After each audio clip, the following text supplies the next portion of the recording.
NIP. So that one, oh boy, Heartbreak City, 16-14, 16-14, that third map of Inferno, Liquid couldn't hold on, and the unfortunate reality is they held on to the very end almost. Like, Indeed. almost. That was a marathon, Tris. That was a marathon of a game. It was quite high-quality Counter-Strike. Both teams unable to close their respective maps. If there have been mistakes been done, obviously we're going to see the 1v3 from Rez. That's a good example. It was the same on map 2. What I was really surprised about, I'm going to be honest, is the weakness of the CT side of Liquid on Inferno. I thought what they had done on the first side, when they get to 7, I thought that's it. They have everything they need. They had been extremely strong on the defensive side ever since in the tournament, and things just fell apart. Absolutely fell apart like a castle of cards. And we have NIP now in semifinals. Yeah, I do agree with you with like high level individual Counter-Strike per se, more than team Counter-Strike. But expected more from Liquid after they finished off heroic and they're just going into the quarterfinals. They need to beat NIP, who is in a bit of a different kind of in a weird state right now with a different. Hadn't even been practicing with this lineup. Haven't practicing, and it's a problem for them, and they just beat them straight up. And that How do you feel about your North American teams right now, Trace? I'd say, I was going to say, not technically mine, so to say, but shareholders. Yeah, I don't own shares in Liquid either. But the point is that it would be nice to see NA make a little further, and perhaps they will next time. For this one, though, NA is out, and is NIP that moved forward. You guys had the discussion yesterday on the desk, which was something that is somewhat interesting, and I don't think it's been quite coined a proper term just yet. We can't just say dead teams win tournaments. That's just not that's not realistic. They're not even a dead team. They're no, just like a...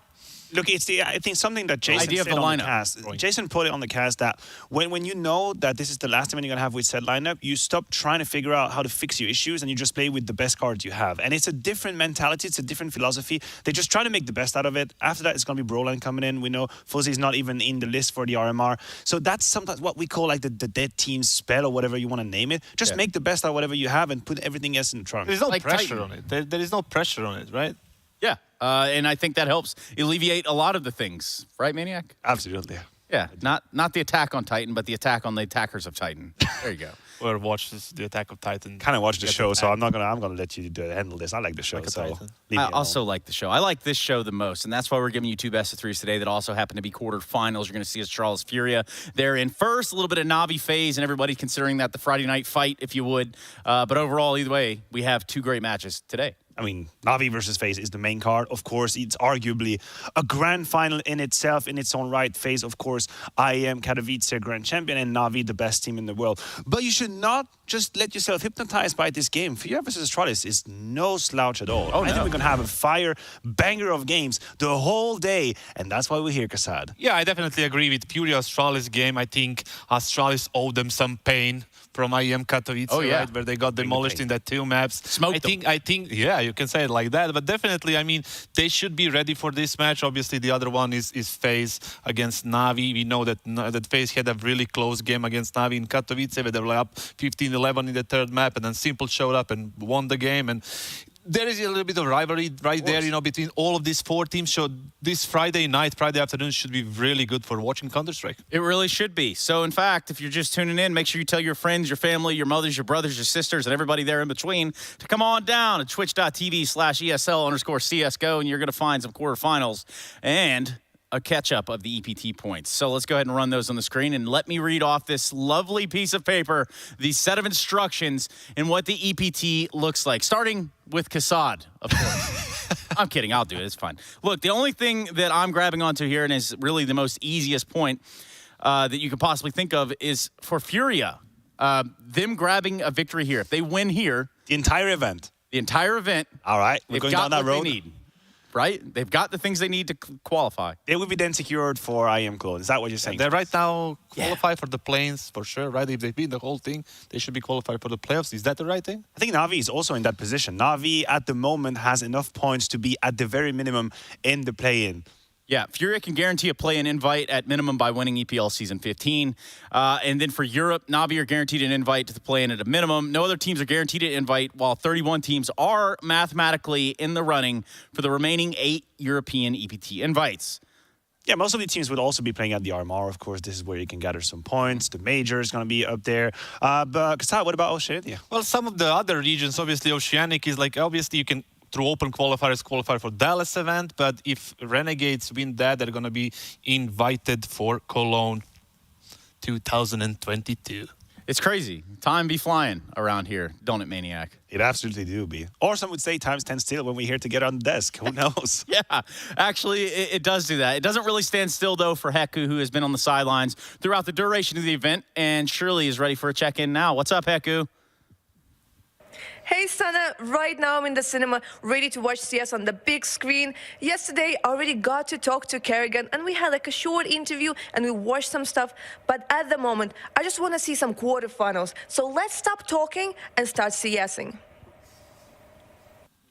It really do be that easy. Thank you. Trace, who do I have to talk to so we can get these cozy leather chair and like LED behind us and everything? Who do I have to talk to? What would you have on the LEDs, though? It's a good question. For choice. Maybe videos of you dancing fine. around or something. Laws. Anyway, not going back down that road. That is a dangerous path to Dansk. Now, for us, we're going to be talking a little bit about the game, but first, a break may be on the cards, and it may be with our Colex players to watch.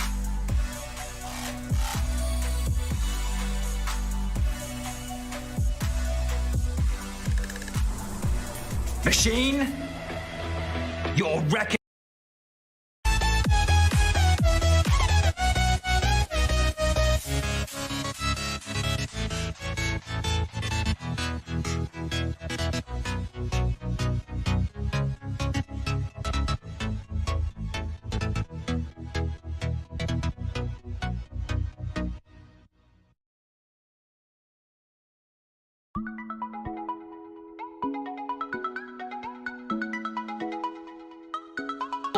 And trap card planted.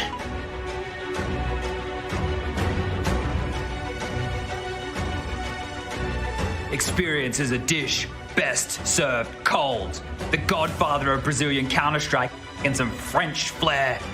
Apex had fallen, I summon you.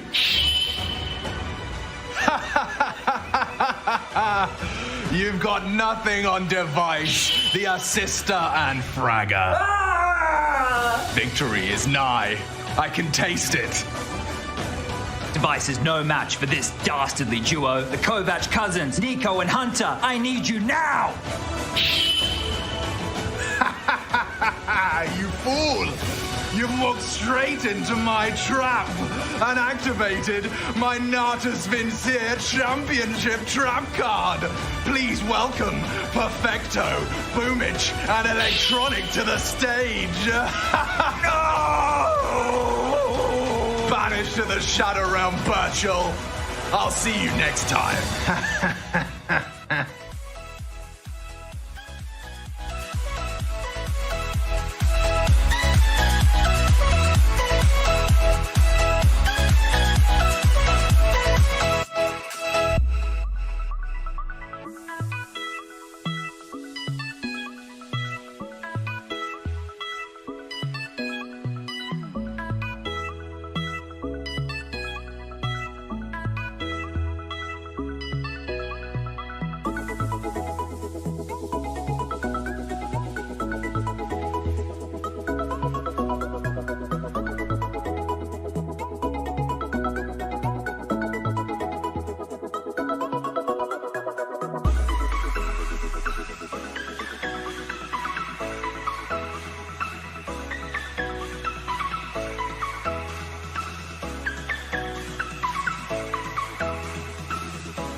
way of playing the game. I'm saying, like, I was criticizing Art coming into this tournament, saying that if they don't do well in this major cycle, he needs to go.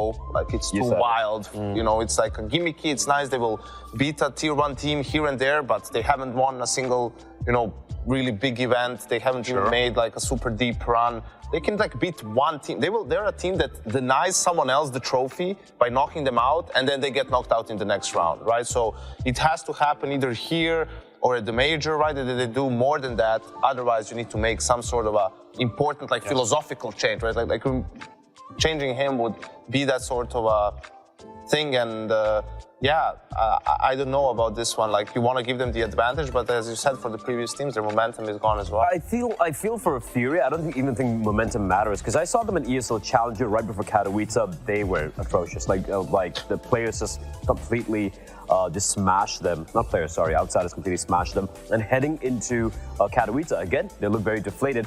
Coming to Pro League, they were just smashing anyone out of the server, right? So they're horror cold. You don't know which Furia you're going to be seeing, but assuming you're going to be seeing the good Furia, they look good, man. I finally felt like Safe found his place in the team. But that bad Furia that you mentioned, like, let's pretend that's not happening. They destroyed Astralis, didn't they, in Kato? Or very recently, it was 2-0. It was relatively close. It was Kato who was. It was Astralis who was also really struggling. Let's be real there. And Navi banged out Furia, like, after that close game they had against Ents in Kato. Navi bangs out a lot of people. That's also true. Yeah, they do. So obviously we can talk about the philosophy of the game, and I agree with you. At times it seems a bit too coin flippy.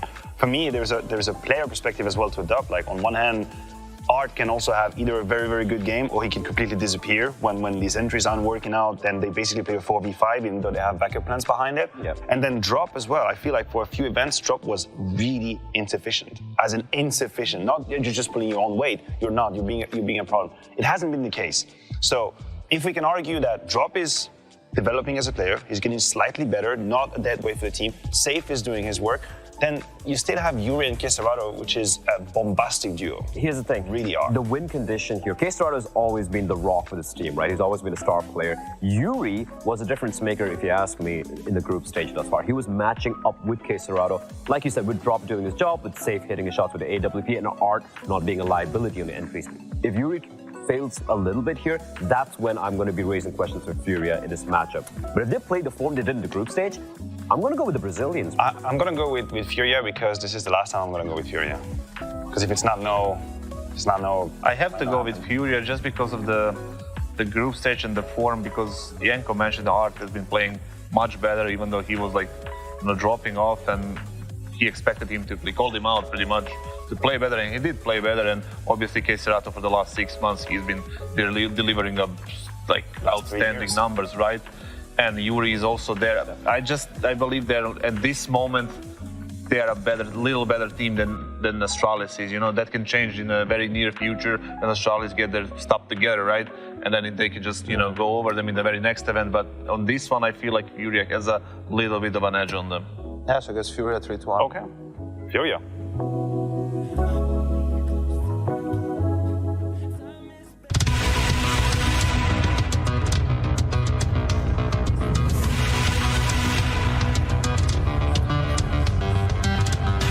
If there was one player on Furia that is known for his aggressiveness, it's Art.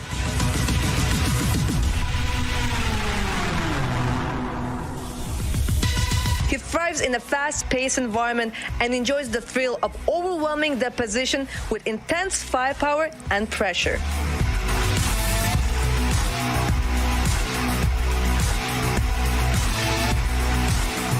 Config is also no stranger to aggression.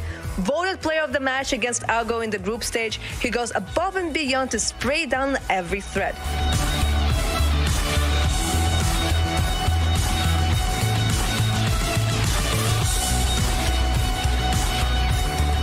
And you can be sure he will be bringing the fire versus Furia, but only one team will survive.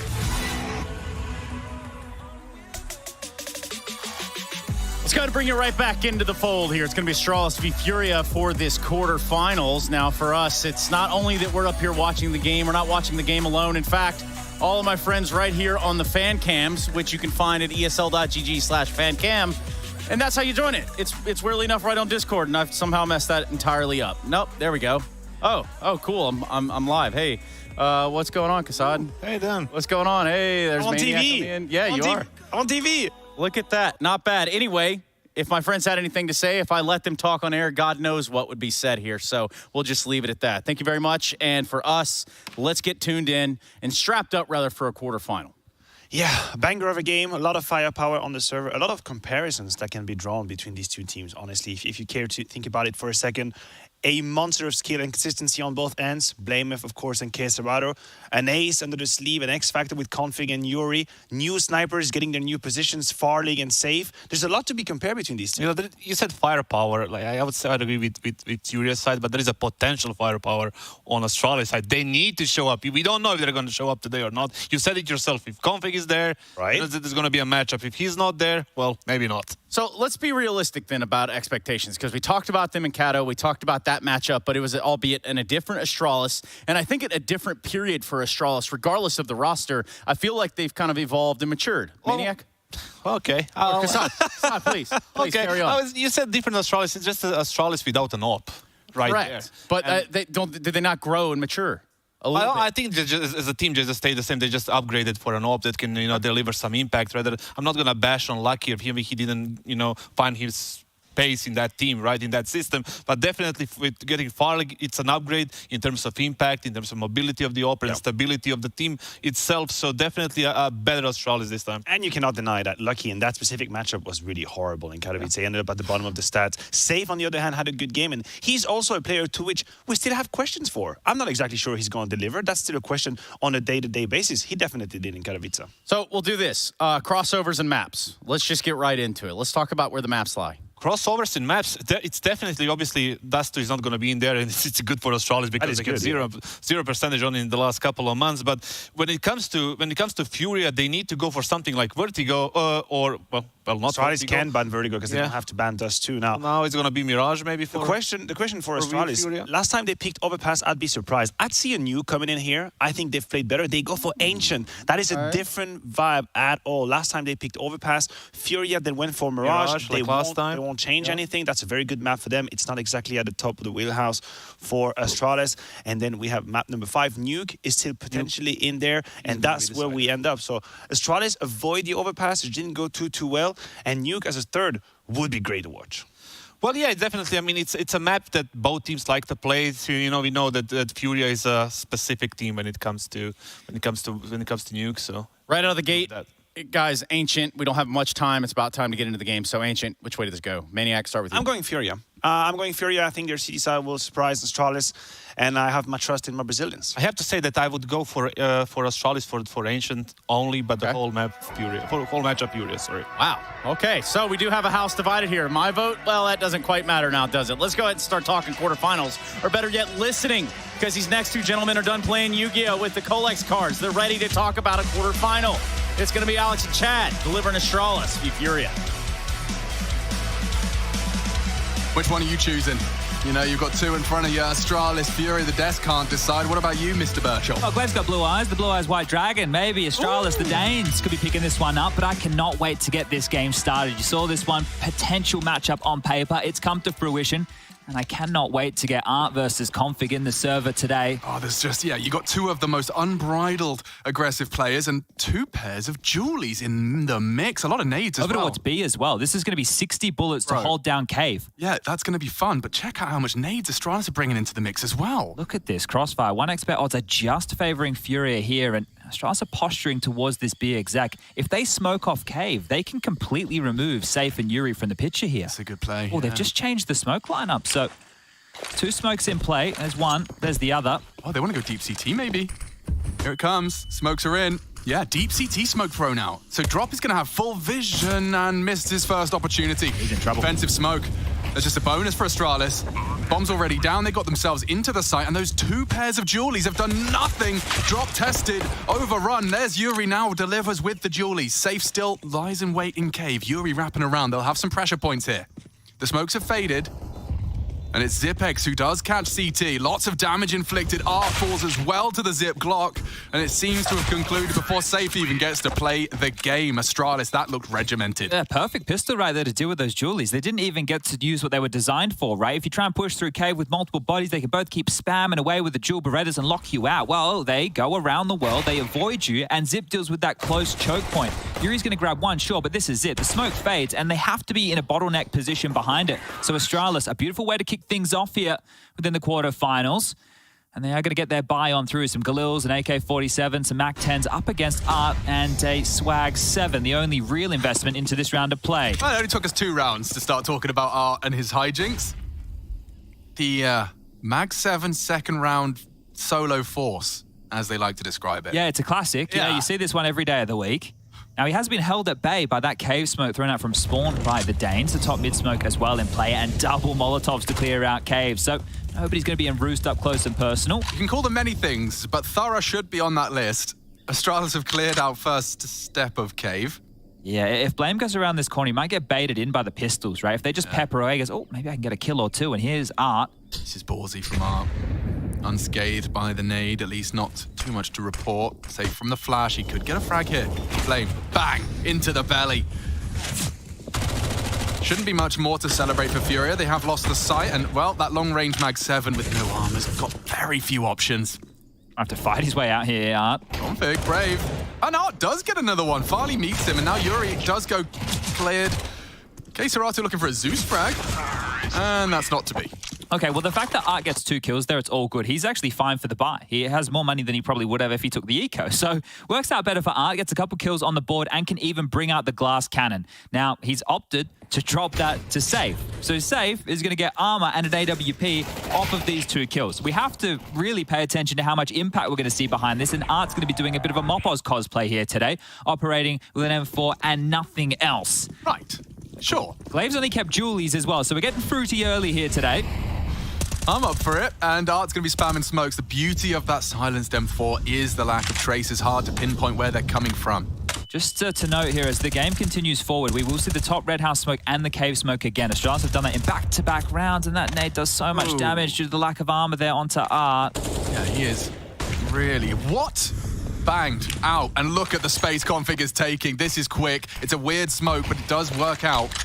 They're going to smoke off both sides. Both of them are a little bit funky, aren't they? There's gaps on either of them. Glaive will just retain this position, but it draws drop closer. Oh, look at that minimap now. Astralis have got such a stranglehold on B if they desire.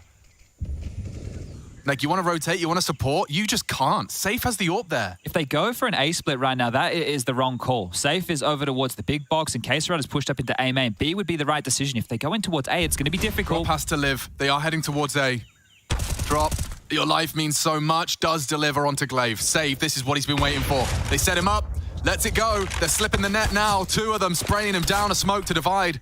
Hoping K-Serato can conquer. Does put the bomb loose. Looks like Astralis have walked straight into their trap. Yeah, this is a rough one now. It's just Zip, last man alive, 38 seconds left on the clock, and damage needs to be name of the game. Drop, stepping up in a big way here.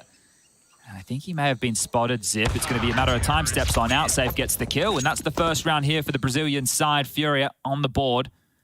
And you could see that going wrong, right? They had the rotation point, and I assume at this juncture they're expecting more players over towards B, right? Traditionally a 3-1-1. Well, it was a bit more of a 2-1-2, and Drop with a double kill here. Important frags to make, and always some awkward angles to duel upon. Safe with a nice one after he missed the initial and the follow-up. So Safe and Drop, the 2 newer boys of the team, with a pair of peas even. A pair of peas wouldn't get you very far, would they? No, not if they're under a mattress either. Miss Molly there. Yeah, Blame's got space and pace. Fury takes it out of his sails. Lovely shut down. And actually, just a defensive smoke. I wouldn't dare run through that. No, and this one here is looking done and dusted already. So the light investment of Astralis falls flat. Next round, 1,900 as the loss bonus. And, well, they didn't opt to force buy into this one, right? So next round, it's going to be a couple of emissions as far as the buy goes, but they will be able to get a buy nonetheless. Have you found that, especially with Ancient, when you cast Ancient, it makes you want to play Ancient? Well, this is the thing, right? When I'm watching the map more and more, you're seeing the teams adjusting the meta. Yeah. Like, consistently. Like, it isn't the same. There's always something different when you watch this map of play. That's a nice shot from Zip. And I like the fact that we have seen the CTs go so aggressive with so much mid utility, B lane utility and control, and now the Ts adjust. They play more passive. They wait it out. They can play the mid rounds. You saw the pressure from Astralis in the previous gun round towards top mid. So starting to take advantage of some of those tendencies. Yeah, I really think that players have got a really nice approach on their T side, and Art is coming just on a timing to finish off Zip. I think it says a lot that Valve haven't adapted this map as much as they did Vertigo. And there's a reason for that. I don't know what the reason is, but apparently they do. And as the teams play it more, you can see the map adjusting ever so. And we will get back into the buys. Astralis light with 2 Galils, 3 AKs, and, well, there's enough util to go around. You're right, though. In terms of how quickly the iterations of Vertigo changed, it was a very, like every 2 months or something. But a very polarizing map. A lot of people really having issues with some of the earlier iterations, and it seems to have found a middle ground. You can see Nook at that deep in Sentry. They haven't opted to smoke it, so that's just a light timer. Art will not be able to have answers for the presence in mid as it stands. They're happy to give it up, right? Because they are playing this more 2-1-2 defense. If they were playing the 3-1-1 that I was talking about, then mid becomes a problem, and maybe then you have to be concerned. But look how passive Art is immediately. All the way over towards CT spawn. Quesarado tucked in towards Donut. So this is one of the more passive setups that you can rock on the CT side of Ancient. I guess the luxury is Quesaratos can call now the smokes have faded. Just as a little bit of a canary in the coal mine. Now the slow crawl out mid. This is always interesting to me. Yeah, given the room, what do you do with it, right? Do you try and push the issue? Do you play for the Red House Lurk? Do you just operate? Well, it's clear. We don't know what stance they have on the other side. A deep donut smoke. This is going to put Quesarado into question. When it's deep like this, you have to worry about the lurk out or the left or the right. So 2 avenues created by the deeper smoke, and Config will start the crawl towards top mid as the rest of his team are setting up for a B exec. Interesting. And it does seem like Art has edged a little further towards B this time, on the boost. A variation, isn't it? Yeah. Just using the box as a bit of cover there. Certainly not going to be pre-aimed as commonly. Look how many nades they've held on to here. Still smoke for Quesarado, smoke for drop, full utility for safe right now. They can defend against this. Let's see how they handle it. Smoke is up. That will force them forward, it seems. Have to run through, boys. 25. Oh, they tagged him. They know Art's close. The flash is good. Art's still allowed to take down one. Kept there by the flames. A little more chip damage delivered. They are low on time. The boost could be everything. Boost could be everything. Get him up. Spray is there, but no bomb plant yet. 10 seconds. The bomb's still coming. 10 seconds, fellas. And Blame, down, out, drop, doubles, looking for the triple. Farley doesn't have the time nor the round. Unless Quesarato goes down, he's fine. There you have it. Furia will take themselves a 3rd round, and their positioning and setup does look very unique. Yeah, it might need some adjustments here early from Astralis. They need to have identified the fact that so much util is being held onto. That top ramp smoke dropped at 30 seconds. Look how stifling that was. It just constricted any options Astralis had. The Danes had to run on through. There was no way back. The only way forward here, and drop again with a lot of impact. So liking what we're seeing out of the young gun here early. And this goes so wrong if a stray bullet hits Yuri. You know, like the base of that tower, if it did come tumbling down just a moment sooner, Drop would not be doubling up in the way he did. Lovely play from the Brazilians. I like the fact they've taken a timeout early here, Astralis, because they need to have that conversation about what just happened. And then what's the adjustment? All right, well, if they're giving us so much room, do we press the issue mid sooner? Do we try and be a bit more threatening B, right? Do we go for something a bit more poppy? Because if you're playing a smoke defense like that and you're calling the bluff of the opposition that they are going to execute late after all the early CT util, you might be stuck with a nade in your hand. But then the flip side of that, now, Furia can mix it up. They can go more aggressive. They can take a few more liberties with that expectation already established. I know what I'd be scared of. Like if you want to go A, you have to get through Quesarato. They've put their turret there, and so just seeing that, I'm interested to see when Astralis try and test him. Looks like they're heading there now. Yeah, here we go. Quesarato for now is going to be joining Art through mid. Donut will be their response. They may not hear this though. No one is in Donut. No one will hear the fast steps of Astralis. Smokes are in the sky though. There's a tail. Oh, Quesarato, what have you got for us? He throws a little smoke to place around. Nicely placed. May slow them down. Look at the rotation. It's Farley, already here. Look at him. Farley is really wormed through. They may not be ready for him. Tucked into the temple. They are. And this gets worse and worse for Astralis now. Fumbling with the boost. The bomb's got across the big box, but Glaive's got 20 HP. Hoping for a frag to be given to them. Her config is posted up. Quesarato well drilled and good damage inflicted. That boosted rifle now on 4 HP. Needed that one. Quesarato's got help though. And it's as easy as pie. He does mow them down. And unison with Yuri, and they have 5 hearts still beaten, so very much a win in the Furia book. And there was a change from the Furia CT defense. They actually played aggressive mid with multiple members to shut down an early mid push. So there was an adjustment, and their protocols to respond to the A play was perfect. Art didn't feel stressed to push through the smoke. K-Serrato isolated fights that he was comfortable with, and Safe in charge of these long corridors. You wait out those early smokes. Well, at this point, Astralis are stranded. They're on an island. They have no help, and they just get picked apart. As we will see the pistols come out now for the Danes in a whole 4-2, a 2-round lead early here for Furia, and they are looking good, picking up where they left off within that group stage. Yeah, they're not letting off the gas. Careful now, Art. He is feeling frisky. And we talked about them holding onto their util. Yuri, you could see his reluctance to drop the smoke, and instead just taking a couple of fights, keeping them. Oh my god, he's going to mow him down. Art and Yuri combined for a 4K. Only one left. Zip and his P250 to be run on down. And we got 5 already on the board for Furia. This is great. This is fantastic work earlier, and we've seen variations. So at this point, Astralis are behind the 8 ball, right? The ones who are dictating the play right now are Furia, and that seems a little bit silly to say, but the CT side, they're the ones that seem to be making a bit more of these distinct choices. Whereas Astralis, they haven't really had enough gun rounds to do so. It's 5 on the trot. No plan in any of the 5, and Astralis will eventually be able to bring out the AWP in the hands of Farley. So we'll get to see him go toe-to-toe with Safe on the other side of things, but that AWP back over towards A, posting up big box. K-Serrato and Art locking down mid, and look how aggressive Art is. Happy to swing behind the mollies, happy to take these fights. He loves it, yeah. I mean, just the freedom that having lane control gives you. You have that ledge. You looks like Farley's going searching into Safe's AWP. He's gone for an elevated angle here. Big box angle, and they've got one too. Oh, toes.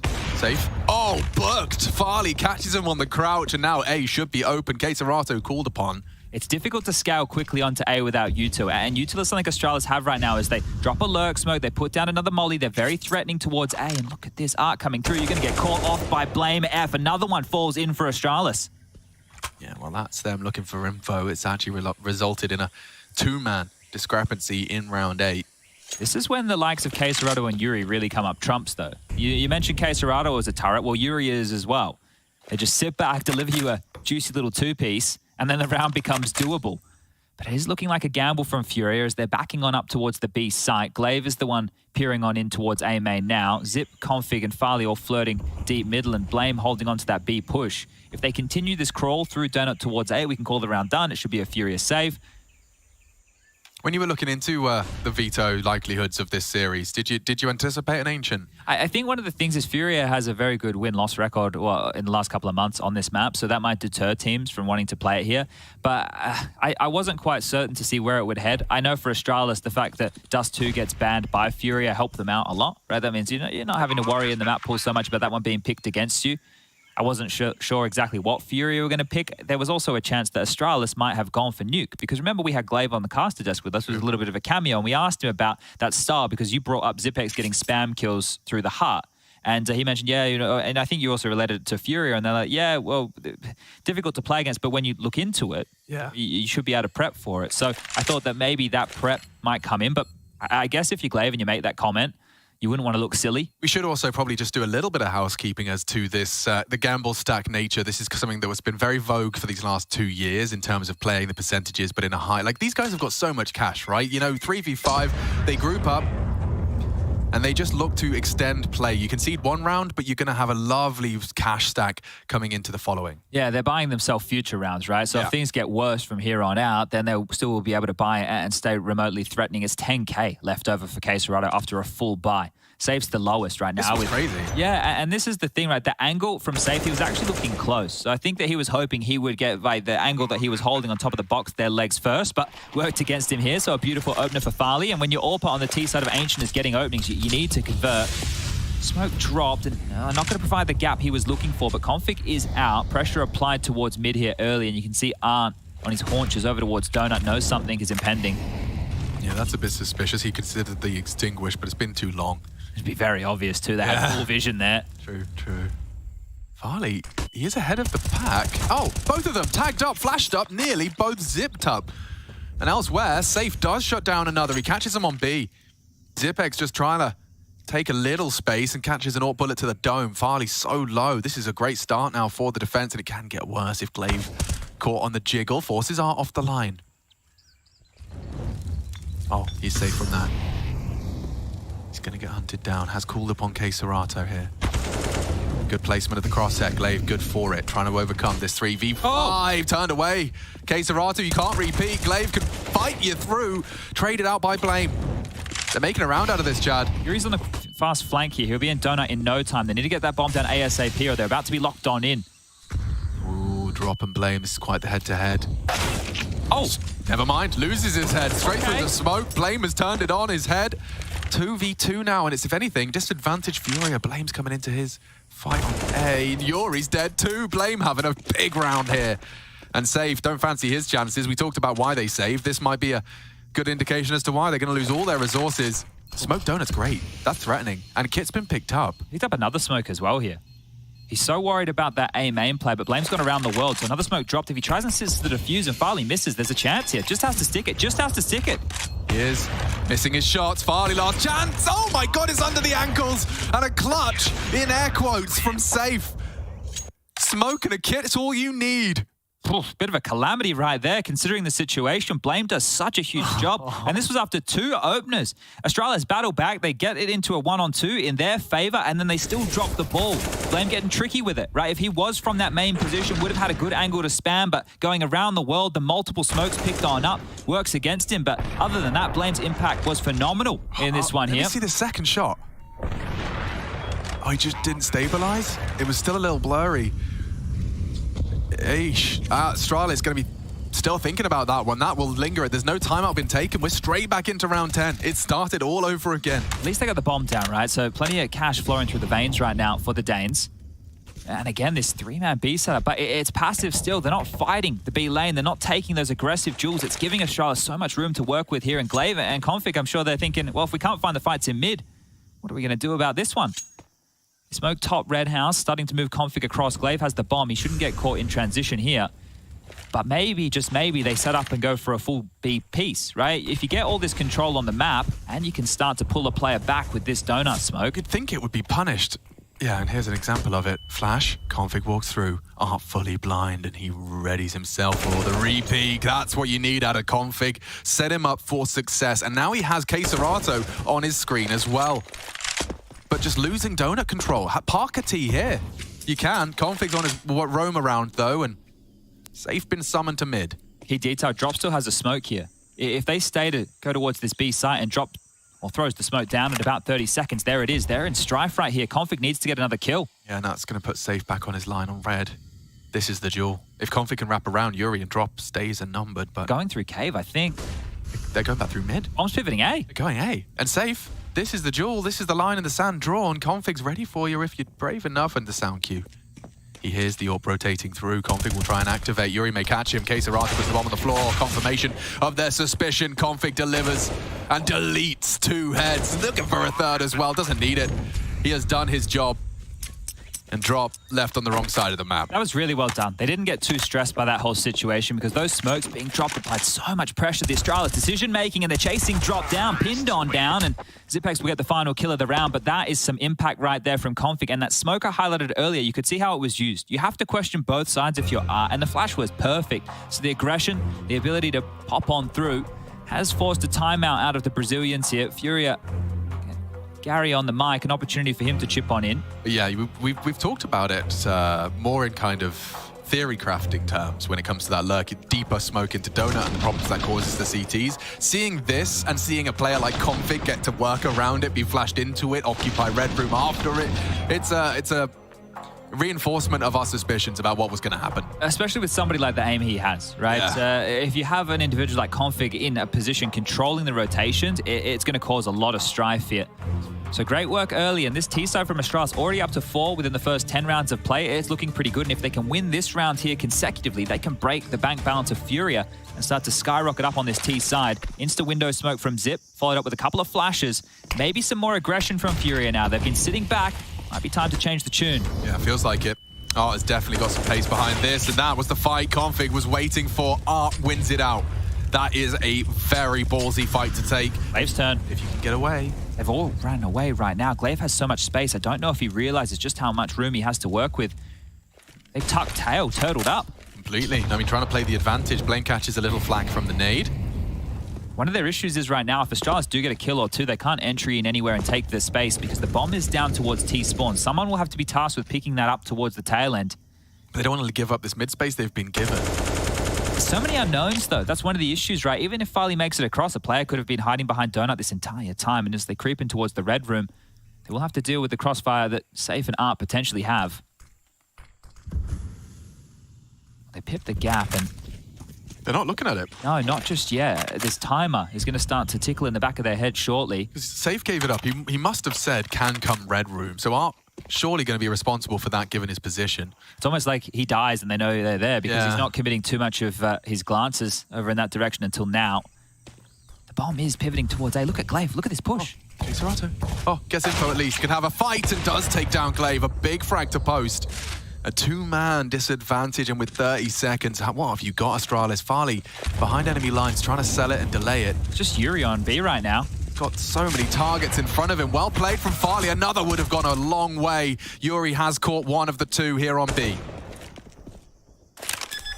You take the plant. Yeah, you take a spray. Ooh, half health through the boards. Zipex up against 4, and they are closing in. Going to play this as a unit. Safe's on his way as well. Drop just gets the info, and they engage together.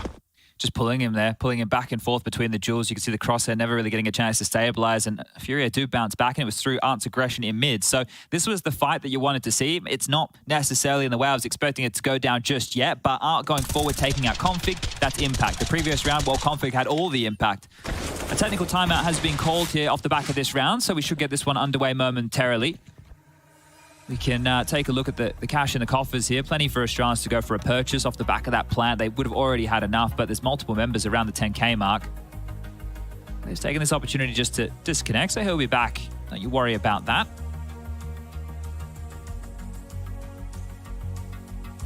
But if you are just joining us here for the Friday worth of Counter-Strike, this is the first quarterfinal for the lower half of the bracket. The second of the day will be taking place at 7 p.m. CEST, assuming this one's not a banger. It's a biggie. That is a massive game. Yeah.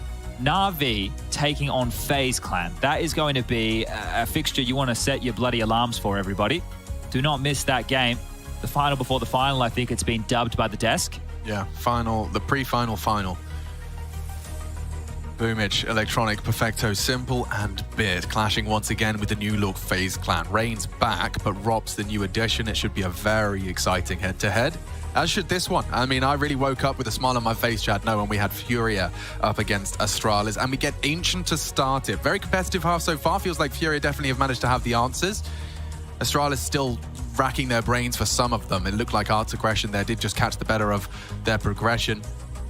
But plenty of more rounds to go. 3 more of this half. It's still slightly teetering here, right? Because if Furia do end up losing a round and they get obliterated, completely wiped out, that's still an opportunity for Astralis to pick up a couple by virtue of the economy. Now, we know that Furia will go for these lighter buys. We know that Art has no dramas buying into swag 7s and the likes, so I don't think Furia are just going to roll over here.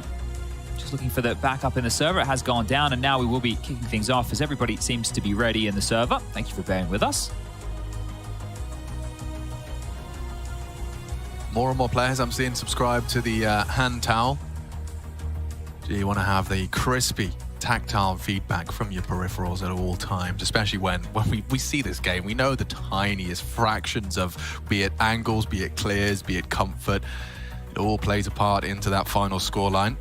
I need to start doing some team-branded hand towels, I suppose. That's probably the next step. Yeah. But I reckon the optimal, like it would be a highly absorbent, but like size-wise, it would be like a bar towel. You know the ones they used to lay on the I know what you're talking about. pubs Yep. back in the old days when we went outside and Outside, I remember that place. This could be a little bit fast here, Alex. Glaive actually has a Mac 10. They might want to establish B lane control and then execute and brute force their way through any defensive smokes with a couple of flashes of their own.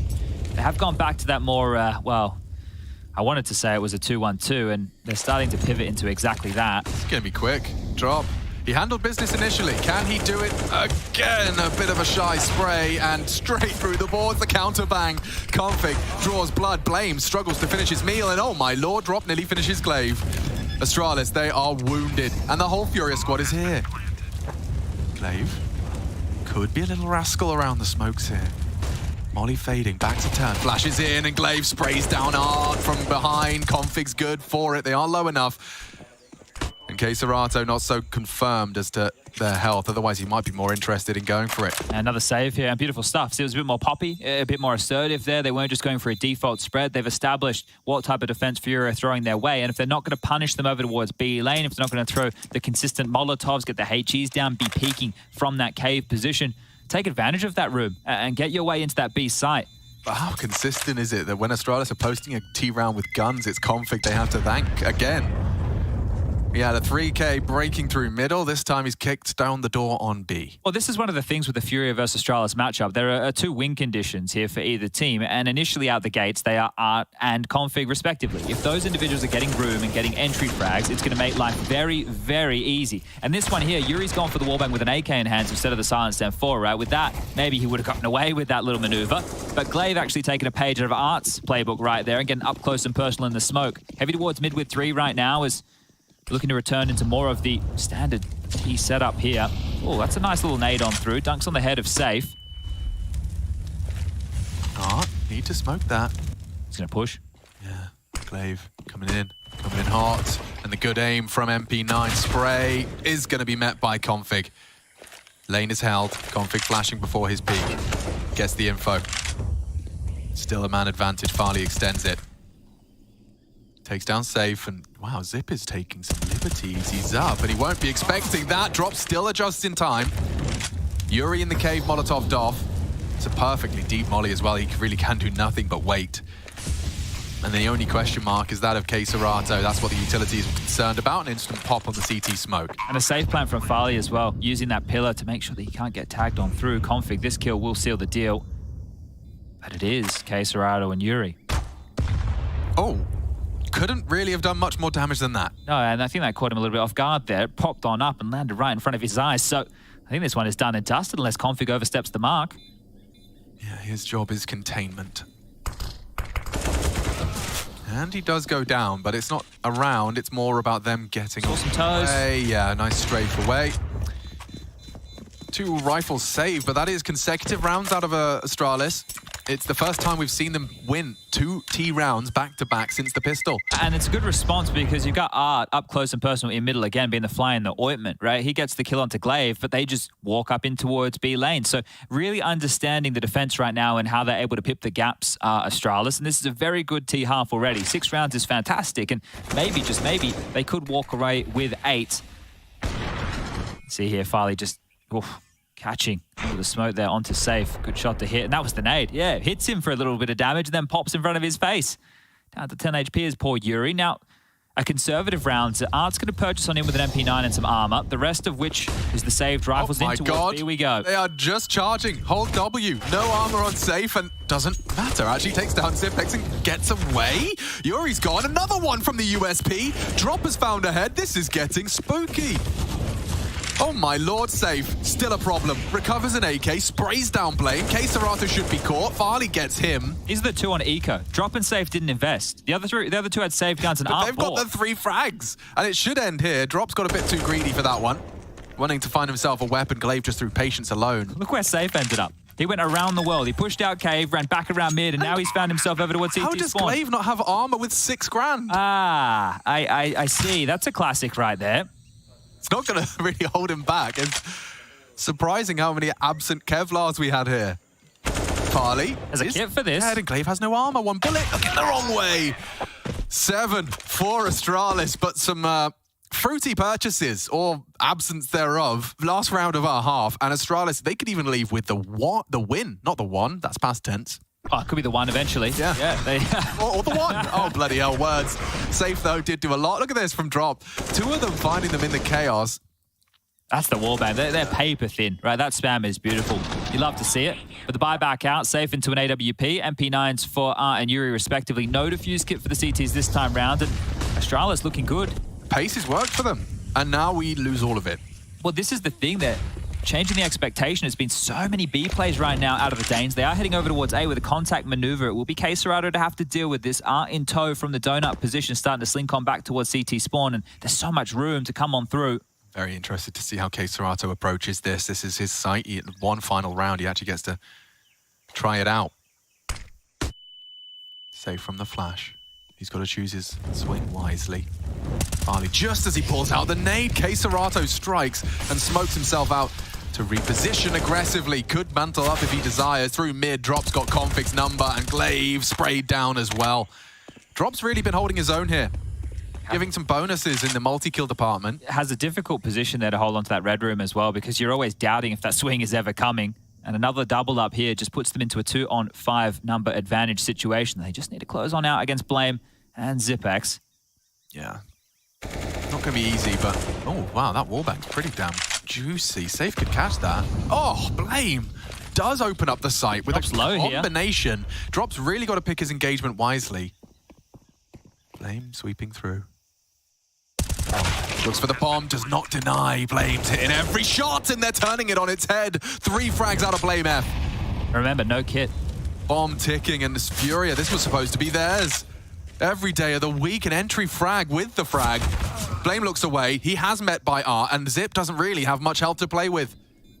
Into the cave. Keserato's got to get there quick. Time sensitive, and Art clutches up.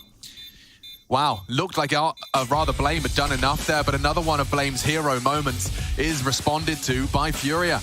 The fuse comes through, will make it 8, and just about coming into the second half with a lead. Furia changing sides, we get to see them on the attack. Astralis take to the defense. We'll be back in 2.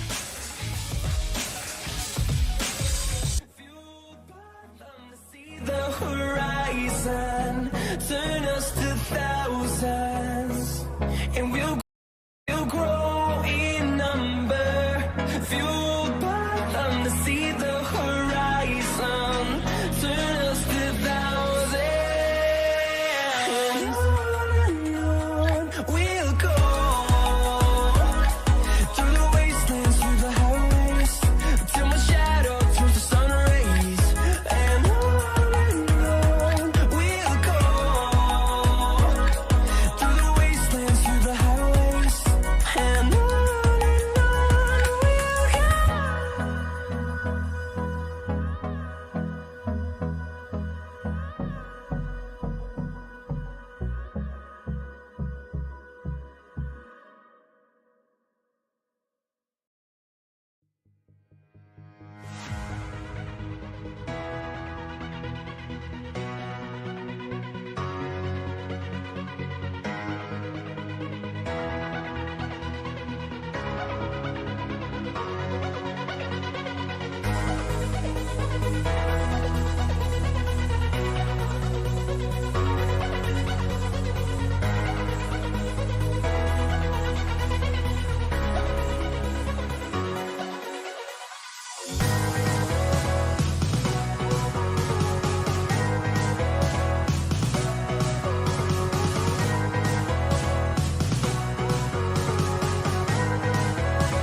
For Pro League Season 15, it is a big half out of Blame with some hero moments that neither of which were converted. You can see the highlights of which still didn't quite go down in the end. Furia closing it thanks to Art. And taking a look at the halftime scoreboard, he is at the top of the scoreboard, as is Config. The two players, the win conditions for either side are here, Chad. Good signs for the entertainment of today. And we're looking forward to seeing if that pistol can be as fruitful as it worked out for Astralis. T-side pistol, looks like they're going the same direction. Can they have the same result? Well, they have similar utility to make this one work here, and Glaive's also bought into some Julies and is playing in K, but it's quicker up the ramp, very fast. Yeah, okay, Csgo B, as Hampus used to say. Smoked off, cave denied, and they're in. No deep CT in this variation, but they are charging down lane. Wait, Drop is going for a cheeky one. They're going to assume it's clear. Back to turned and immediately delete Flame from behind. Art, good for it, or rather Yuri. Wow, that's one way to do it. Might just be a save call here, isn't it? Is there. At least Config's in Cave. He could cause a kerfuffle. You see how late they did it as well? They just smoked off Cave and then they dropped that second smoke once they had control of this death cube. A smoke back, a flash as well. Wanting to flash forward Farley here into his demise. Better be a good one. Zip. It doesn't even matter. Art's going to take him down and continues to shoot on through. Zip has hit the deck and it is just one man standing. This round was done and dusted before this attempted retake even begun. Yeah, I guess Cave's just not the one for the CTs on this pistol. Config trying to take a couple with him. He'll be left with just the one. Okay, so they exchange pistols. You can understand the logic behind wanting to play in Cave against Glocks, right? Especially with Julies, right? You're hoping to stall them out. You think, okay, the T's, they're going to come, the close fights. But no, just up the B ramp. And because of that, both pistols played out in a very similar fashion. Galil's being purchased on up now, and it does look like Astralis are going for a force buy here. Continuing to cause a bit of chaos in the server, up to 15 kills now. Yeah, and 4 players very vulnerable and susceptible to that safe MAC-10. He's going to want to farm up for a T-side. Oh, where's their health just gone? A couple of nades dropped on their dome right there. They are so low. Problems now for Furia. Oh, they can't afford to slip up here. Astralis, they're always threatening, and Blame reminds us of that. A wall bang headshot onto Art through the ledge. One of the healthy ones as well here, safe and drop. They are in a lot of trouble right now. Surely you have to call Keserato off of his luck, eh? You're going to need him to break through this site. Glaive is even activating on the A-hall, so it's a question of when Keserato's willing to give this up. If he pushes in here and goes on down, it's surely the round in itself. It is. Ooh, the punch is vicious. Through the corner of the wall. Bit of a stalemate here, but Glaive's... Well, I thought he was flirting with sticking around. It is Yuri and Keserato who have to do the heavy lifting in this, and the idea of drop and safe just have to stay alive because it's unconfirmed damage with those HEs. Astralis don't know how much damage they've just done. Now, one of the positives is, if it is a B finish with this smoke and utility that's left over from Furia, the pistols can pepper them through and take them on down. Farley has another smoke, so as soon as that one starts to fade, he can just drop it, and Furia can fall victim to the very same close ramp smoke late. You end up having to go through it grey screen, and that's what we're seeing. Yep, there it is, 30-second mark, another smoke dropped. You're going to have 10 seconds when that fades, boys. Farley wants close quarters D, gets the perfect weapon for these low HP players. Coming through Cave, this is almost feeling rinse and repeat to what we've seen. Oh, unless you wallbang Farley out of the cubby. They've cleared it. And now the smokes, they are still so vulnerable. How do you get this bomb down? Oh, Yuri's done managed to hit another screamer. The traces were there, and Yuri has bailed them out in a very big way. 2 frags from Yuri. Deagle's not good enough, and that is a 10th for Furia, but it was on 10 to hooks the entire time. That kill from Drop, spamming him through there is massive, right? Because the crossfire gets negated right there. No? So I think he must have been maybe taking a lick or two of the flames. We might catch it back here. So wallbang's going either way. That's showing Blame how you can spam towards middle. And Yuri, as he peels on in, is just pumping bullets through the smoke, doing his best to guard his mate, Keserato. So beautiful stuff here as Keserato will get the final frag onto Blame. When you watch that one back as Astralis, you're going to feel pretty hard done by, but there's a lot of fans in the fan cams. Yeah, you see the masks as well. We learned that apparently there's been such a common presence from a player, or rather a fan called Andre from Brazil. He's always there supporting the Brazilian teams, and so much so that they're now wearing masks of Andre. Andre masks? Yeah, to support him. Can you print those at home? I suppose so. It must be self-made. Probably as a template in the Discord. Ollie's probably shipping them out from Germany. How do we get there again, Chad? It's esl.gg/fancam? That's the one if you want to join the fun. And speaking of fun, Yuri's having more of it. deep dunk nades. It goes down, 3 to find, and Furia will be up to 11 rounds of play here. The bomb yet to be planted. They need to go back and scoop that one up. It's been left over towards the backyard of B during all of this. Looks like Furia are more interested in the frags than the plant. They've completely removed any way out. Safe's in main. Quesarada looking to come through donut. Drop has CT spawn covered.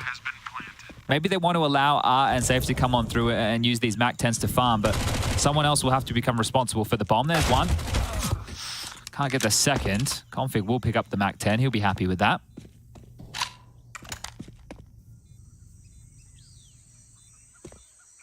Did anyone make the audio track of the ambient sounds on Ancient yet? Oh, with the lo-fi. You must be able to find that audio file, but it must exist somewhere. Oh, yeah. If you hack the mainframe. I haven't been able to hack the mainframe in all my years. No, nor I.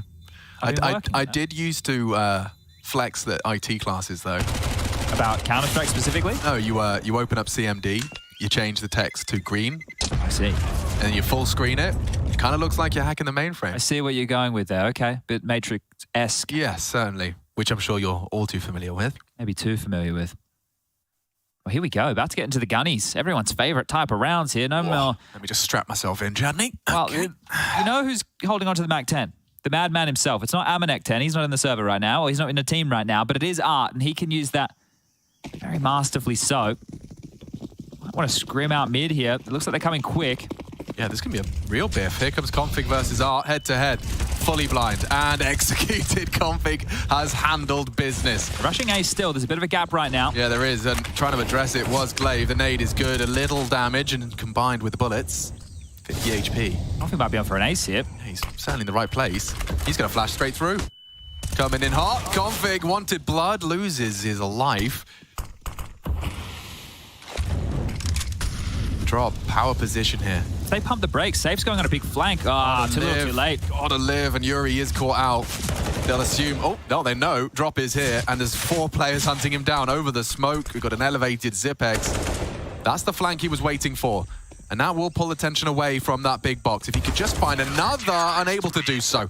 And so Astralis build on that Config opener. We've all been there, right? That situation is Safe going, hey, can you live? And Drop's like, not really. I don't know. Probably not. I'll try. I'll stay alive for as long as I can. Yeah, those questions aren't always easy to answer. And it was a challenge, certainly, created by that double casualty for Fury. We get to see it again. Here it comes. This is kind of almost reminiscent of the main player on Nuke. You just have to beat the timer, you get the good spawn, spray into that vent and squeaky door, and you can leave with a round-winning double, or you can go down immediately. Do you know they threw the nades as well, right? Because players will just run on through that molly. There's one up and over. Another Molotov as well to land at the toes of Art, and he's been dissuaded from any mid-hijinks early. Glaive and Config stubborn as they want to fight out mid. Blame. Oh, that is nuclear damage right there. Quesarada on Art. I don't think you're coming through. Blame spamming through, however. He's going to find some damage. Nothing lethal. Back and forth we go. But on the worst for wear side is Furia. They are not stopping this wallbang battle, but I mean, it's very apparent who's come out on top of it. There's a massive gap at A, which I think Farley's going to go back and deal with right now, but there's so much around the corner, and Blame just steps on out. Oh, I did not anticipate that. Look at them all. Look at their HP. Now, last time we had this, Yuri bailed them out. Yeah, I don't know if he can again. It's certainly framed poorly for them. I wouldn't be surprised if a cut of noise goes down here, or actually just a complete relocation. How could you possibly keep these feet planted on B while you take that long journey back to A? That's just not going to be feasible. There's a lot of mystery right now for Astralis, right? You have Config watching middle, but A has been open for a very long time, so you can see the tentative nature that Farley and Glaive are having as they creep on back towards the A side. They don't know if someone slipped into Temple, over towards CT spawn, but they'll be in position in time, and just a big bad wolf to blow this house down for Furia. Art has one smoke and likely wants to drop that Temple or CT. Donut could be a possibility as well. They get Quesarada boosted up, gives him some elevation to fight into the site. Look at this crossfire, Config and Glaive. Yeah, it's going to be really hard to break in this. You could blow them over here. 20 HP, a single bullet, deals with it, and the round comes tumbling down. Safe walks into the Config spray, or rather caught and denied of the plant. Some AKs hoovered up as well. 3 Kalashnikovs in Astralis' hands. And Config gets himself up to 20 kills here. So he's had some big impact already on this CT side. against the guns with multi-kill rounds. And just well handled here from Astralis, right? I was talking about it last time we saw them play, how dynamic their CT setups have been, right? It doesn't seem static at all. They're not just rinse and repeating. It's not like a gambit, just sit back and wait. And look, we got a bit of a Farley background there. A Farley fan in the fan cams. Art's going to buy up to an AK. Actually, it's been dropped by Yuri. Yuri has donated an AK for Art. So this is one of those hero maneuvers, is they're just running in. Yeah, why not? And already across. Art is there. They get the bomb down. This is all right. It is certainly not bad. There's enough of a deterrent in place with the smoke. Full rotation here. Cancelled the plan. Knocked off the plan. That priority is killing Glaive, and Glaive has just decided he's not having any of it. Get off of my sight. And they will not get a thing out of that. Well responded to. Astralis, for a moment, looked like they had been caught out in that absent A hold, but dealt with. Yeah, if 911 are looking for a couple of early responders, I think Astralis would be fantastic at that. It's so quick how they're able to pivot back. So they go for the mid play, they see there's nothing there, and before the bomb can even get planted, look at this, a minute 24 on the site as they're pushing on through and taking the last 3 kills. Well, the first 2 happened before that, so quick to rotate over and deal with this mess. It's going to be 3 consecutive rounds right now and a timeout called. Just not able to find that entry, right? And if you're going to go for that hero AK, you have to find your team something. Now, so the ramification of that is... Well, Art drops Yuri back a gun. And he rocks the Tech 9. Yeah, so he's going to operate here with something a little bit less, but still chances now as Astralis look to tie things up 11-11. So your teammate in your game that says, hey, you can just pick up my gun when I die, that's the kind of a Furia strat. You can say that it's based on the pros. Yeah, if you got someone who's not buying with the team, he can always just say, yeah, I'm playing Furia. Playing the Furia strat. Yes, and it works. It's pretty legit, right? So, Config's charging. We're going to get that head-to-head again.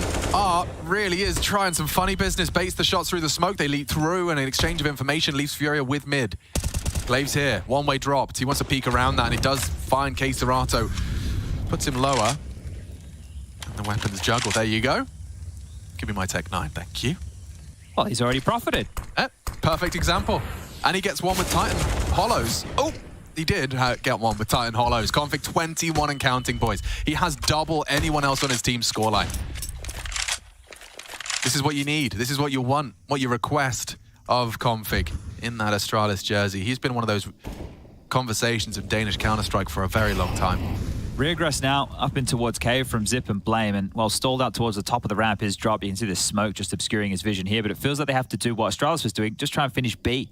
See if they can get on in. Slither gap held. Big shot hit. Wow, Zip. Perfect from Zipex.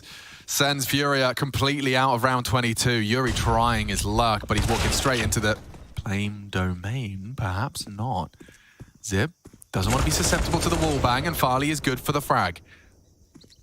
Just K-Serato. And he's got three different angles. Where's a free B? And yeah, Glaive's posted on him. Farley doesn't need to fight, and he baits the shot. Oh, he's playing some video games, just not quite the victorious kind. 11-11. What's your wish?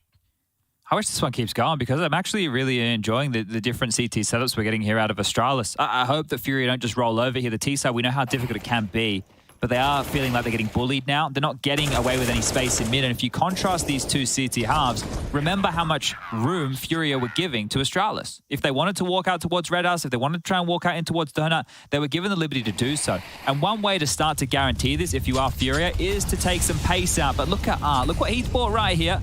Bit of a pump action shotty as they get burnt on down. Oh, that's something out of K-Serato, but the cave fight has been won, and so has the round. As quick as it came, it's gone. Yeah, so just to continue that conversation, I think that Furia have to pump the brakes. Yeah. Because there's a lot of CT utility being used early. Now Astralis could always now change their tune, operate with something a little bit different here. Yuri and Safe are going to walk into their demise. Farley should be good for both. We talk about conditioning, you know, like I agree that that's something Furia should be doing, as the ice wall was put up by Yuri's Sage there. That one's a bit higher. Yeah. Yeah, I think he has a bit of a buff, actually. Yeah, new patch. Might have collected all the orbs. Yeah, the whole game changed. Are they called orbs? The spheres. The spheres. The glowy things that give you your ultimate that they said early on were not lethal. Chat back, Birchall.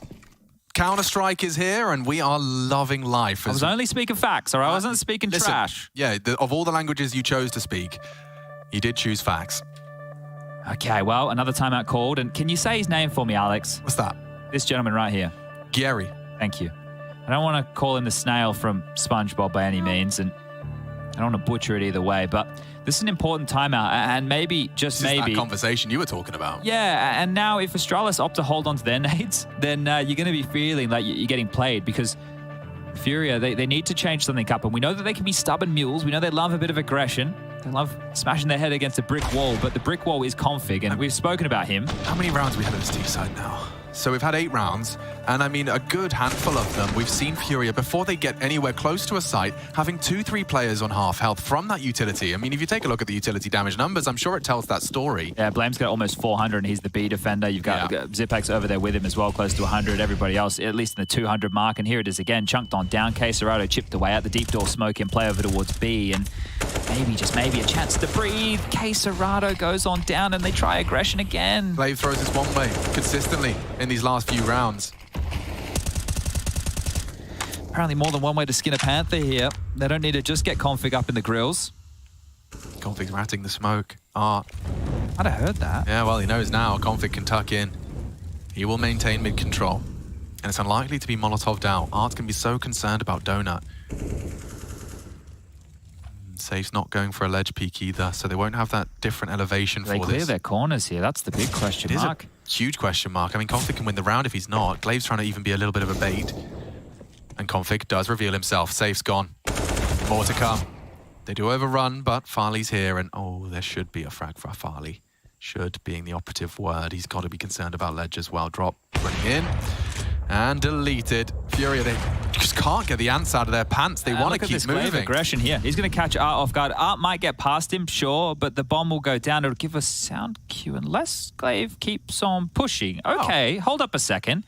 He's in, and he won't be punished immediately here. If he smokes off Donut, Farley can't do anything with the AWP. The jig's up now. The bomb's getting planted. This is a change. In the last 5 rounds, they haven't been able to plant, so Glaive's going to be here to respond, but maybe Art's ready for this. I will be eventually. Oh, just considered it, safe from it. Glaive didn't spot it. Art doesn't either, and yeah, Glaive good for the frag. But a bomb plant, as you highlighted, that is going to be a bit of a deviation from the norm. We've been having 5 consecutive for Astralis. This is the 6th, but slight difference being an extra $800 for everyone involved. And you can see exactly what that's going to do here. A full buy is available now for Furia, and another timeout called. This will be the last timeout for Furia. And the adjustments that they've made, right? This is the classic, you're in the match and you go, hey boys, can we not die for the first 30 seconds? And then Quesarado runs out and dies, right? So multiple variations of how they've defended against mid. Config's been up close, spamming you down. Glaive's been using that one way. They're also very jarring here to deal with because they re-peaked. Config came out from the cutout. They took fights from top mid here, as you can see with Blame, and Farley also peaking from Donut late. So it's just space that you thought you had, you didn't. Is this a deviation just for Furia, or would you say it's quite commonplace to have an early or a common 2-man setup for the initial fight in mid? For the CT side? Yeah, I think that's pretty common. I think that's pretty common to have, especially if you want to have a bit of B-lane pressure as well, because you need to contain them at middle. Because if they can just go across mid, jump up heaven, and start putting pressure, then all your B-lane aggression is removed. It's for naught. So here we go. Double AWPs. Config into the big green now. Must be feeling himself on that one. Yeah, that is something a bit different.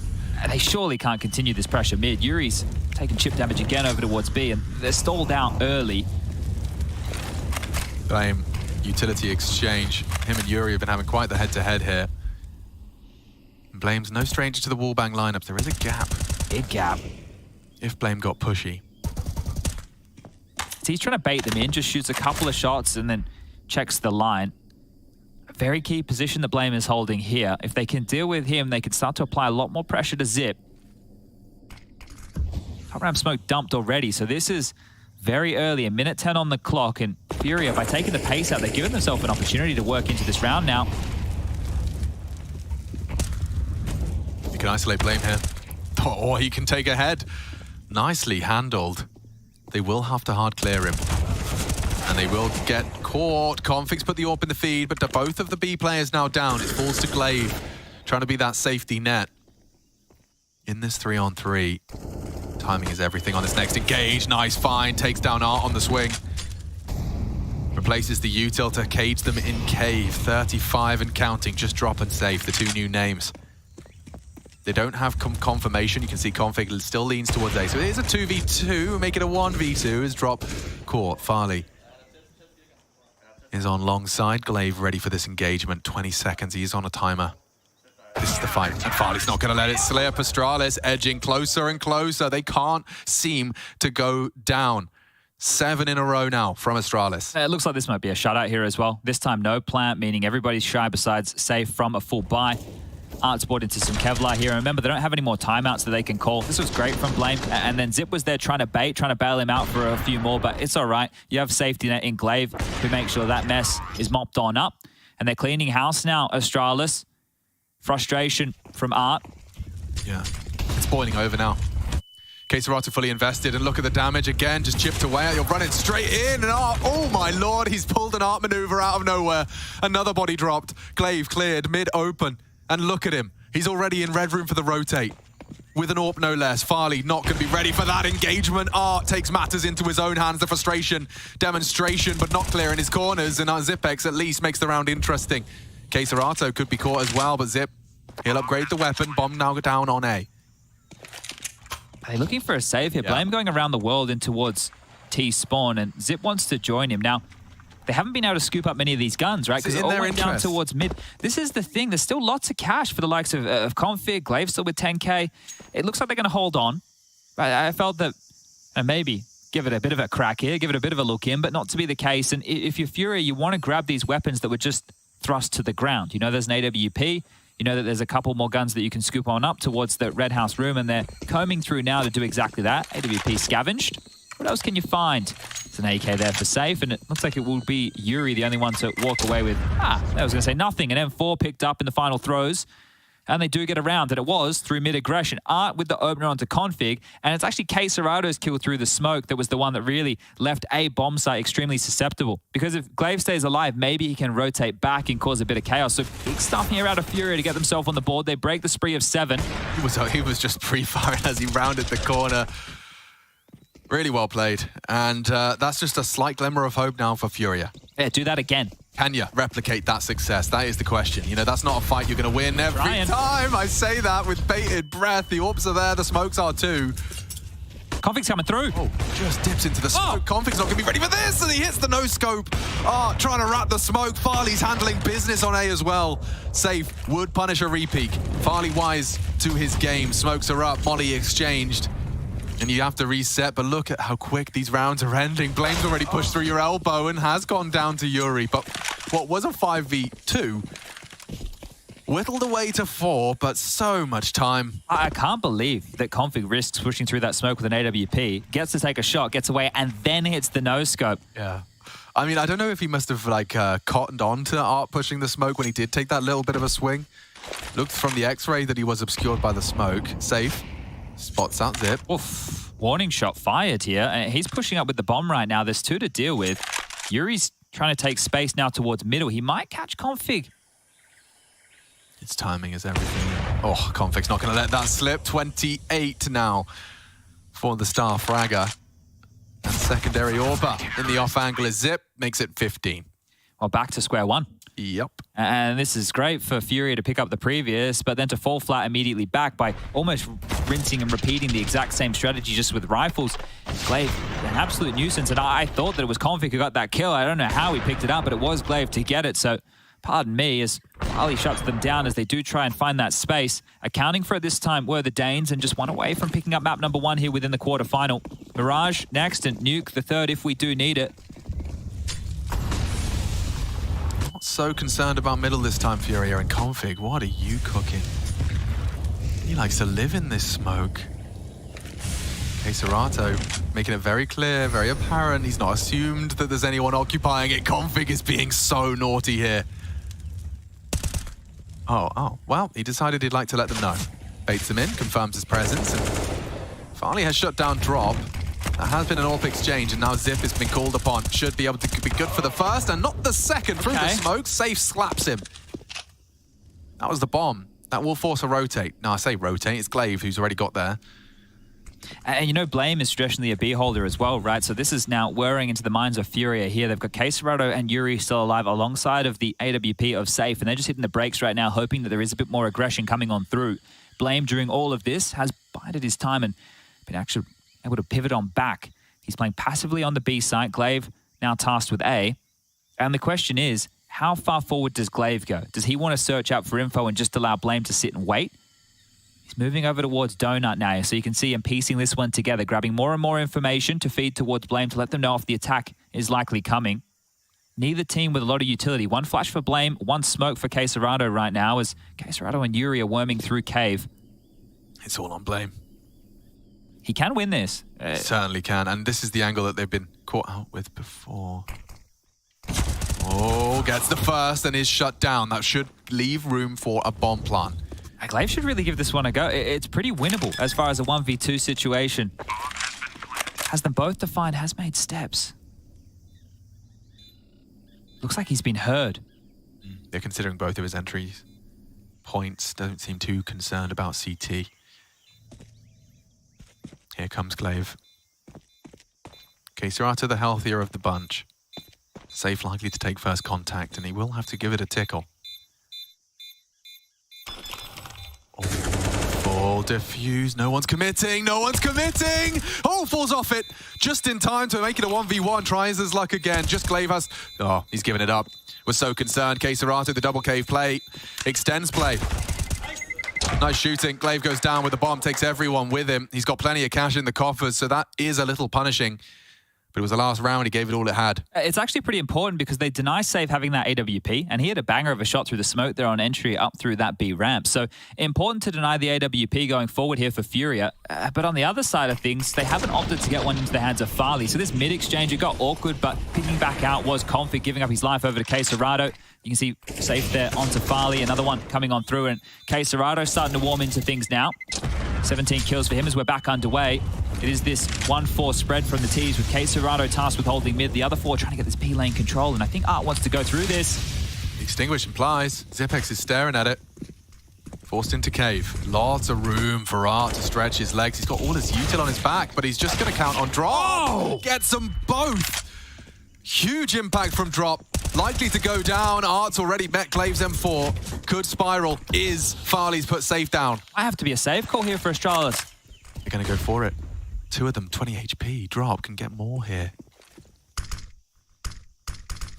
17 bullets in the mag. Glaive, if he was to peek, it would be a hard shot with 5 HP. And now hard to plant, hard to plant. One bullet would do it. The spread, the nades are there and denied. Okay, Quesarado, you have started to look warm. You know he hides and resides, and oh my god, Glaive lives on. First bullet connects and distracted. Config will finish it. 16 on the board, Astralis.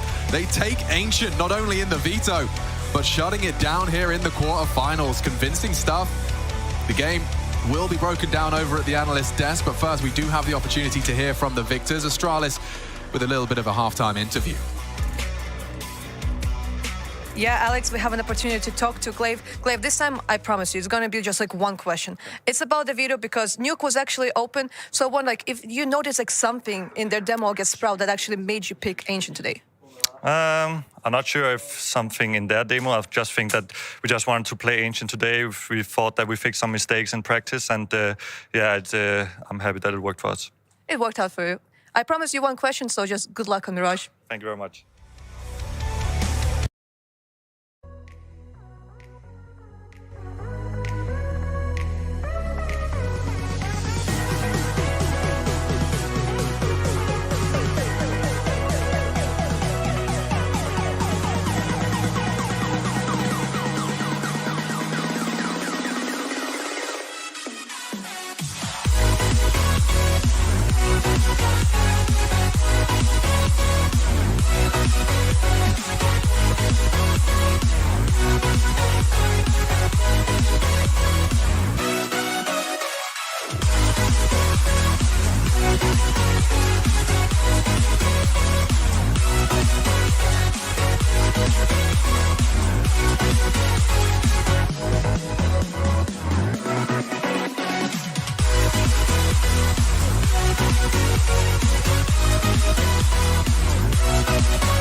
that game because he was the man of the game, man of the match, man of the first map, 30 kills.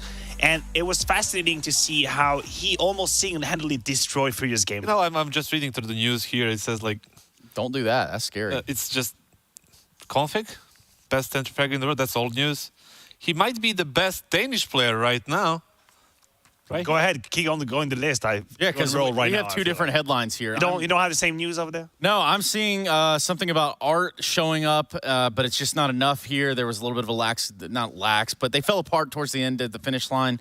I don't know. Yours must be. My boy Config delivered 30 this one, and you know I have to say that pick of Ancient was a jackpot for them. You know they exploited every single weakness that Furia had on this map.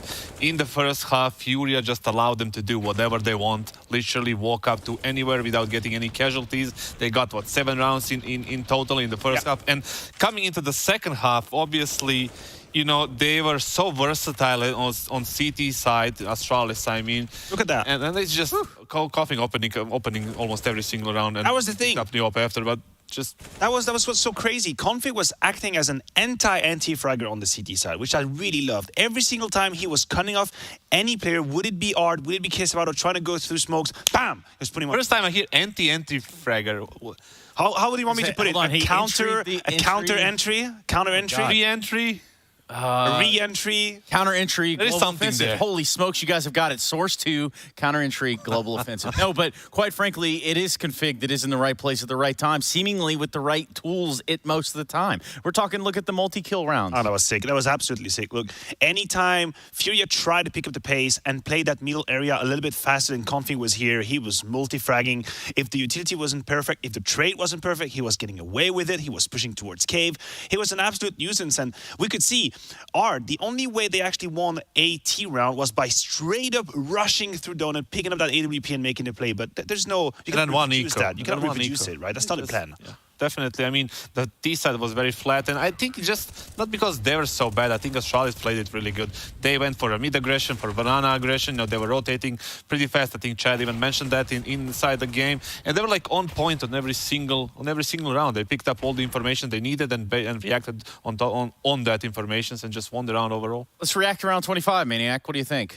Talk about the limitations that Furia faced in some of these rounds. We're putting their T side under the microscope in round number 25. It's a 3 versus 3 where trades sort of favored Furia, and you will see how disjointed their final B take is. You see Art here going completely alone.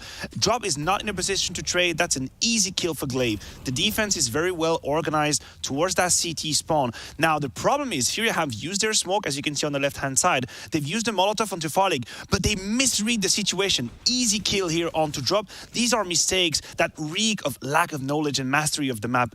Astralis in here was in an uncomfortable 3 versus 3 situation. That was the way in that Furia needed, and they botched the end of it. This is such an easy fix, Maniac, right here, right now. They had the smoke for the left side. If they were closer together, they drop that molly from safe into that long area so they cannot get picked. They swing together. They have to swing. Yeah, they have to swing. They have the cave area already, so they just swing together, trade whatever is there, plant the bomb. That's an easy 2v2 to win the round. Art swings alone without the Molotov. When they put down the Molotov, they don't go out, and when they finally do, the Molotov is misplaced, and Farlig gets an easy kill. That's how we ended there. Just kind of delivered, put it on a platter. Hey, Mirage put on a platter too.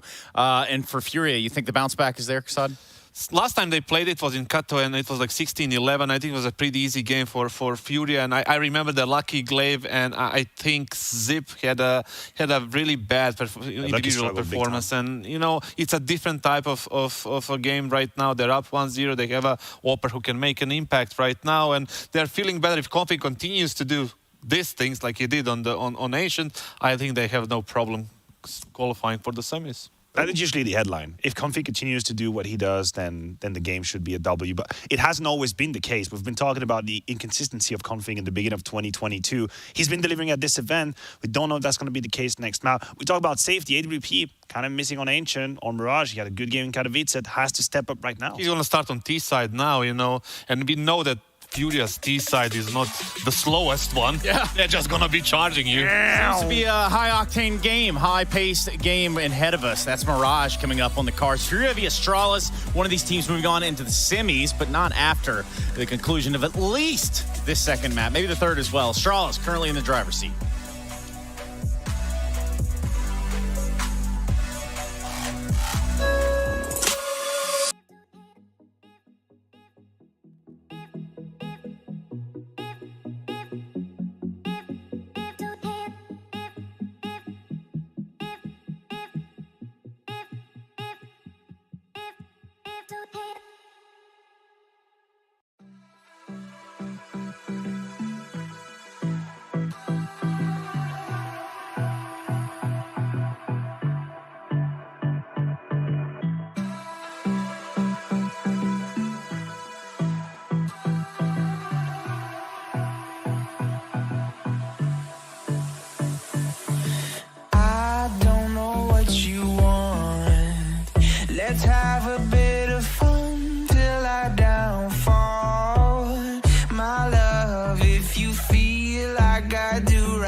Who's Amy? Amy guy. Serban. He was a player. Really? He was a player in FPX. Really? Yeah. He's a coach, huh? At some point, yeah, but the last role he had was a player. It's okay, but there were so many coaches you could have said. What was the first one? I'm Ran. The coach passed in Navi Junior. Okay. Amy, bro. It's okay. Name 3 things you throw on CS. Go. Grenades, rounds, maps. That was good. Name 3 people that you are smarter than. Alex, Crims, and Keita. I could see that one coming. Name 3 players who've transferred teams in the last year. Transferred. Dupree, Magisk, and Monacy. Name 3 terrible video games. Valorant. Valorant, Elden Ring, Fortnite. And Fortnite. Elden Ring, I suppose. What is Elden Ring? New game, bro. Everyone loves it. Name 3 things people shout on TeamSpeak. Can't say that. I've got nothing. Not safe for work. I don't know. Offline and online. G2, Gambit, Navi. They were all wrong.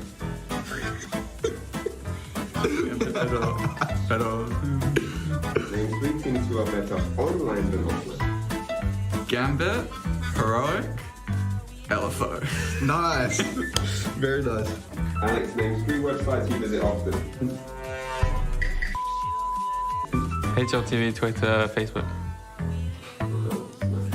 There are other social media platforms that are available. Name 3 items of utility. Smoke, flash, HE. 3 things Hunter hits. The... I got lost. How do you say opposite of cucumber, the other thing? Pickles. Like pickles, mushrooms. Losing in finals.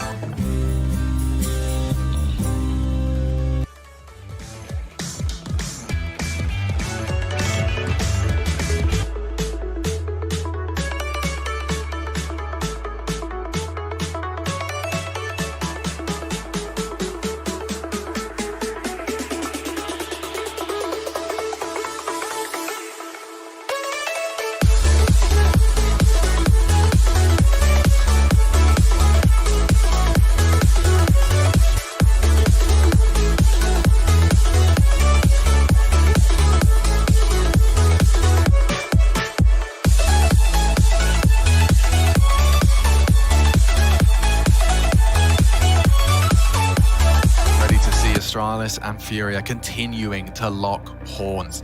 2 quarterfinals on the menu tonight. Navi take on Faze Clan, and I'm Machine, joined by Chad Birchall to bring you Furia Astralis. We just had a pretty damn long affair. 29 rounds of play leaves Furia down in the dumps, and Astralis 1 up in the series.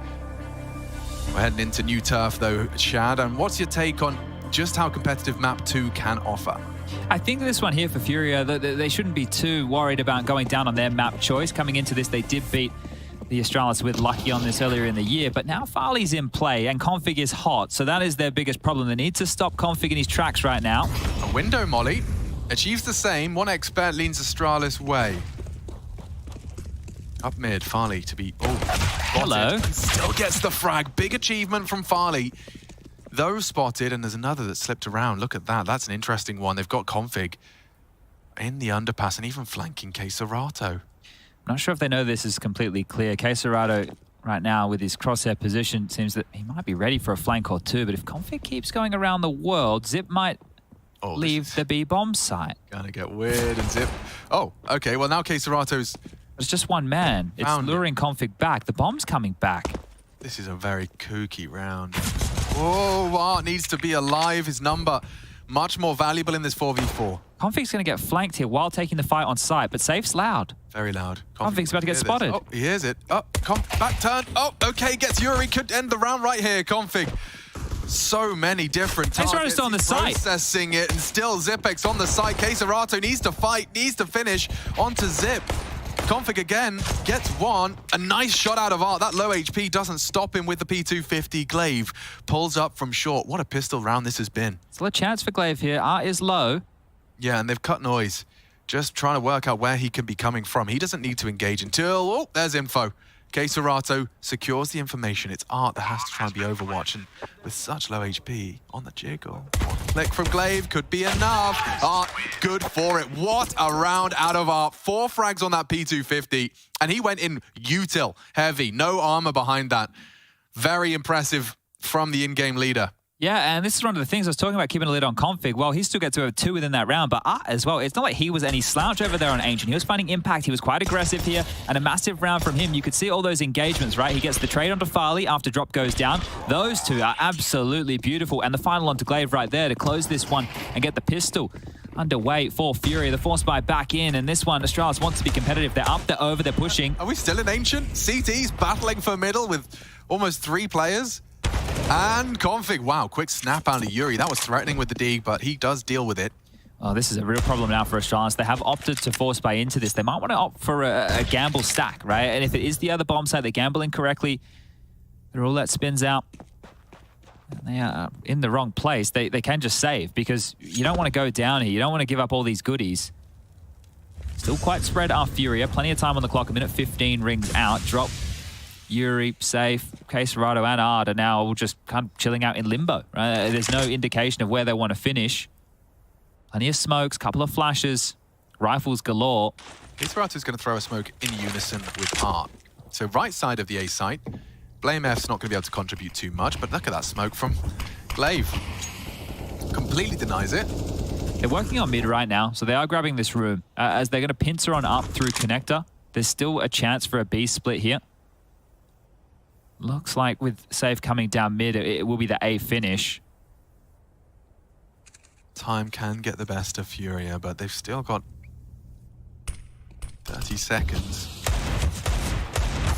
Hard duel for Glaive to win, and eventually does fall. So Zipex not able to do too much from short. These stray bullets on the dig not going to find much, and it seems like Blame and Farley would rather have another attempt into the 3rd round of play. Yeah, they did some good damage, but just unknowing exactly how much. Dropper's heard this rotation back, and he's alerted his teammates to this. Aren't starting to get a move on. Drop going to cut them off at the pass, make sure that they're unable to escape from the B bomb site. And the worst case scenario right now for Astralis is Farley and Blame lose absolutely everything here. Yeah, they're set up pretty tight. They are hunting indeed. One of the issues here with this hunt is if they do lose the weapons, I think they're just going to send Art in here. He's changed out guns with drop.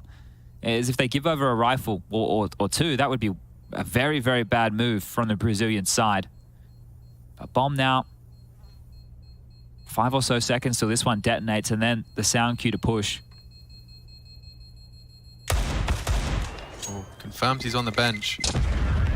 Blame does lose the dig, so just Farley is all. Oh, yeah, all he gets away with is that scout. So this is going to be difficult for Farley now. Wants to stay mobile with this scout and find some tags, but they know exactly what was saved. So if you're Furia, you could do something quick. You could do something execute heavy over towards A, just stifle them and block them out of the choke points with some smokes and mollies. But this is looking great now for the clean Furia 3-0 conversion. It'd be a bit of a calamity if they drop the ball here against a P250, a Deagle, and a scout in play. And they've opted for the B stack. Everybody making their way on over. A little bit of boost up on the sight box. And Queserato quite quick on this. He's going to get some jewels. Yeah, well, he has the scout and spots one out. Queserato will force Glaive out. And executes him. Prepared for another here as well, that close nade. Oh, Config, very nice. That AK could fall into enemy hands as well, unless Art's willing to try and defend it. Look, they're closing in on that retrieval. Someone needs to go back and get the bomb here from Furia. They could already start the 40-second timer, but they're still trying to grab space. This might get out of control, Alex. And yeah, because now the scout's over on towards CT. Missed his chance.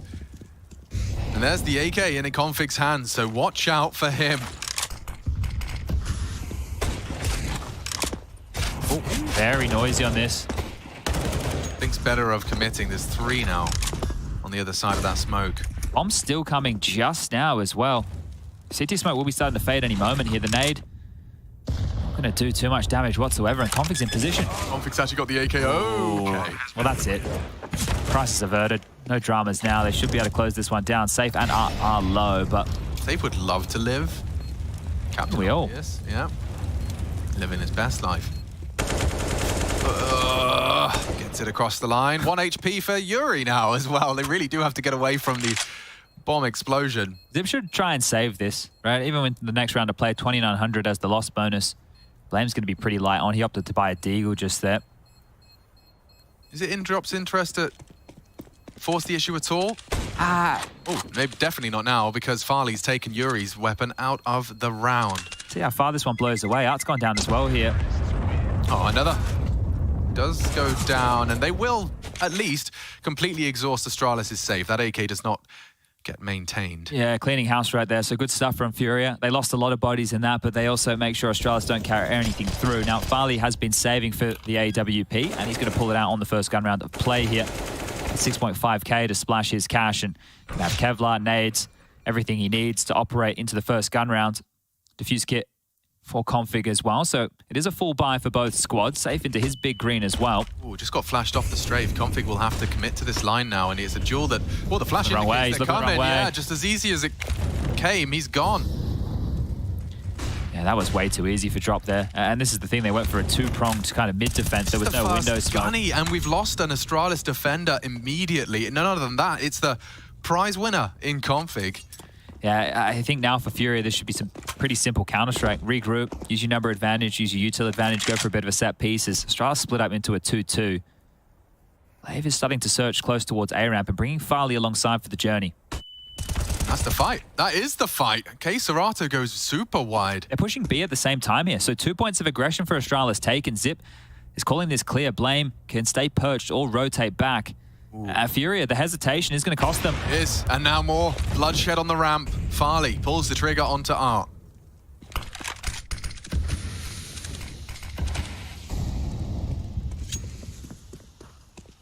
Great recovery so far from the Astralis, very mobile on the defense. Blame is still in the apartments and can be a problem for this drop Yuri pair. Oh, Zip's just cleared mid, but they're up short. Blame has to worry about apartments and short.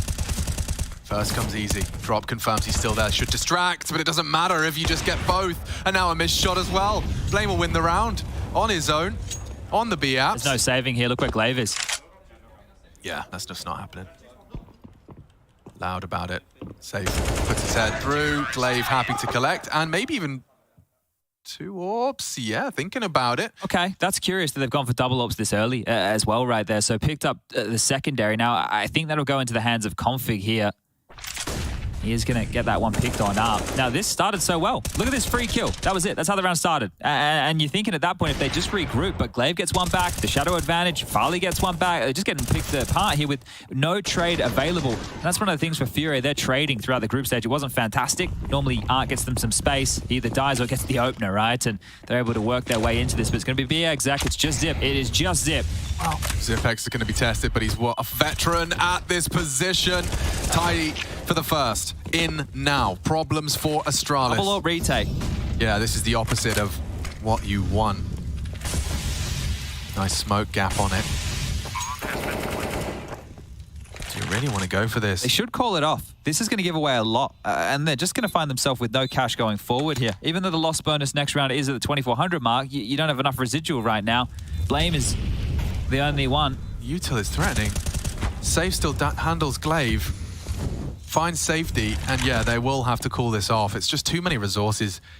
Losing 2 AWPers on a retake is just not the one you want. Farley overstays his welcome.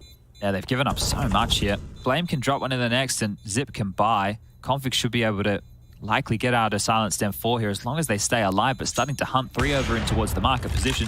Config's AWP now noted. Trying to find the kill here, so Config, aggressive maneuver while retaining the AWP. Yeah, it's in his character for sure. So they will be able to make this one work. It's not as bad as I forecast here. The loss bonus has helped them to get out M4s for everybody else. So no dramas here. And you can see what's happening, right? There's no way. Unless Zip gets a multi-kill, the retake on this site is going to be so difficult. Good impact from Safe and Drop here to deny this secondary AWP. Farley will get that one back. The buys are coming on through, and 4-1. Furia hot out the gates here.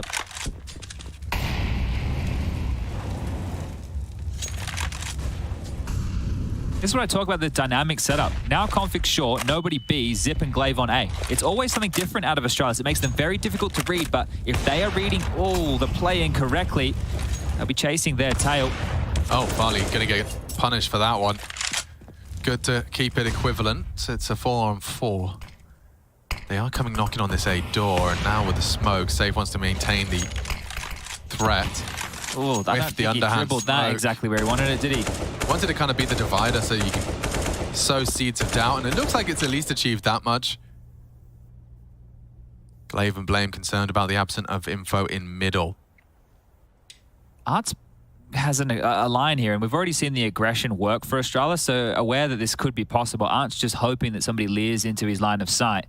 There's enough utility right now if Furia wanted to try and finish on towards A. They've got a couple of flashes, a smoke, a few Molotovs. Quesarado up through apartments, dropping. Safe looking likely to come through this A ramp play with Art as the linchpin through mid. Could be the difference maker here.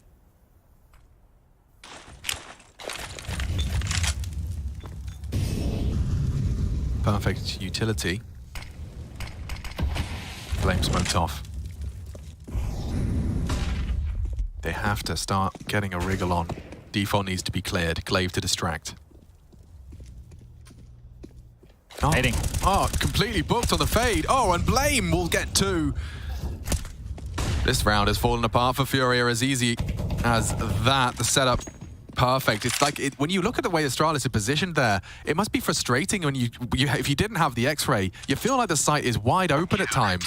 And then suddenly, these points of contact all come upon the fade of the smoke. Blame, a great find. Yeah, it gave Fury enough rope to hang themselves right there, right? So you go for your execute. Yeah, if you're not quick, that's okay. We're sitting, we're waiting, we're hoping that you're going to take more time off the clock. It makes our life easier. So Astralis will get their second round on the board, but Spotty still a consecutive feeling essential right now. And beautiful from Blame, right? The smoke fading there. And this is the thing, because Safe threw both of them, those smokes were on different timers. They weren't going to fade at the same time. The jungle one was up a little bit later. So the buyback here and drop into a Deagle. The rest with AKs, but quite heavy towards middle here. Look at Yuri's space quite quickly towards the chair position. Nice nade onto Art. I'll do nicely. On a follow-up, nade is beautiful as well. Yuri takes even more damage.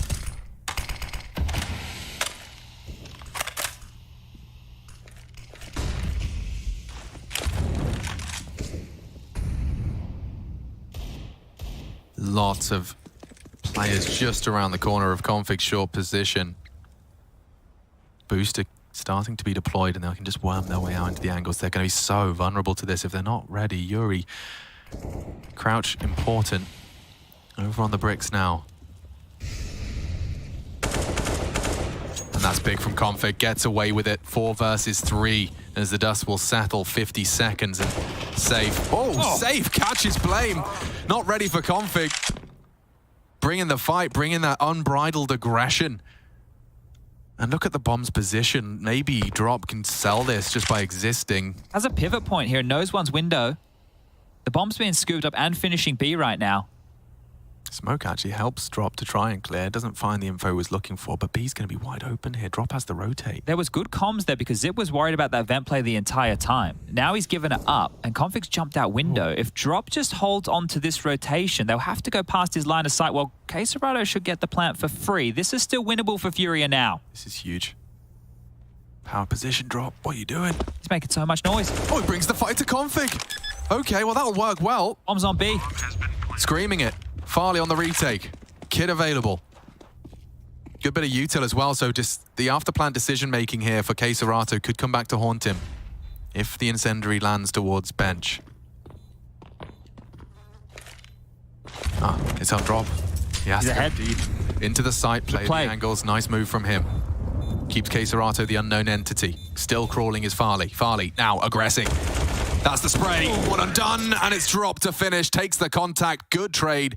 And that's 5 for Furia. Denies the Astralis consecutive. Really good play there from Drop. I thought he may have gone a little bit too aggressive by trying to track down Config, but the fact that he gets the jump on him, the fact that he gets that kill, it keeps the question mark as, is it an A finish? Because our Connector player just died. Meanwhile, the ruse was the bomb getting planted on B. And it felt like they did a good job, right? There was an opening that came through one of the smokes towards Connector. Config grabs another one there. This is almost a lineup, but it's all right. Drops here. Doesn't drop the ball this time round. Not at all. And a timeout called here, the first for the Danes. Astralis early in this CT side, needing to have a bit of a chit-chat about how things are unfolding. Can get a buy. Blame's already into an M4. You can see a bit of conversation going on there. Just even taking a sip of water, just a breather necessary. Config can buy an M4 as well. Farley could have done the same, but he's actually bought into a Deagle. So it might just be Blame with the Hero M4. The rest to take something a little bit lighter. Then with the 2400 into the next round, go for a buy, and maybe an SMG would be the best Blame can muster. Safe guns are always still possible here as well, but this gives a chance for Furia and Art to set their sights on how they want to approach round 8. The only issue I can foresee is if they go for something stompy and quick and walk into a multi of Blame.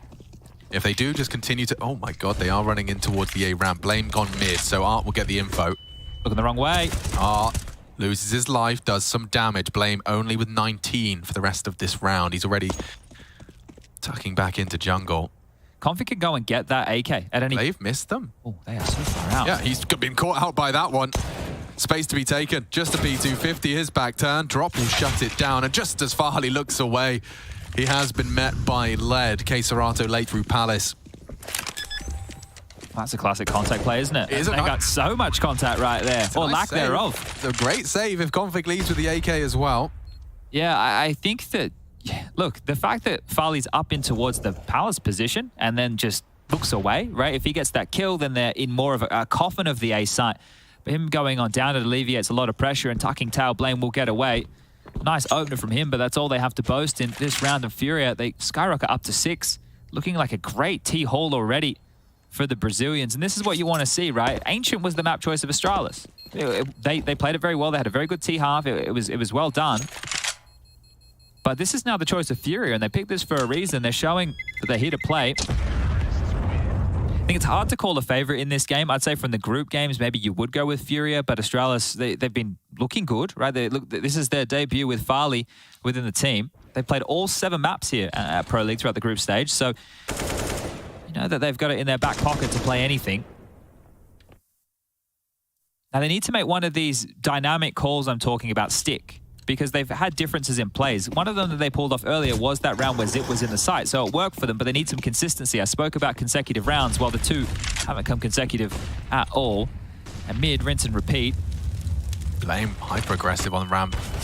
Hyper-aggressive and punished for it. The pop flash clear. Glaive, trajectory implies sandwich, and that's the end of him as well. Keserato is bullying them. Only Farley on CT. Does, but drop down, the bomb down too, but Config's fallen. And oh, Farley, yeah, he's going to have to try and really have a hero moment here, and it doesn't last long. Art builds upon his first with a second. Just Zip hanging out, wondering where the 4 teammates he had have gone. I think about Mirage as a little bit of like a leaky ship, right? Because if one hole is opened up, right, not only are you having to try and fix that hole, you already had a task that you had to do. Yeah, and you were fixing the cannons to the deck. Yeah, and then at that point, well, now there's a leak. So now you're running down under with a bit of a bucket. And now there's cannons rolling all around the floor. And there's problems everywhere, right? And you can see how quickly that manifests. You're worried about mid, you're worried about Palace, A ramp. Oh, wait, they can be window. Wait, they can be through behind us through the vent. We have some massive problems now, and so does Zip as the Artful Dodger. It is a common clear, dare I say it, on the save, but he's... Oh, he's got him. He'll take 3 in the round, but it's more important, 7 for Furia. They're heading towards a 1-out T-half. The finances are funky over there. Yeah, I would say, like, well, I was going to say maybe just a half buy here, but Config's gone for a hero AWP, because there's a certain point in a map, look, that has a slight CT bias, right? 9, 6, 8, 7, pretty much par for the course in a map like this. You want to hit the big red button and go, guys, I know that we're only going to have Famises or MP9s, but we have to start to buy. And it looks like Config's thought exactly that. He's going to go into the AWP. We'll be able to afford into the next, but this is the impact. It needs to be felt. This can't fall flat. Now there. Peeking under. Thinks better of it. Yuri is present. And Yuri can be very scary on this T side, partnered up with that of K Serato, this time in Palace. They got a 3-man mid-prong. K Serato happy to drop some threatening util. But I mean, this really is just a question of what can Config get done, right? I mean, the round shouldn't be too threatening. Yeah, the thing is, if he gets the first kill and then is able to reposition and find a second and Furia take their time, as they are right now, then it could spiral out of control. They have so many bodies towards middle here, and there's B aggression coming on through for more info, so they can start to piece this puzzle together. If Config gets up towards Ticket, hold up a second. Drop? Not looking. Didn't see him. Does it just can't finish off Zipex. But there's something, and immediately they hit their W key. Config, if they do. E-split looks nice here. Yeah, it looks perfect. Config's out of play. It's just Zip. It was Zip. It was. And that was the round. Yeah, all right. Well, I enjoyed that one. Don't know about you. 8 already for the Furia boys, and it's only going to get worse for Farley. He's been shut down. Config's not going to try this round. Yeah, he's a little bit close here. Now, as I mentioned, with the loss bonus where it's at, he will be able to buy next round by virtue of that 3,400. So not the end of the world, but I'm sure Farley's sitting there licking his lips going, hey, I would like that one next round, please, Mr. Config. I didn't watch enough of the anime to be able to make Captain Levi references. He's from the Attack on Titan. I do see the resemblance, yeah. And he was a bit of a badass from who are we talking about? Farley. Oh. You see what I'm saying? Sorry, I didn't realize. I'm with you. I just assumed all of us were making the connection. No, you've made the connection and brought it up. Sorry. Yeah, just a bit of a Captain Levi vibe from Farley. And I was trying to think, does Captain Levi lick his lips at any point? Is he eating people? We're asking the wrong place. If Rush could chip on in now, he could definitely help us. I'm sure there's a lot of our viewers at home. And Ents, I think, are big Attack on Titan fans as well. So maybe we'll have to ask them when we see them. Ah, and his second name is Ackerman. Levi Ackerman. That's a pretty good fake nick for Farley. He could be Levi Hackerman. In the Just a workshop. Just a workshop. Yeah, all right, look, we are working with it. We'll see how far we can push that. Now, the double ops have been maintained. Config even keeping hold of that one, despite his proximity to that bomb blow-up. Oh, he's going to have a lot of cash, isn't he, Config? So he has residual money left on over here. Another timeout called. Trace, the coach of Astralis, now trying to chip on in and salvage this half, right? Because they can salvage this half. A 9-6 in favor of Furia means Astralis can come into the T side. They can win the pistol. They can start to net themselves a bit more of a handy bag. But right now, this is looking like one-way traffic. Things are looking very good for Furia here. It was a bit more back and forth when we were over there on Ancient. This one, not to be the way. What do Astralis have to say? Everything they want and more to contend in round number 11. Pretty standard stuff from Furia, right? They've just been operating with the top mid smoke. They apply a bit of pressure. They drop on back. They pip the gap, and away we go. Config in window. Farley's AWP over towards B, and there it is. Top cat smoke, a couple of flashes. Art jumping on through. Config wants to stop this. Oh, his Art's dead. Surely looks away. Missed shot. Punished. Config gonna be slamming the desk. Round continues and fast. Lots of nade damage. They have managed to keep Furia at the pass. Zipex, a big contribution. So distracted by the apps, doesn't stop the full push, but does shut down the short prong, and that will slow them down. A cancel call made. Safe and drop. Return all the way to spawn. Look where Glaive is. He's already pushed up close ramp here. Right, if he's able to get one and done, it'll buy enough time for the rotation of Blame to get back into position. Glaive still has a Molotov. He still has a HE in hand. He's actually pushing forward, Alex. Now, does the in-game leader push his luck or sit on back? Looks like it's the latter. Oh, Safe just not ready for that one, was he? Nice shut down. It drew almost a full rotation. They fooled everybody but Glaive, who stayed as the last responder on this A site. And now Astralis is third, looking extremely likely, unless K Serato and Drop can pull something magical here. Damage still can be on the cards. Make sure that you whittle down some of those CT purchases. But all in all, it feels like this round has already come to its conclusion. Yeah, I mean, in terms of directing the credit, a full team effort, Glaive does shut down the potential of that 3v4. Bad Config out, right? Yeah. Had that bit of a wobble, but that's such a high-pressure situation that Config's putting himself into. That's where combat AWPing comes into play, right? And it's never easy to do, especially with Art, who is just moving like a madman. I think there's very few players that fit the category and fit the bill as much as Art does in terms of his appreciation and affinity for just finding gaps, floating and flirting with those gaps, the slight lapse of judgments, knowing when people will and won't be addressing parts of the map. And, you know, that leaky ship you were talking about in that example, I think Art's, ooh, they didn't save it. They were waiting there the whole time. and don't manage to bring it out, it's not going to cost them too much. 10k right now for safe, so they will be able to purchase them. Actually, they've called a timeout over there for Furia, so they understand that they have a very good half already, but 10 rounds sounds a whole lot better than 8. Just want to take a closer look at some of the sticker choices that Config's gone for there. I think he's a big Clan fan and a Dick Stacey fan. Yep, who's coaching Valorant now, I believe. It's old Dick Stacey. So yeah, good to see Config showing some love to the Australians, and maybe Config was thinking about joining Big alongside of Gade. You never know. You know, that could have been possible. That could have been what he was thinking about doing. Maybe he's a big fan of Gade. And that's possible too. Shout him out. Well, all right, the buys are back on in here. What's the last one? Oh, Config. Oh, of course, you want your own sticker on the gun. Yeah. You need to represent. Here we go, and it's actually a double T-side AWP setup here, Alex. Everyone's favorite Config and Art head-to-head. Here we go, and Art is too quick for that. Yeah, could have seen that one coming. Art loves himself a quick AWP duel, gets it. T-AWPs, 2 of them. Very unique. This is the cool thing about Art, right? Like, he's going to do something outside the box, and Art is actually giving them another opening to work with. 2 rounds consecutively he's taken down Config, but can Furia convert this time? A mid-gambit from Blame and Zip as they try and clear out towards top mid, both from the window position. Glaive tasked with A again, and here comes this mid-crawl.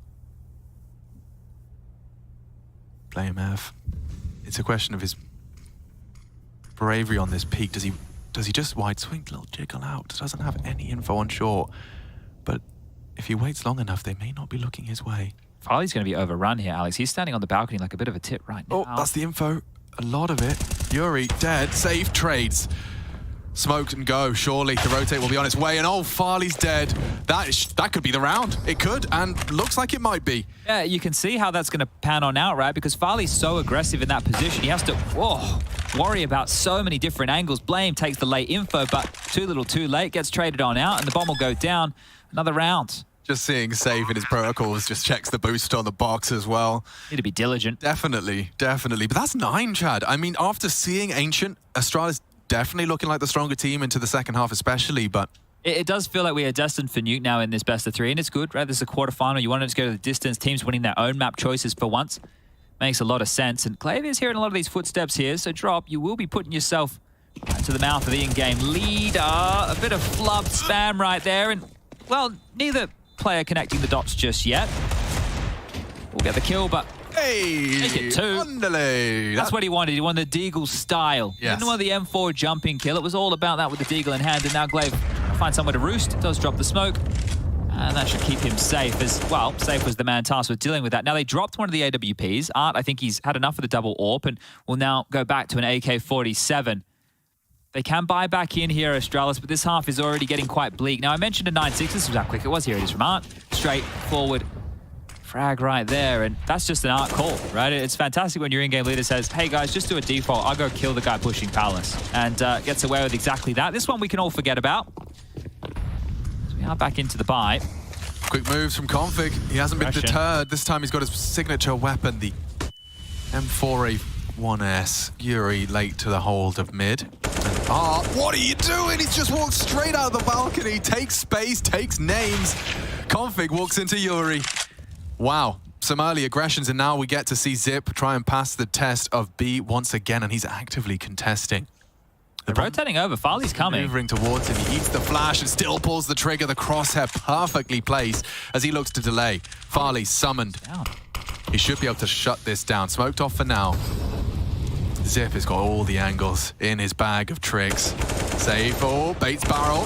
Still not dead somehow. Bullet through. Do penetrate the skull. Safe. Gonna have to think wisely about the next move. He's lucky he didn't go down there. He had the bomb. That could have been thrust out the window, dropped into the Scion. It would have been doomsday as far as round 13 was concerned. But the fact that they're backing off has given them a second life, another opportunity to try and convert here. Blaming connector. Farley now understanding that it won't be the B finish. Playing a little bit more defensively. Zip was just jumping, right? So has quite a bit of information. Yeah, this makes more sense. You can see they were having a conversation. Farley and Zip both staring at the apps and figure, let Zip work his magic elsewhere. Coming through mid, this is great for Blame. The fact that he's still in this connector, you would expect players to maybe be a bit more site-centric. He could get 2 here. Yeah, it's going to be a hard clear for them as well. Zip will swing out. Safe. Kisarate. Good one. And there's the second, just as you saw coming. Too many angles to worry about, and it's a silenced M4. So by the time that they connect the dots, they're already dead, and now it will just be the save for Yuri here. So not done yet, are Astralis. They will grab their 4th. Now remember, winner of this quarterfinal will go on to play the winner of Faze versus Navi in the semi. On the other side, we already have it decided. It will be NIP versus ENTS. That'll be the first semi-final fixture of tomorrow for your Saturday. But Blockbuster CS here for the Friday night. What do you reckon about ENTS NIP? Is that another full 50-50 in your eyes? I think so. I think so. It's a bit hard to call, right? I think the NIP are going to be playing a type of Counter-Strike that doesn't have a whole lot of pressure here, obviously because of the Faze situation / Brolin situation. And they've been playing good. They've been looking good. If Rez is continuing to play this kind of Counter-Strike, we definitely have a good game to look forward to. It's a nice nade onto Art right there. No, I agree. Rez has been looking hot to trot here. We're straight out mid. Bomb's leaning B, but see what Yuri can get done. Slower pace this time. Art had 3 consecutive rounds where he got the opening kill. Only converted 1 of those, did Furia, so... Odd. Yeah, a bit of a change here in the play. I mean, Astralis would bite your hand off for a 9-6 half. Double up T-side again here. Poor drop on a Deagle, and forward positions from Yuri and Quesarado to pincer onto this A site together. Yeah, it's not like they can easily replicate the way in which that double AWP T round worked. It was an aggressive Palace push that gave them the opening and a trade off of a blame window fight. Well, here they come, starting to turn the screws up connector.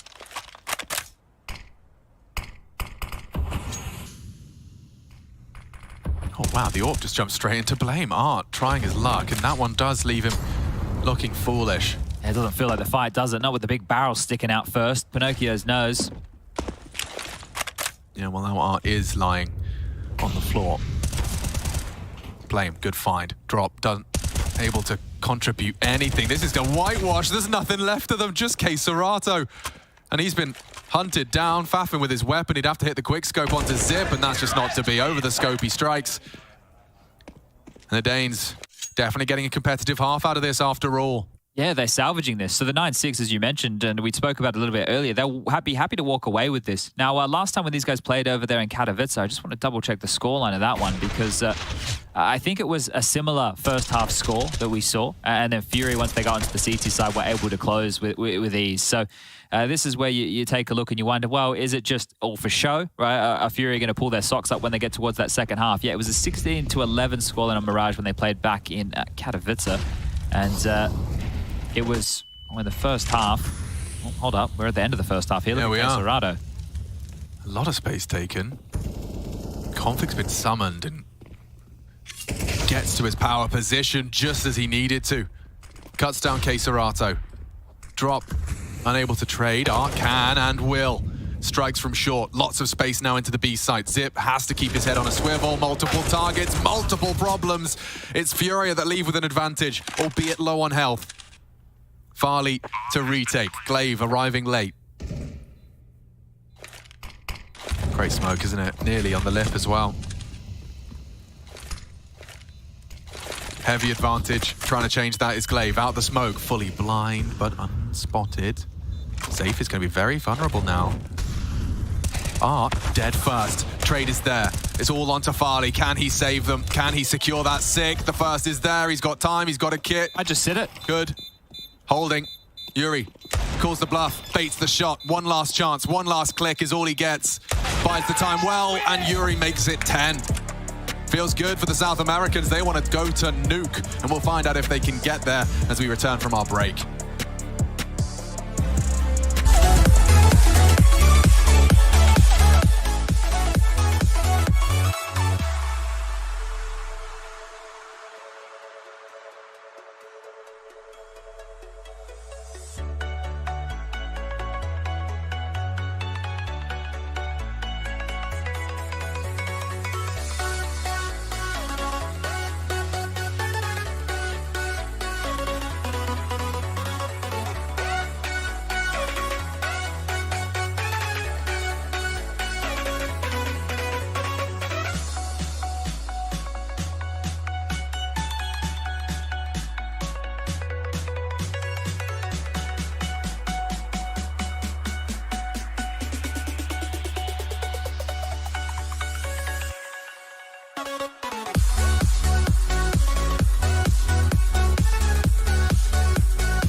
5 rounds in the bag. Astralis take to the T side, looking to close it out 2-0. Furia may have other plans. Gary, the coach, making sure they are centered and ready.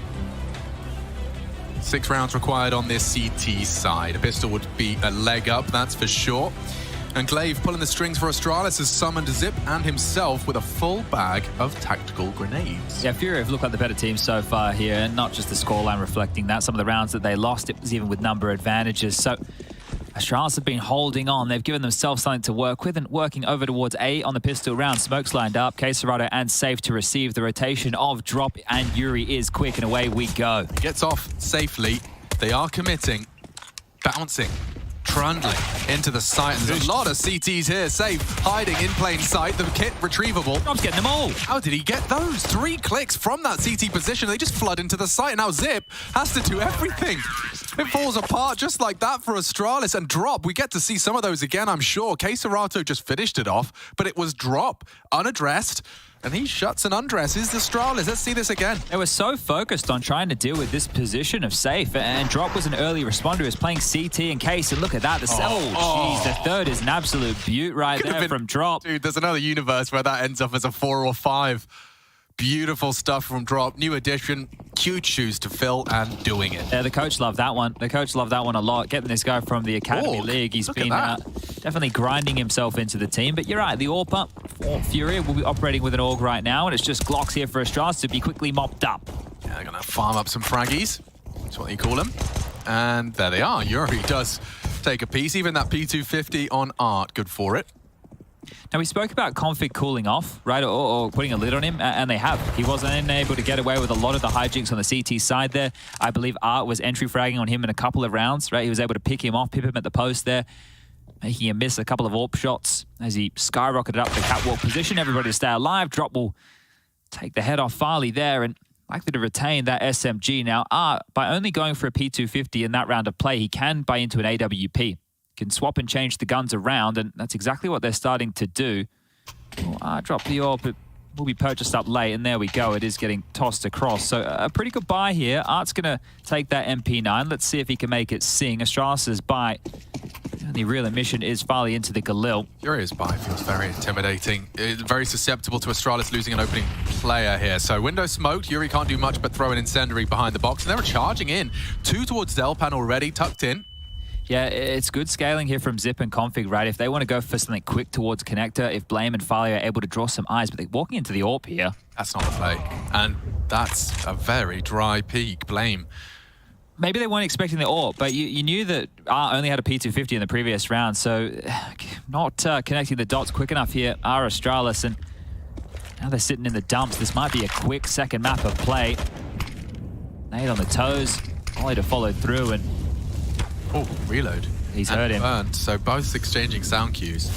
Config gonna try his luck. Glaive tries to draw attention of Jungle. Look at the team play. Great catch from Ob's team. And no one knows. Yuri goes down. That's a necessary trade. But a nice move nonetheless from Config. Bombs it at T-spawn, fellas. Yeah, they might have to try and finish B here. Softening up Drop. Don't give it to him. Glaive, a lot of space. Art, however, the fly in the ointment. Yeah, look at this. It's the bomb for Farley as well. So if he walks into Art and the bomb's loose to the MP9, I think that Art has the better gun for the job here. Oh, Farley is going to be so frustrated if he finds himself walking in. Yeah, you're going to have to be clearing, right?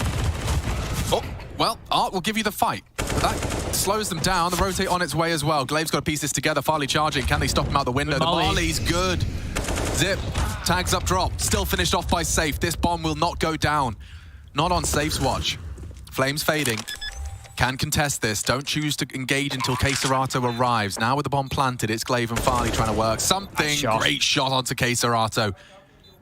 And don't forget, Drop low HP. Bogdan's Law dictates the AWP went out on him. It's safe to try and close on this AUG. And closing the gap. Glaive to be hard cleared here and not looking the right way. It's great from the Danes. A 6th recovered, and Farley, the triple.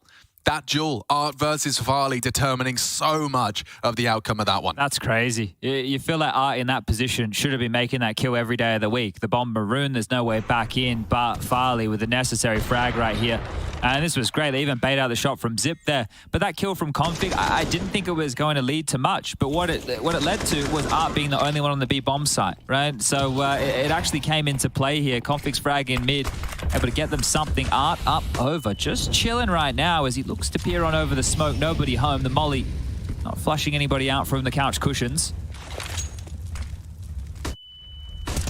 Oh, yeah. Out safely. Config spotted. Is he really going to jump back up here? He is. Oh, wow, that's naughty. Art has posted as 19th, and it's on to Config. You want to call him off. You have to shut him down. A flick missed. A second attempt. Come on now. Don't keep giving him the chance. Safe.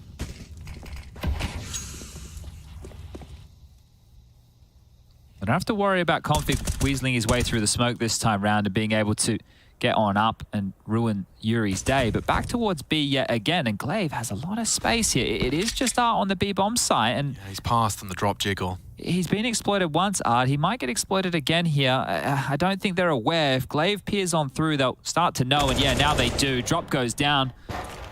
He goes through. Yuri, big frag to post and stops Glaive before he could cut off the Still rotate. going B. They are. Art will hear this now. Doesn't call for help, doesn't drop his smoke. Just punishing the leaping Zipex. Blame, where's that trade? He's tucked in tight. Jiggle on the fight. Nice find from Blame. The round continues. Rotates are on their way. Farley to post up on the window. This is a power position for Farley. Yuri is locked. And Blame gracefully glides to get that bomb down. Farley, they baited him once. Oh, he looked away. No one's across.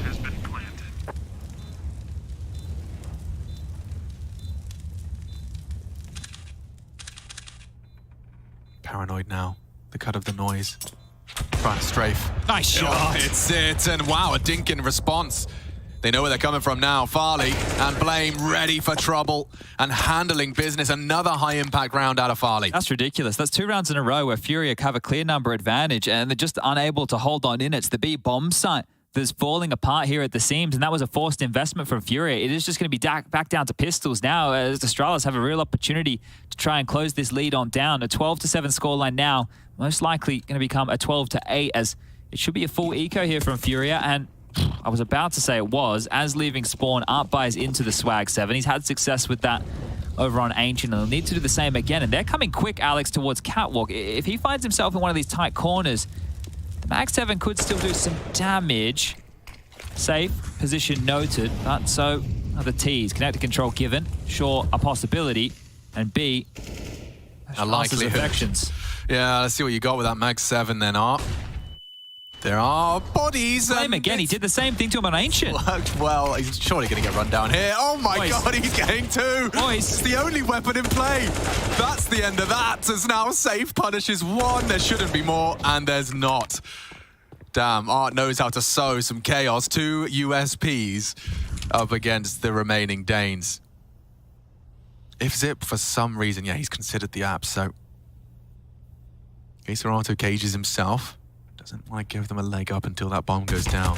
Glaive goes looking into the USP, and now Furia, with only a single Mag 7 investment, could be posting a 13th. It is the Clutch Minister. Has he got it in him? You'd argue it's supposed to be an easy one. AK's fallen into enemy hands. Zip deals with Geserato. Yuri last seen short. Zip. Patient and delivers. Astralis do save themselves, and it's Zipex they have to thank. This is crazy. 3 rounds in a row, they've been able to win out, and this time it wasn't even a post-plant situation. The bomb didn't go down. So this B bomb site, once Astralis get in, they ain't getting out. That is huge to pick those up. And look, they're close. Sure, it was only the pistols, well, and that Mag 7 in play. Art definitely made the most of that. But Fury have had opportunities here to start to shut this one down, but only 4 rounds the difference now, and the buy is coming back in. I mean, it's a humbling humbling eco. Keeps Astralis with only $100 in their back pocket for the majority. This is lovely, and Blame's going to be a little salty. It's happened to him twice now, right? That's why I referenced Ancient. He was the one who pushed through Cave, right? And goes down to the Mag 7 on Cave as well. Art did the same thing. He gets 2 out of it. Very, very close stuff here, but Zip is calling the bluff, right? Right there, Yuri is expecting him to scale back towards the site, try and get that bomb down, but Zip's allowing the round to play on out, and a huge one. Starting to get fired up now, are Astralis. Timeout was called from Furia here. What's the change-up going to be? 3 through window. No orb. going swiftly over, and Art wants to take this fight in middle again. Flashed off, config cross. Got him again. And down. He is really they have his number. He's owning in the head-to-head right now. Config has the least kills for Astralis. Yeah, they're quickly grouping back up towards A. They know Art lives on B. Trying to exploit Keisarato's position. Safe. Ooh, getting him a little frisky. There was 4 smokes down on mid and 2 down on A. So there's only a couple of smokes remaining in the server right now, and Safe is fortifying this site. They know that the AWP was holding the line, so Keisarato needs to be very, very careful here. Art still has mid control, Yuri to chip on in, and it's going to be the A finish. Yeah, Safe's got Palace on lock. He could be vulnerable to the Tetris swing. Blame confirms his presence. They are coming through on Tetris, and oh, an easy frag. Can he get away? Yes, is the answer. Blind as a bat. Keisarato, a lot to do. Safe continues to build upon it, and Keisarato from triple. Blame so close to finishing the job, but now he's all alone to try and do so. One tap goes awry, and it's Keisarato for 13. That smoke came from downtown just to make sure that Blame had no way forward. Beautiful stuff there, and well, those close rounds. We had 3 consecutive rounds where, well, 2 being the high end, 1 being the low end of the Astralis players survived to get them across the line. That clutch, that 1v1 from Zipex. Yeah, this 1v2. is the sting, right? This is the part that stings a lot here, the fact that it is just going to be pistols, and I think they're feeling pressured to force by the loss bonus at the bottom of the barrel here, 1900 into the next. They know that they can still keep this one competitive against Furia. They bought, and they're heading towards B. It's where the success has been. And it could be pacey. Effective util. Hasn't done damage, but does slow them down. It's the second step, some deep flashes. Art sniffing this one out. They're coming. Ready or not, they're coming. Blame surging out the window first. He's still alive. He's taking space and catching bullets. And yeah, this one has fallen completely flat. That was a full investment. Yeah, and it was so disconnected. Glaive has space. He's spotted now. Won't be long for this world as he tries to tuck in towards window. 2 players lying in wait. And it is Farley helplessly coming up connector with the bomb on his back. Call this one 1 round. Look, it's a nice shot, but won't see too many more of those out of Farley. He'd love to take Keisarato out. One little ball bang or 2. A bit thick for him. And extended. So, Furia, I mean, it's hanging on by a thread at times. It really does feel like at any moment Astralis can continue to close that gap. That string of 3 relatively convincing, albeit bar the Mag 7. Yeah, you have to look at that 3, right? And sure, they get them on the board and they convert and they make it look good after losing opening deaths, right? That was one of the factors that played into those rounds. But for Furia, they have this lead. They're holding on to it. And Astralis, with the loss bonus, have opted to force buy again, right? They didn't want to take the save and then buy in and contend against round 15. This is an all-in. Yeah. Okay, well, it is ride or die, and charging in to Safe's domain. 1, and then missing between the 2 wickets. Now Blame has space and frags. Keisarato and Yuri activating in a big way. It's Keisarato to spray him down, repel the invaders. And it almost feels like a certainty that this will be decided on Nuke. Yeah, if you win that one there, you're still alive and kicking Astralis, but you lose it, and now it's just going to be another force buy again. So 3 consecutive rounds where they will have to force buy. It's a horrible place to find yourself in, but we don't need to spell this one out. Money plays a big factor, and they're just dancing around the sight boxes here, dealing with this. Yuri chipping in, being the thorn in the side, out through the bench smoke. A great aerial little shot just there to show you how it went on down, and no plant sleeve. A scout, a Galil, a couple of Deagles, and a Act 10 in play here for Astralis to try and extend play, but if they do, it just feels like it's going to hurt. Yeah, well, that hurts. Flame cut out of the round immediately. And there's pace behind Glaive. Fighting head-to-head with Drop, and wow, that makes the Mac 10 look good. Beats out the Jewel. With a defensive one, and yeah, he's going to have to reposition now. He's been spotted out. Nade looks great. And is 100 damage felt. Yeah, this is just going to peter out now, isn't it? Yeah, Art dancing with them. Dicing with death, finding new positions. The Tech 9 may be all he needs. Great at this range. Finish the job. He confirms Zipex is there, and a bit of a shy one. Just safe to deal with business and forcing him out. Zip's got himself a dig. If he could have just hit that, we would have had a round. It's 16, baby. Furia, they take us to a 3rd map. And in convincing fashion, it was their map and they demonstrate exactly why.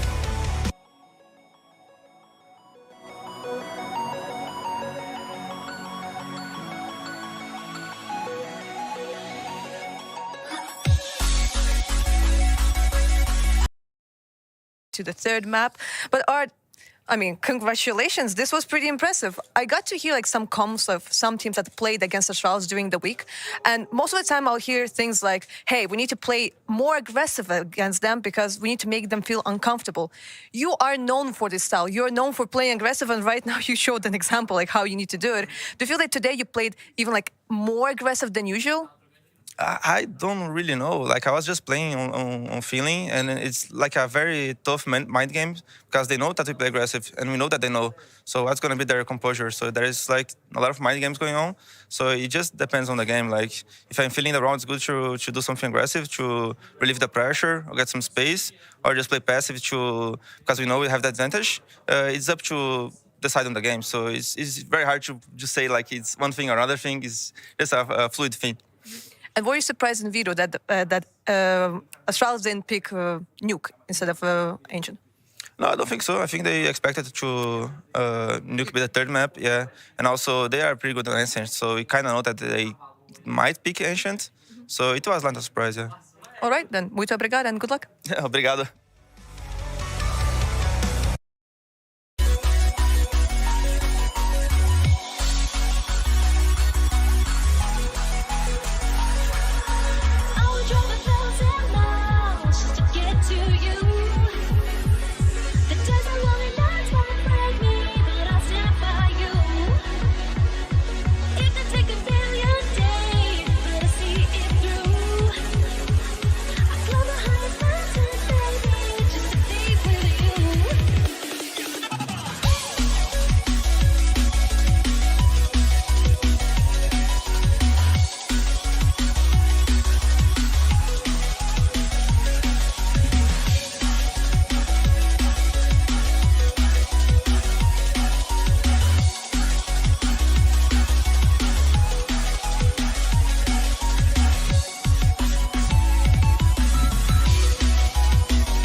Well, I bet Astralis wish they had a recon grenade, because right now, was not looking good. Ladies and gents, we go to a map 3 here after Furia dominate on what was Mirage. A couple flaws, couple things to look at there, but overall, it doesn't quite matter as we look at Nuke as the final map of this quarterfinal. And looking at it is not just me. Weirdly enough, there's Maniac and Kassad here with me at the same time. Weirdly enough, always here for you, always here for the viewers, of course. Look, we would preface this Mirage saying that they played in Katowice. It was a very clean victory from Furia, but things had changed. Config was supposed to be awake. Lucky wasn't here on Astralis anymore. We had all of these sorts of reasons as to why this would be different, but it wasn't. Looks like they didn't change that much from that Mirage, definitely. It did not change at all. Yeah, it's not. I think you said it nicely at the opening. They dominated them completely throughout the whole both halves. You know, they kind of strangled them on their T side all over the place. The money was nowhere to be found. In Astralis game, config was nowhere also to be found on that CT half. And after you lose the second pistol, it's 12-5 already. There is no margin for error, and they just close it out. At that point, you have lost the initiative in the battle. I think that goes a long way. You look at, being down 12-5 kind of speaks volumes for itself, Maniac. Oh, no, absolutely. And for Astralis, we could picture a world in which 12-5 down, but in the CT side, then you can maybe imagine. But we know that Mirage is not exactly the bread and butter. It's going to be extremely complicated to come back against this Furia with this Art as well, who answered beautifully after map 1. Yeah, Art, definitely the guy we're looking at for the numbers, at least in this one. So you go from a 10-5 first half, where in which, looks like you're on the T side. It's Art running around, kind of doing Art things. Kassad got a taste of that. The thing is, like, after 12-5, they have so much money at the beginning. They have so much confidence and such a big lead. They can run whatever they want. One mistake from Astralis in the gun round puts them in an eco, and that's already 14. They got like 2 of them, 2 close ones. There were like a couple of clutches from Zip. There was one from Zip as well. And then it was after that, you have no money. One mistake puts you in a position where you have no more money, and then Fury is just in a driving seat, and it was a one-way traffic there. Oof. Now, check this out. In our Air Force Aim High head-to-head, tell me more about Config being the best entry player of all time in the Galaxy. The floor is yours. You have 20 minutes. All time in the Galaxy. I'm going to stand by my statement. He is still the best entry player in the world right now, and probably the best Danish player there is right now at this moment. Nice, doubling down. Okay, great. Anyway, so what about these numbers are just like just a minor setback today. Yeah, okay. On Mirage, 20 milligram of copium. Is that how you take copium? Nuke is coming up, boys. Come on. It is coming up first. We'll take a look at some Art highlights, and then obviously what we actually look at is kind of like around 20 here. I think that'll be the easiest point of understanding how this game went for Astralis, or at least in seeing it in real time. Round 20, not looking good. No, I mean, it could have gone extremely wrong for Astralis in round 20. It starts with Art in his shenanigans here, playing it, of course, with the Max 7, closed by short. Blame not really using flash behind him, then that's the second kill on too far. Like, the problem is for Astralis, if they lose this round right here, it's over. That's it. It's donezo. Luckily for them, they're going to be able to stabilize a little bit. With Zip here, he's doing this nice trading. He's going to end up in a 1v1 just a little bit later. That's Yuri granted a kill with the USP, and I thought that was it. I thought this round would just basically pack Astralis up and send us to map number 3. The experience of Zip right here, you will see how he maintains a combat stance the whole way. He knows that there's going to be a peak coming in his way, and all he's got to do is spray down Yuri. So this is Astralis barely surviving. The story of this clip is not to praise Astralis, absolutely not. It's to say they barely made the minimum against a Max 7 and a couple USP to stay alive a little bit longer. Yeah, that's a rough way to go about it. Coming up after that one in terms of money, and then what do you buy after that? No money. There is no plan to give you extra money. You just barely won that clutch, and have no money. One mistake like they had the round after, and that it's all over. Right? Yeah. It's not all over yet, Kassad. I know it's doom and gloom. It's not looking so great for Config there on map 2. But in map 3 of Nuke, hey, we get to decide who wins. We don't, but they do. So when we do that, you look at Furia, you think about the turnaround. Is it there, Kassad?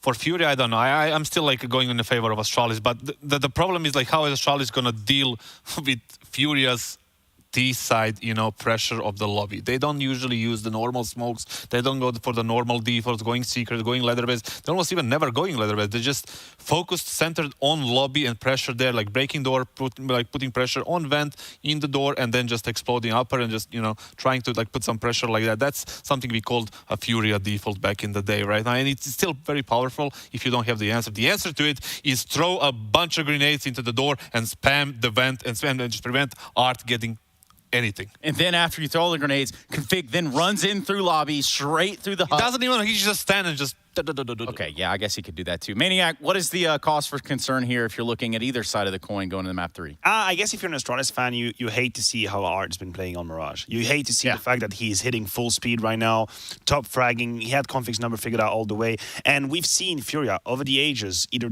ride or die on Art's performance on Nuke. His times where he was finding all the entries, you're talking about that door area, that was beautiful. And at times, team would just completely shut him down and you would see Furia be a shadow of themselves. So I truly feel like this man, Art, is going to be an X factor. I'm hoping that Furia have done some research and they're going to shut down Blame because he's obviously a signature playstyle for Astralis, but we shall see. Yeah, and what is that signature exactly? The plan B for Furia, right? That if Art moves, they don't work out. They have K-Cerato on the A side, who is a rock there. So that's, you know, like a fallback plan. My goodness, wow, I just thought we were in game already. Nonetheless, we are just about ready for that, so that means that you need to get ready for the same thing as well. Astralis v Furia right here. A little bit of redemption on the cards perhaps for Astralis after what was a woeful Map 2. You're watching the quarterfinals VSL Pro League Season 15. Blech.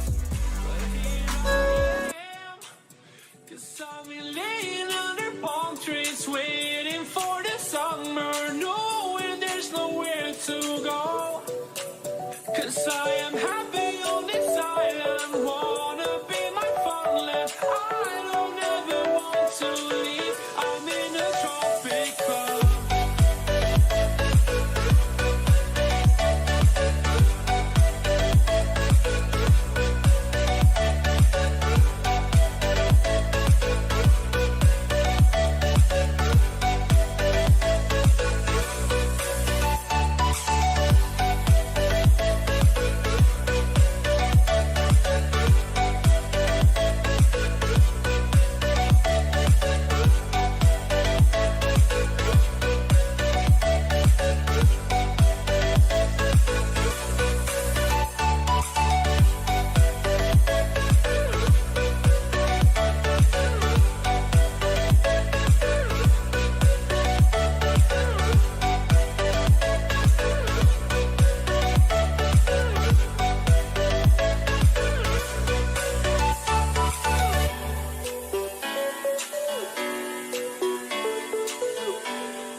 Astralis and Furia, a third map is required. Both teams picking up their pick, and it falls to Nuke.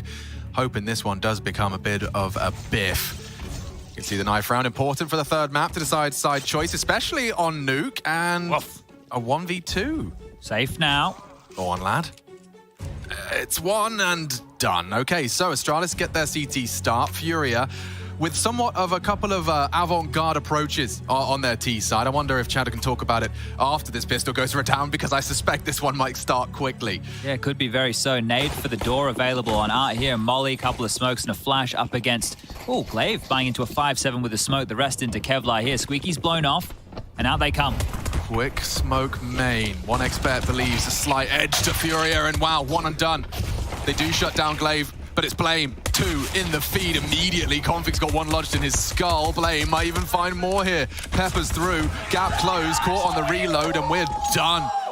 Talking about gaps, massive gap within that main smoke. That's the only way that Blame could have found any action Must there. have been blocked, do you think? I'm not sure. It could have been a misthrow. You know, a lot of players here in the quickness of all of it could misthrow that smoke, and you can see how lethal all that can be. So massive for the Danes to kick it off with the pistol conversion. Look at this gap. Oh, it's Look huge. how huge it is. And just 2 kills off the back of that. So a misthrown smoke, and the demise right here as Config pokes up his little head, drops the bomb and finishes the round off. It's the Bash brothers with a pair apiece. And this is important right now because, as you were just mentioning, it's an unorthodox T side that is played on. Out and down the vent he goes. The plant is name of the game right now, and the chase is on Art. Can he get the digits in time? Does he actually get a bomb plant?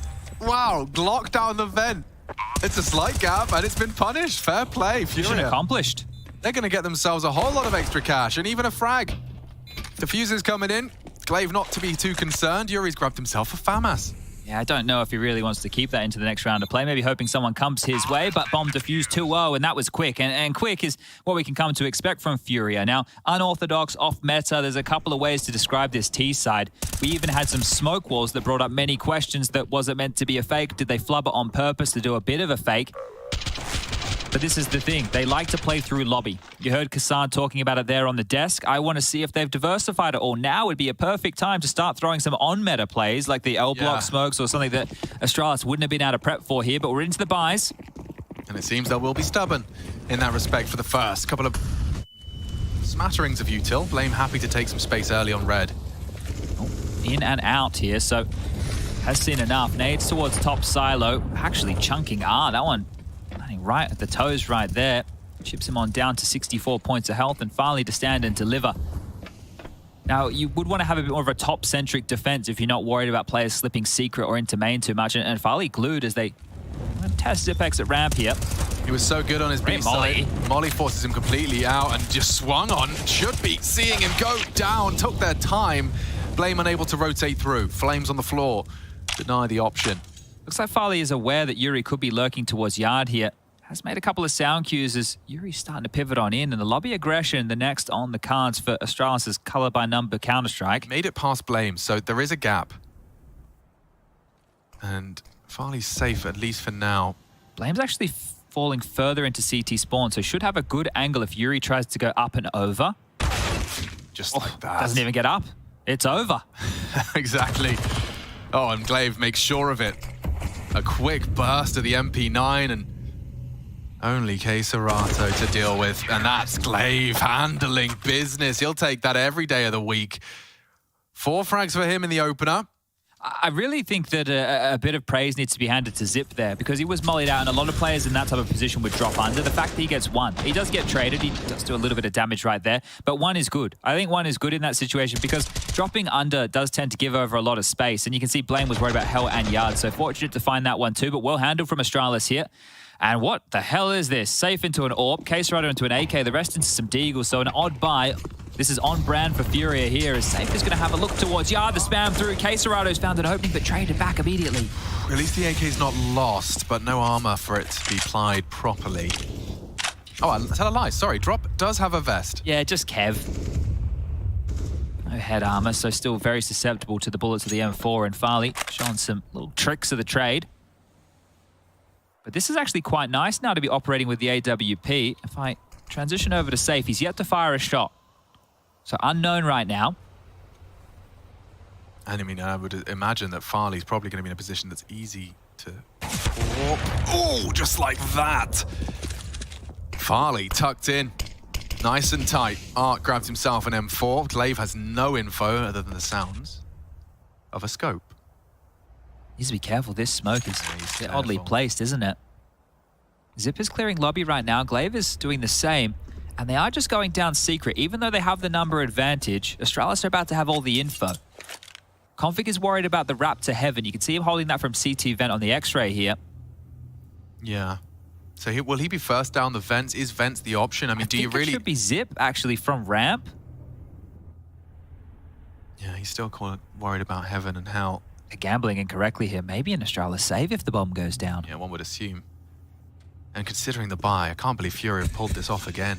Another odd one, right? An AK and an AWP, and they walk on out with what could be the round. I mean, is this something you rehearse? It can't be anyway, right? Hey, Serato swinging open the door and just taking a main biff? That's it, right? It's stubborn in the way that... Oh, hold up. Zip here trying to deny the molly. Not going to get them anything. Glaive's found a kill. This one's on. It is.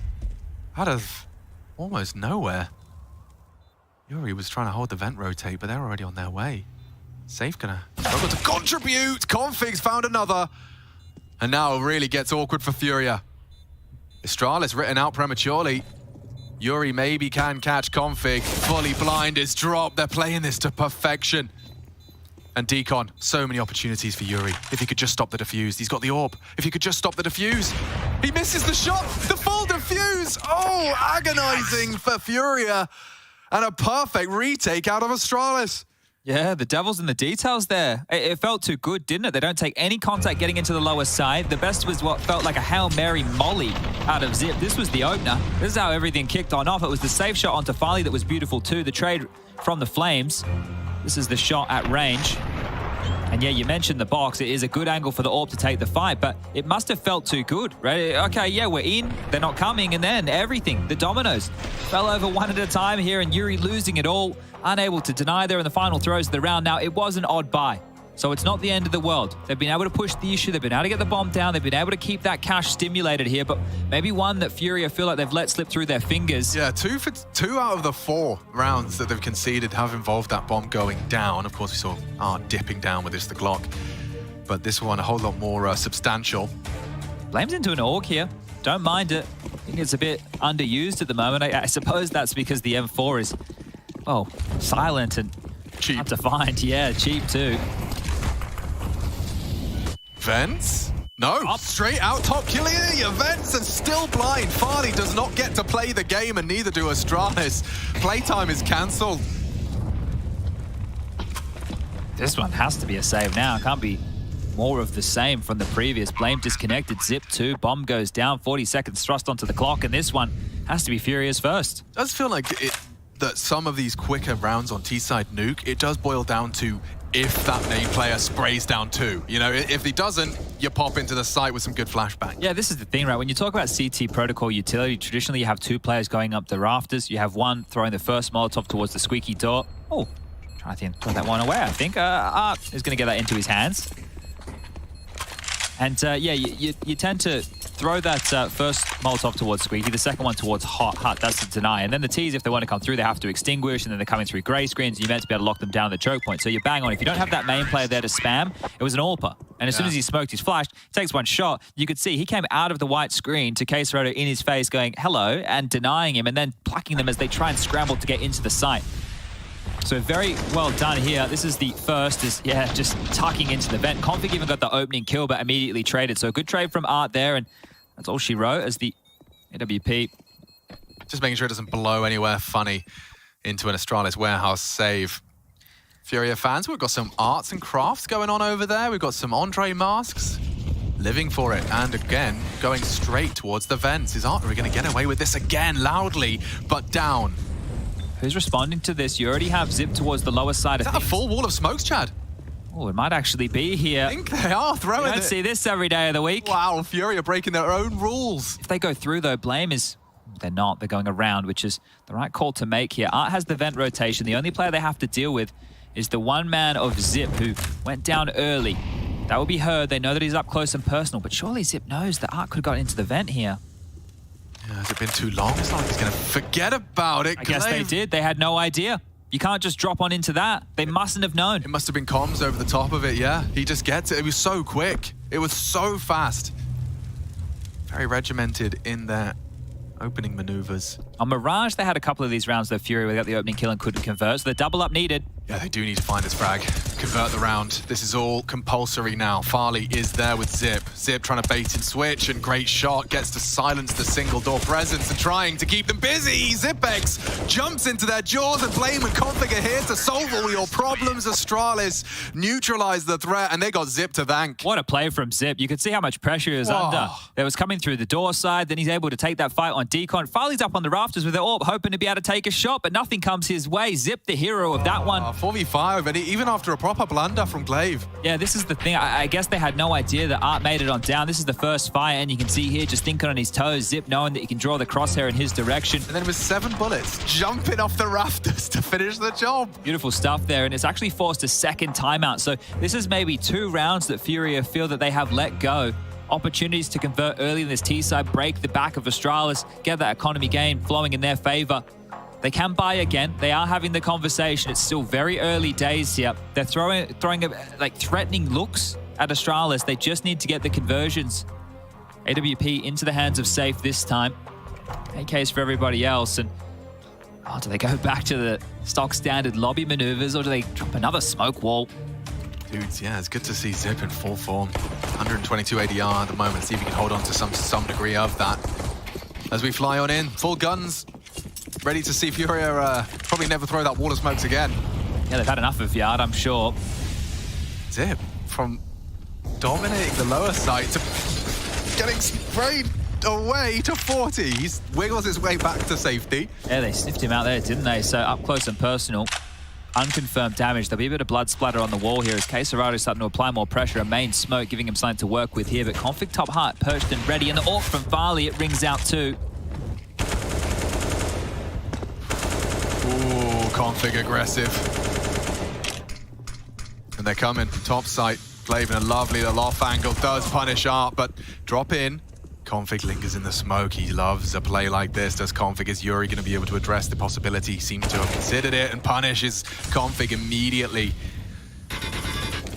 Flash from Blame. Discussing the save. They don't have one, yeah. Yeah, just talking this one through. Farley has one. It's already a save call.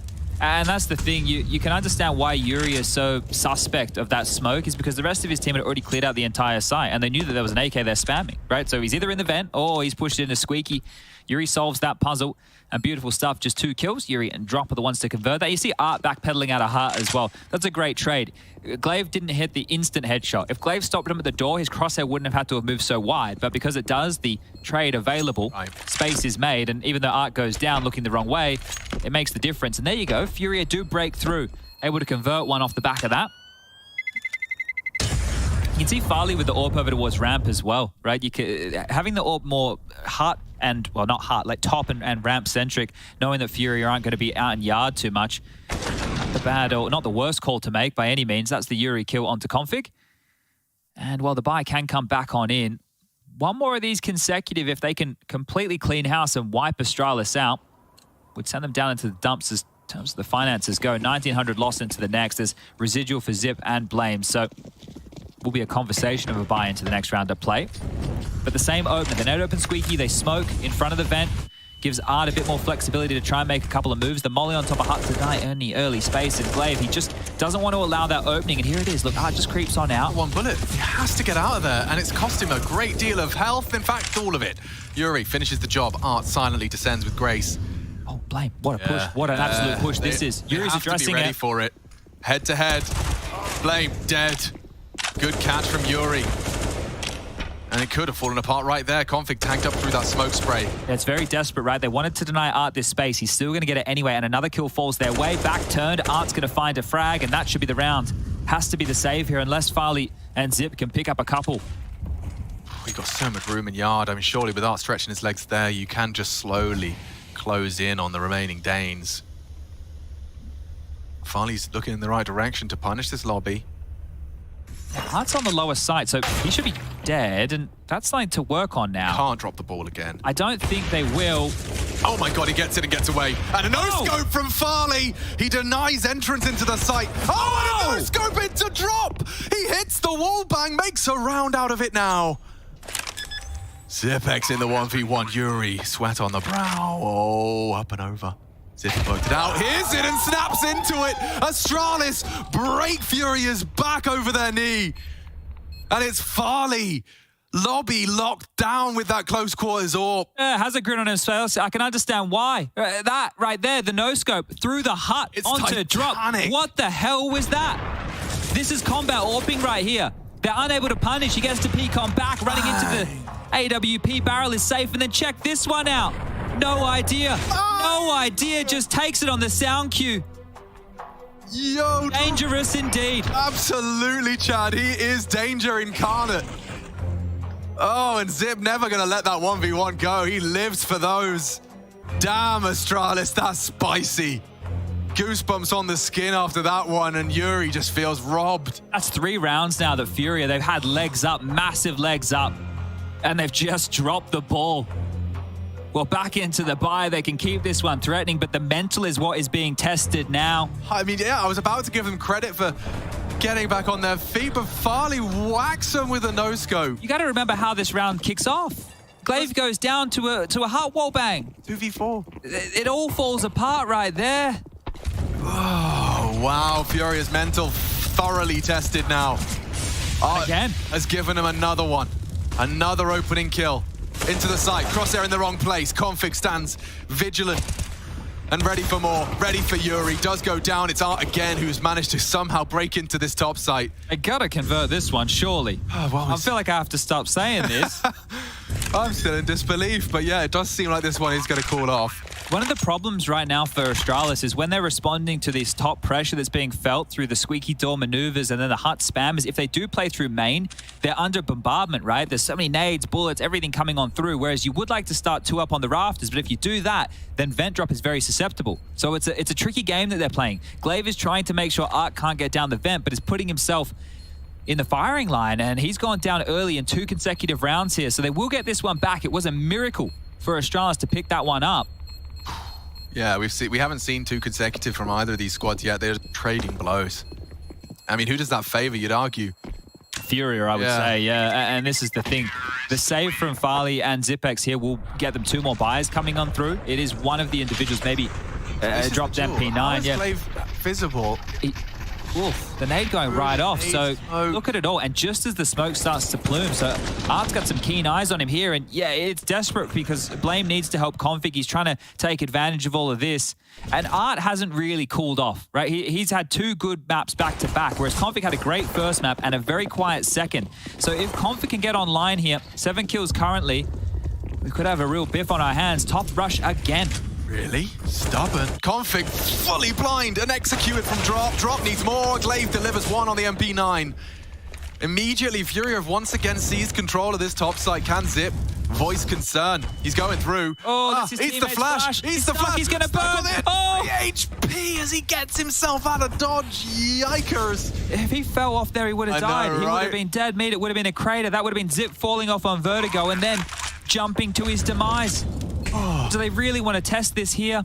Well, let's see if Farley's got another one of those special summings. I don't know how you get back in here. Unless Blame can find something coming through lobby. The nade's not bad, but it gives up his position. A flash through for Zip. And he just peeks on out to his death. Save these 2 guns. Don't give them away, but Blame's got different ideas. Can't really go. Smoke on the face will shut him down. It's all onto Art. There's no time, no kit, but it's presence and pressure from Astralis, and they will take everything away from Furia and leave with an AWP. Astralis are making this hurt, even in victory. Oh, yeah, but this round's on the T side. Furia are up to 4, and this is mainly just through that top side play, so it is super susceptible right now. Astralis, how do you address this? How do you stop this? If they can just keep waltzing into top side, if they can just keep finding picks on A, it's meant to be the bunker. It's meant to be the site you can lock on down. Now, I know I'm probably not qualified for a question like this, but, you know, was there an incendiary? Was it just missing? Was it a question of finances? Had they walking out of hut so quick? There's a couple of ways you can go for extinguishers there. I didn't quite catch it. Oof. This is the flash. Look at that. Yeah. Oh, disaster. Disaster. On the moonwalk, then the strafe, and ooh, it could have been a wobbly. Look at the flames as well. He just walks the tightrope. So Zip, bit of a circus play. Art ending up going down with the ship, but just getting enough frags. Astralis, they've got an AWP, and I think that's where the conversation stops. Yeah, because here's the thing. 2,400 is the loss bonus into the next. So this saved AWP. Blame's not the guy you want to be wielding this right now. Not known to be an AWPer is old Blame, but he's the only one with head armor. Nobody else investing a single thing. Farley's into a P250. Blame the AWPer. Well, this is it, right? Let's see what he can do with it. It's definitely outside of the box. We talk about Furia being unorthodox. Well, Blame having the AWP is that too. Yeah, ramp. I like this. It could be interesting if Furia find themselves there, but they might just be doing what Art likes to do best, which is walk on out, get on down, and start the ratty procedures. Queserato is vulnerable over this gap. I won't be expecting that. Look how far Art has gone. Just down, he's going to poke his head up from Secret, and he'll be able to call yard clear, at least for the most part. I mean, unless he's looking lockers onto Zip, he's not going to get any info. This round shouldn't get out of control. Look, Blame's not the guy who strikes me as an aggressive AWP player by any means. Zip has spotted some info here. He just caught Art on the jiggle, and Blame's coming back, so Blame might be able to put a leash on this, and that's an AK that could be stuck in warehouse. There you go. Zip, go pick that one up. I've got you a gun, mate. Good info. Building off of that, things can go awry here. Furia cannot afford, just for the mental side of an aspect of this game, to concede here. And there is a conflict resolution. Blame kept a lid on. And that recovered AK, well, it's better than nothing. You've seen that move before, right? That's the simple move. When they know the top hits come and drop on in and grab as many as you can, but Blame with 2 in the round, so actually got something out of the saved AWP. It's not going to hurt the finances too much here of Furia, but if Zip can get another kill or two, maybe it will. 6-5, we're going to find ourselves just a 1-round game. As we jump into the replay of these eco slaughters on the top side here, Queserato doing a good job of grabbing a couple and drop with a pair of his own. So beautiful stuff, and that was where they did lose the opening kill of Art towards yard, but handled, taking care of business, and looking good now. Furia out of, what are we looking at here? It's going to be 3 consecutive rounds, all of which with the bomb going off. And you think about the 1 round in the last 5 that was able to be posted by Astralis was a round that they probably shouldn't have won. You could say that. Probably is a... let's go definitely shouldn't have won. Let's go for probably in like italics, bold, underline. What a wild round. Whatever. Probably the craziest we've had so far today. Yeah, Farley just, I mean, doing the impossible. And since then, the question would be Furia's mental state. But these boys do seem to have really managed to keep a strong head on their shoulders. I'm sure Gary's got to probably get some of the credit as well. Coach Gary against, of course, Trace. Well, they're still going with this opening move, Furia, right? That smoke in front of Squeaky, the Molotov top of Heart, and they're rinsing and repeating that, which is allowing a lot of questions early. This time, turning their attention towards yard. Could catch Blame off guard. He's on his lonesome here as the smoke wall lands, but look at that gap. Hoping to have Blame's attention drawn. And he has. Straight into main. Over the smoke, but Config brings the pain, shuts it down. Famas v AK. Look at this room. Lots ready for this. Lots of space. Won't be ready for Glaive with the response. What a shot out of Queserato. Blame has kept a lid on it. It's Yuri to keep us interested. Drop in hut. Bomb on the floor. Well, Glaive just thread towards a more aggressive stance, and Yuri going right back around through lobby. Okay, this one gets interesting now. And whenever Yuri or Queserato are still alive, there's always a chance. Glaive is very close to this, jumping up and over. Hasn't caught the info of drop just yet. Farley, well, we've seen him here before. Yeah, a little more faith in it now. Especially as a 2-man hut. 50 seconds, so it's a waiting game. It's a thinking man's game here in the mid-round. Furia looking for a 4. They're pushing, they're pushing. And that's what he was waiting for. It loses the duel. Glaive better. Position's given up now. HP, you can maybe finish him off. He's doing the flashbang dance in the open. One bullet, but that's enough of a distraction. Farley strikes, and so do Astralis. They finally break the trend of Furia. Oof, Art's going to be a bit frustrated there. It felt like he made a really good play, right, by getting into main here, but head switched on is Config. Prepared for that with the famous top. Heart gets it Very big kill. And for Blame, there's a lot of question marks that he's having to ask himself. He's saying, hey, boys, like, this is open right now. They've thrown the smoke ball. He's addressing a lot. And these trades coming back and forth. It was great from Blame to find two. Yuri getting caught off guard. And the damage feels like he shot first onto Glaive there, but couldn't convert the kill. They're buying back up, and they're rushing top again. Oh, my God, it worked. But Config's got the perfect weapon for the job. The Alligator looking to feed, and it does. Mows down the Furia boys. 3 in quick succession. Counter wallbang's good. Queserato, scary for a moment. But it's only Yuri. Only one of the fangs of Furia alive and kicking. But already takes a bite out of Glaive. Plenty of time now. Bomb is within a retrieval distance. We'll get that. Keep the seeds of doubt to be sowed. Blame going for an aggressive maneuver through the yard. A sound cue at this point would betray Yuri. Farley's ramp with the AWP right now. Oh, it's not the op, it's the M4 in hand. Okay, Farley gets the info and gets a face full of lead. Yuri, can you really close for Furia? You have no idea where Blame is. Absolutely none. You know that he tends to play towards that main position, a bit more of a rotator out towards yard. So there's so many question marks for Yuri during all of this. Has to trust his instincts. He likely to get the bomb down here before Blame responds. But this would be a big clutch here from Yuri as he pumps the brakes and allows Blame to play out. Now, both these players relatively passive in nature. You can see sticking to their guns, hoping that the other makes the mistake, makes the trip up right here.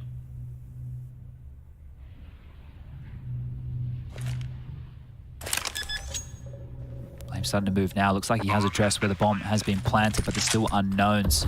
Blame knows it is B. Yuri has absolutely no idea right now where he's coming from. With the low HP, he's just going to have to back himself into a corner. Allow Blame to come for him. Close now. The nade. The nade's not gonna catch him. Yuri does not give it up. Trying to lull Yuri into the swing. Patience. Patience. And it prevails. Yuri clutches up. One right back, and you can hear what it means to them. The South Americans needed that to stay competitive. 12 frags, but Yuri, those 4 mean a whole lot more. See this one again. You can see what Config did to them. He really did make them do backflips. Look at this, to topside push into that shotgun. Blame manages to find one, but it's not the only one left. Yuri catching them all. What a clutch. That's crazy. Absolutely mental this stuff one there. As well.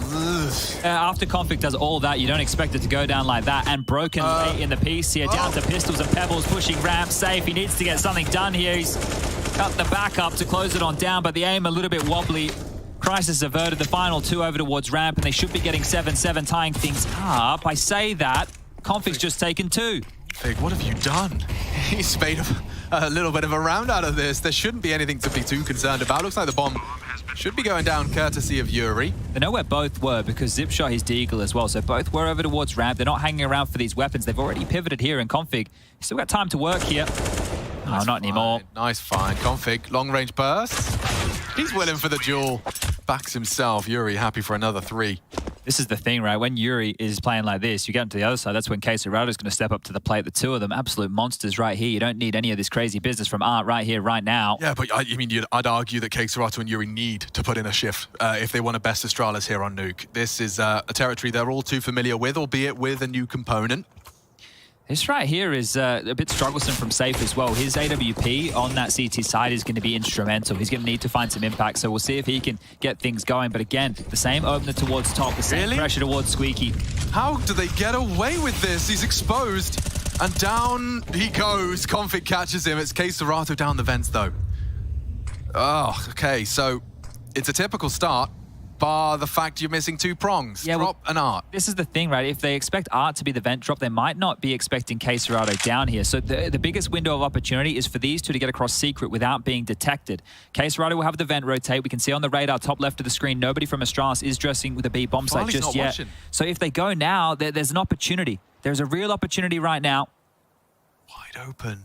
Look at the utility they have left over as well. There's a molly and a smoke for Yuri and Safe. So Queserato does not have to move from this vent position. The 2 of these individuals can make their way towards the window side. They could smoke and molly left and right side of ramp. And then they're able to get into the site because nobody is lower right now. If they can fortify, if they can set themselves up into the lower side, plant without being dissuaded whatsoever, without losing a body, Furia could turn around a 3-on-5 situation. Looking to win out their T-half on Nuke. T-half on Nuke. There's the break of the windows. That signifies what's coming. Vent's been given up by Queserato here. That might be an issue. Rotates have been summoned. Queserato returns to his vent. Zippo ready to respond as well. 2 of them down the ramp. We'll have to be maybe all 5 of them through ramp here. Yeah, they are starting to group that way. Safe, you've had a quiet half, but you can really make up for it now. Look at the amount of bodies descending into your ramp. He hears them. Common pre-fire, powerful angle, and a perfect flash forces him off. They start to surge through. So many unknowns, so many different elevations. He needs to find a frag, he needs to find more than one. It's only the one. Good trades and positioning. Baits the shot, they know Queserato as well. Still, Yuri from the windows forces him off the bomb. They're running out of time, no kit, just need to kill Config, and there you have it. Furia turned it on its head. 3 versus 5, the double opening, not enough, and they will leave with the W, a big win. This is Furia fighting hard, tooth and nail, to get to that semi-final. Astralis stand in their way, and we'll need a quick break, as they do too.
So cancel your plans, cancel that hot date, or bring her along to watch the fun unfold. Yuri, 19 frags, Chad, as we swap sides, and he is definitely firing on all cylinders in this must-win game, certainly for both. Astralis take to the T side. Let's see what they're cooking. Sweet all blown off. Another nade for Glaive here. Flash on through and away we go. Whoa, Yuri! He's nearly got 3. Does take him, maybe a 4th.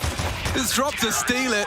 And that's the pistol, folks. Yuri cannot be stopped. Yuri is on an absolute tear. He is hot right now. And if they run in his direction, he will mow you down. The Julies, the 30 bullets of doom. Shut this one out. Look at him. Anti-flash. Bang, bang, bang. Get on out. He was looking the other way and slapped some. But let's see it again. Thank you very much, EVS. They agree. That is worth a second replay. And almost collateral with the Julies. He gets 2 frags with the 2 pistols in 2 seconds. You normally expect that player top hut. He's played on the floor. Yeah. He has shut this one down before it could get out of control. And Furia, if they didn't have a leg up from that massive T-side where Yuri popped off, they definitely do now. It's an eco from Astralis. It's a chance for double digits for the Brazilians right here, right now. You cheeky boy. I love it. Art's only rocking the USP. Will re-smoke on that door if he feels any scrutiny. They're actually hoping to bait out utility, and yeah, that Zipex door plate only works once. Well, let him off the leash. Allow Quesarado to go and find me some cash here, and he will. Another kill. 1,200 already. This is always one of those nice, fun rounds. You get to stretch your legs, fill your lungs with some extra oxygen. Keep sniffing out the ecos. Yeah, sniffing out the ecos. A little bit of a cobra myself. Well, up on the roof, they're making themselves a little bit harder to find. As Astralis are just waiting out any more aggression or utility. And, well, we'll take the bomb. Thank you very much. Drop that one down the fireman pole and... we'll get found out. Apparently the Glock is better. Lane will pick up one, but that's it, done. The buy coming on through from Astralis now, and they need to word this into action almost immediately. Cannot miss a beat. Have to get stuck in on the first gun round, and that pistol round still just... Look, Yuri closed those last couple of rounds with multi-kills and then starts the second half. He is on an absolute tear right now, 23-7. Yeah, and you were talking about him on the CT side. He made his CT presence immediately noted. All right, Astralis do need to definitely, as you just said, kind of get out of these starting blocks fiercely. See what they can do. Safe. Had a quiet half, wasn't required in order to have a very competitive one from his squad. Now on this. There's a lot of responsibility on his shoulders. Smokes are up. I'd be interested to see if they do try and exploit drop on ramp. We have had that discussion before while doing a Furia game of play. Now, look at Art. He's found a gap in the smoke here. Just enough to catch Glaive on his adventures. That is mean. Config's unknown. Completely unknown. Looking the wrong way. Never mind. He's just moved around the maneuver alone from Art. And it's the MP9. The weakest gun right now in the server has taken away 2. Chad, if I just say, Astralis' first gun round on Yard was dismantled by an MP9. Doesn't make any sense, does it? No. It's not the weapon for the job, but apparently so. Art has destroyed this. Astralis, a 3-on-5 situation, probably scratching their heads, wondering if it should be a save. If your 2 entry fraggers, Config and Glaive, go down so early, you don't have the AWP on Farley, what are you meant to do? Yuri might have a finishing blow here, and yeah, just the legs sticking out like sore thumbs. Quesarado will take one, and it's only Zipex. That top site has to be one of the scariest top sites, I think, in all of Nuke. I think Quesarado and Yuri, as a duo, are one of the most under-celebrated duos there is. Those 2 individuals are just absolute monsters on these rifles. And, well, fragging 24/7 is Yuri. Hey-yo, he certainly is, and he has been. On demand, on tap. Quesarado. Okay, Art. Long-range spray, and he gets a smile on his face. Yeah, Yuri, you can see him there on the right side of your screens, is having a real game. And I mean, in the quarterfinals, that's when you need your stars. That's when you need both of these stars. That name of which we put out to community. We were searching for answers. And I'm starting to really believe that both Quesarado and Yuri are certainly the fierce fangs of Furia. Charging in with Tech 9s. Looking like Quesarado is the one to come online here, looking to take another bite. It's Glaive to fall in the fight, and more from Quesarado. Repels the invaders. 3 out of him. Get out of my top site. Here comes Zipex. throwing himself into the claws, and it could very well be Queserato. The second Fang takes a bite and takes a bow. 12 on the board. Yeah, got to get this act together right now. Trace knows it, and over there it's smooth sailing. Gary's real happy with how things are going here. You want to do a topside rush, you want to try out games? Well, you don't have the right utility to do so. Stand, deliver, fight. It's just aim map in a tight corridor as Queserato chews them on up. The only break is when he needs more bullets. They just keep hailing into his line of fire. So you go through Hut, you meet Yuri. You go through Door, you meet Queserato. Maybe we go somewhere else. This might be it here. If they're unable to get any traction, Astralis, an opening kill almost feels essential. An aggressive ramp from Drop. It's his turn.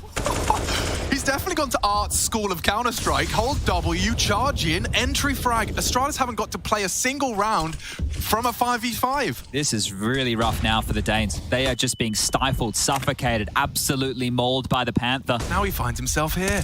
Perfectly positioned to try and build off of that flashbang. Glaive tucks in, evades the nade nicely. Yuri, though, is still on the prowl. And jumping straight into his crosshairs is one, make two, config executed. 26 now for Yuri. Oh, he actually hit that. Farley, good one on the wrist flick. Oh, he's dropped off here quite aggressively, has Safe. This legs. round is done. This is done. This is so flat right now. It's the Orpa of Farley to save, and they're not going to allow this. They're already getting a move on. That was a quick decision from Queserato. We'll get up and over. That's another element to the Hut player presence in old Farley's. Might catch him. He might even get shot in the back of the head. Never mind that. Just tucked in out of the line of sight, but he's going to backpedal into it. Knife. One tap. That's just as nice. And look, this is there's no T-side established. There's no T-side established. Bomb has not gone down. No conditioning, no successes. How many actual deaths have there been? 4 kills. There have been 4 kills total on Astralis for this T-side. That's it. That's all they've been able to manage. This is getting away from them quick. Look at this. Look at this boy go. First bullet, straight to the dome of blame. Just trying to default, just trying to hold on to a bit of territory there, and he's dead. It's back to the pistols. Astralis, you need a plant. You need something. They've got some nades. They're going to throw these through towards main. Uh-oh. Are they coming into Queserato and Yuri's home? Looks like they think better of it. Oh, those nades find them nothing, and now they're going to turn their attention to a smoke wall late. They're getting destroyed right now. Furia, this is fierce. It's nice smoke thrown out as well. It's just going to really, well, I was going to say deter Glaive. He has to go through it. He knows it. He knows it. He's got to take a couple of gambles in their current situation. Heading towards drop here. Yeah, he got a nice opening. Playing an off angle, and he's got save coming. This is the two trying to batten down the hatches. They'll be here in time. They heard the drop. Oh, he's been forced off as well. Maybe not ready, though. Maybe not ready for the AKs. Oh, they're going heaven. They're going heaven. It's the right call. Heard this. Up the ladder. Okay, Yuri. One. Dinked. Should be Queserato to repel them, and he has. At least 3 frags. Make it a 4th as he knocks config for 6. It's Farley's D. Can be scary, but safe. Gets himself a no-scope of his own design. That's his 4th kill. That's a stylish 4th kill to get right there, and that was on Farley, the man who did similar scenes to them over in Hut. A timeout called, only the second of which for Astralis. 2 rounds now for the Brazilians. Blistering hot right here, right now. Just a little bit of ladder inaccuracy on the no-scope, but he makes up for it in buckets and no-scopes. Brah. That's beautiful. The sound it makes. That's the official mouth sound right there. 14, bro. Furia are 2 rounds away from a semi-final here at Pro League. This is massive stuff. Loving what I'm seeing. No plants, nothing for Astralis. Scratching their heads. They get the buy back in, but you've been given nothing, been given no room, no quarter to work with. And yeah, sure, you go around, you wrap to heaven. You want to go topside from a different direction, that's fine. The 2 of them are still there. They're not going anywhere. And what Yuri doesn't provide, Queserato seems to. 27 and 8, quite the KD. Let's get it on. Round 22 and heading yard is Glaive. Zip as well. The veterans want to try their luck in safes. Caught. I say that, he's actually ramp. What am I talking about? No one is deployed to yard. No one at all. Might just start pushing here. They're seeing lobby relatively clear. Art, oh yeah, he's sniffing this one out. Nobody picking in his direction. He'll take all the room. Suspicious. A little suspicious. Nobody on B, and they don't need to be. I mean, Blame is lobby holder, and he's doing it from T-roof. They're not across yet, right? So the fact that Glaive has just gone down the stairs, Ark can still position himself here quite contently. They're boosting back up. Oh. Oh. This has just stalled out. Astralis, you've got some room, but what are you going to do with it here? Yeah, that is the question. I don't think they know. Still got full yard control. They do go for the boost successfully on the second attempt, so... Breaking off main. Might be heading around to heaven here. Could be. Straight from config. Straight round. Concerned about so many different options, but there's never been anyone there. Furia There's two of them in the rafters now, right? Or at least one. No, two of them in the rafters to deal with this. Yuri, he's got the AK, so there's no advantage for the T's in his head-to-head aim duel. He's safe from that under peak. It's just going to be a config head-to-head. Yuri, oh, baits the barrel, still gets the frag, and he's still standing ready for it. Queserato doesn't even need to help. Yuri Bombs in heaven. Has got the round on lock. Get out of this one. No damage inflicted. Farley, 30 HP. Queserato needed that one onto blame. You gotta come up with the ladder, 9 seconds. Safe, just enough. Forgets the info. They have to plant. plant, but he can get Glaive as well. The round falls apart. Farley, fake, not gonna get the round. Queserato and Yuri have got it on lock. The Fangs are here for Furia. 15, one away from a semi-final. Monster performance out of the two. We've been talking about Yuri with 29. Queserato's just chased him down, 25 kills, the two of them. 50 plus frags. I mean, you were talking about this being one of the underrated duos, but this on top site is just impossible for Astralis to break. The fact they get two of them back up in the rafters as well. Yeah, take the space, Ark cleared lobby, nobody home, and that makes the heaven position fortified. Two players on the rafters, it completely removes any threat, and this has to be it. Astralis are about to get blanked. Not a plant, not a round, nothing. Look at them. They're having a mother's meeting in lobby right now. This is what they've got. This is all they've been allowed to bring into the final round, or is it gonna be more? It's Yuri again. Opens up. Blind. One. Missed shot out of safe. Config is a threat. Needs to be punished. Onto the top side now. Hiding in the vents, hiding in plain sight. Leg sticking out, betrays Queserato. A grey screen for him. And it's just drop. The newest name in Furia. And he's got 30 HP. Doesn't stop him onto Farley.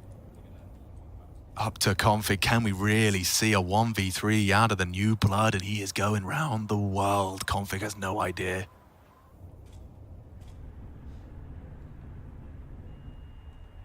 This would be a good one for the drop portfolio. Config still topside. Fakes it out more time for drop to work his magic. He's concerned about Squeaky. Drop with a 1v3.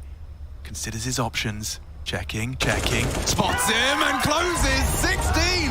A clean sweep in the second half. Astralis left wanting. They got no answers. And Furia sail to the semi-final. They'll be meeting one of Faze or Navi. And if they're watching this game, I'm sure Nuke might be a bit of a question mark. Scary scenes. A team to be feared, Astralis. Cut short their adventures at Pro League. It leaves and ends in the quarterfinals for the Danes.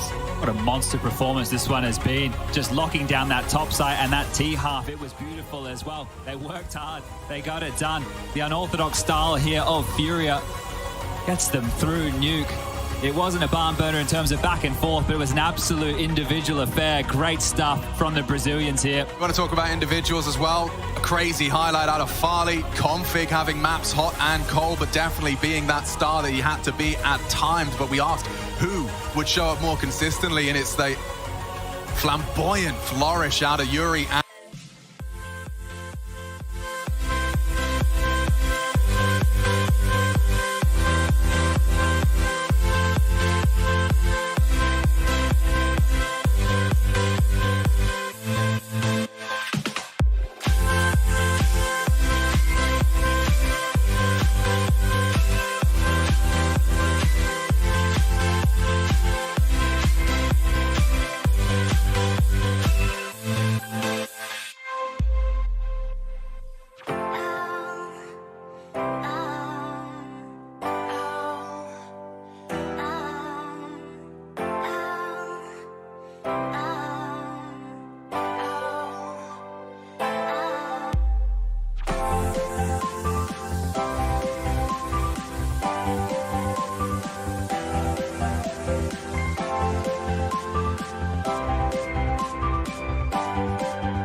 matters the most first. You got to like get to the grand final, and then I think that's how you win the vote. Really smart. Has to be. Yeah. It's got to be. Nonetheless, here are your candidates for this vote of the DHL MVP. Config, best entry in the world. I'm going to vote for him, definitely. Of course you are. Biased opinion, of course. Of course. Absolutely unbiased. So for Config and company, yeah, this is the end of the road, but definitely an honorable mention there for Config. Yuri, on the other hand, wow, he lit him up today. Oh, he absolutely lighted him up on that map. That last nuke, you see that performance from Yuri coming out here. He was one of the main factor. Art had a great second map. He slowed down just a little bit of nuke, still managed to find a couple of key kills, and Drop held his own. But you mentioned Yuri, but I feel like this is where we have to stop. Probably finish as well. Just stay on Yuri the whole segment. I mean, you could do that. There are also some good shots coming out of the other side of the camp as well. Isn't that right, Kassad? I mean, we talked about like how, you know, Serato and probably Art are going to be the main factors like in this nuke, but Yuri stepped up and delivered 30 bomb. Huge! But, you know, we said like Art didn't get so many kills, definitely, but he provided a lot of space. We talked about this chaotic T side of Furia, and it just showed up. It's really difficult to stop if you don't have a clear plan how to do it. You know, one way is like dropping a lot of your utility at the beginning, just preventing that vent pushes and then dealing with the aggression upper, because there is no one outside. Usually there is no one outside. You can put like a single person there, a single op, and then just it. Yeah, I just feel like it's extremely snowbally. Like it's a playstyle that can turn into an absolute snowball on you. If suddenly Furia's got the upper hand on you, financially speaking, you don't exactly have all the utilities you need to stop them, and then Art's gonna smell it. Art's going to see it, he's going to taste it, he's going to want to take it, and he rushes you down. So many times they had these quick inside push. They were dropping down into vent because Astralis was just not equipped to deal with that early on. It's very suffocating playing on the CT side against that, and it's very draining on your, like, you know... Oh, yeah, mentally. Yeah, mentally draining, and obviously on your economy, you know, having to rebuy, and after you lose an important round, there is not enough money for utility. You can't stop the vent dive. It's a very problematic, so you need to have a clear plan how to deal with it. And, you know, you let Furia take a little bit of the initiative. Many times you let them walk out of Squeaky, or they just walk right out of Hut. I mean, we're talking about situations where Furia had the upper hand before they even had a man advantage, Maniac. Yeah, not only did they find kills, but even if rounds they didn't, they had just basic property. Like, they had landscape on the map. They own places. You'd see Art dive down into vent and then just wait and wait and wait and give time for the rest of the squad to go down secret. And then once it's done, in the side of Astralis, you either have someone that is extremely aware of that and will remind you, or you forget. And then you have that laid down rotation, Art strikes, and then you have the bomb site. They were taking a lot of space. It's not even them letting them, you know, getting into door. It's like they're making you, you know, back off, and they can just take it for free with all this utility pressure spamming, and sometimes even the open kills. And when we talk about taking for free, I mean, Astralis gave too much space to Furia. We can talk about round 15. That's a very sad example for the side of Astralis and how they struggle on that CT side. It starts off quite well. It's going to be Astralis being able to find these first few kills. We can see Blame and Config here. They're teaming up. Serato has found his way. And then look at this, 110. It's Safe and his teammate, buddy and buddy, just walking down secret. No one saw them. Blamev was playing in garage for some reason. Fast forward to a clutch situation where everything is possible. Yuri is going to be the absolute star of it, but they never should have been allowed to be in that position. He has what I call a pivotal position. He can switch left to right. Second kill is nice, and now he's got the eyesight on the bomb. We should never have been going down to a 3-5 post plant. We should have had more aggressive lines for Astralis, get them, trying to get one kill before they get to the side, and Astralis allowed the Brazilian back into. I like how you grazed on the point that Blame was for some reason playing that. The thing is, like, on a 5v3, you allow people to have some sort of an advantage on you, and they go down the secret, you know, on being not spotted at all, and you just don't rotate at all at any point going for info plays, nothing. It's just very static, very passive, and a completely wrong setup right there.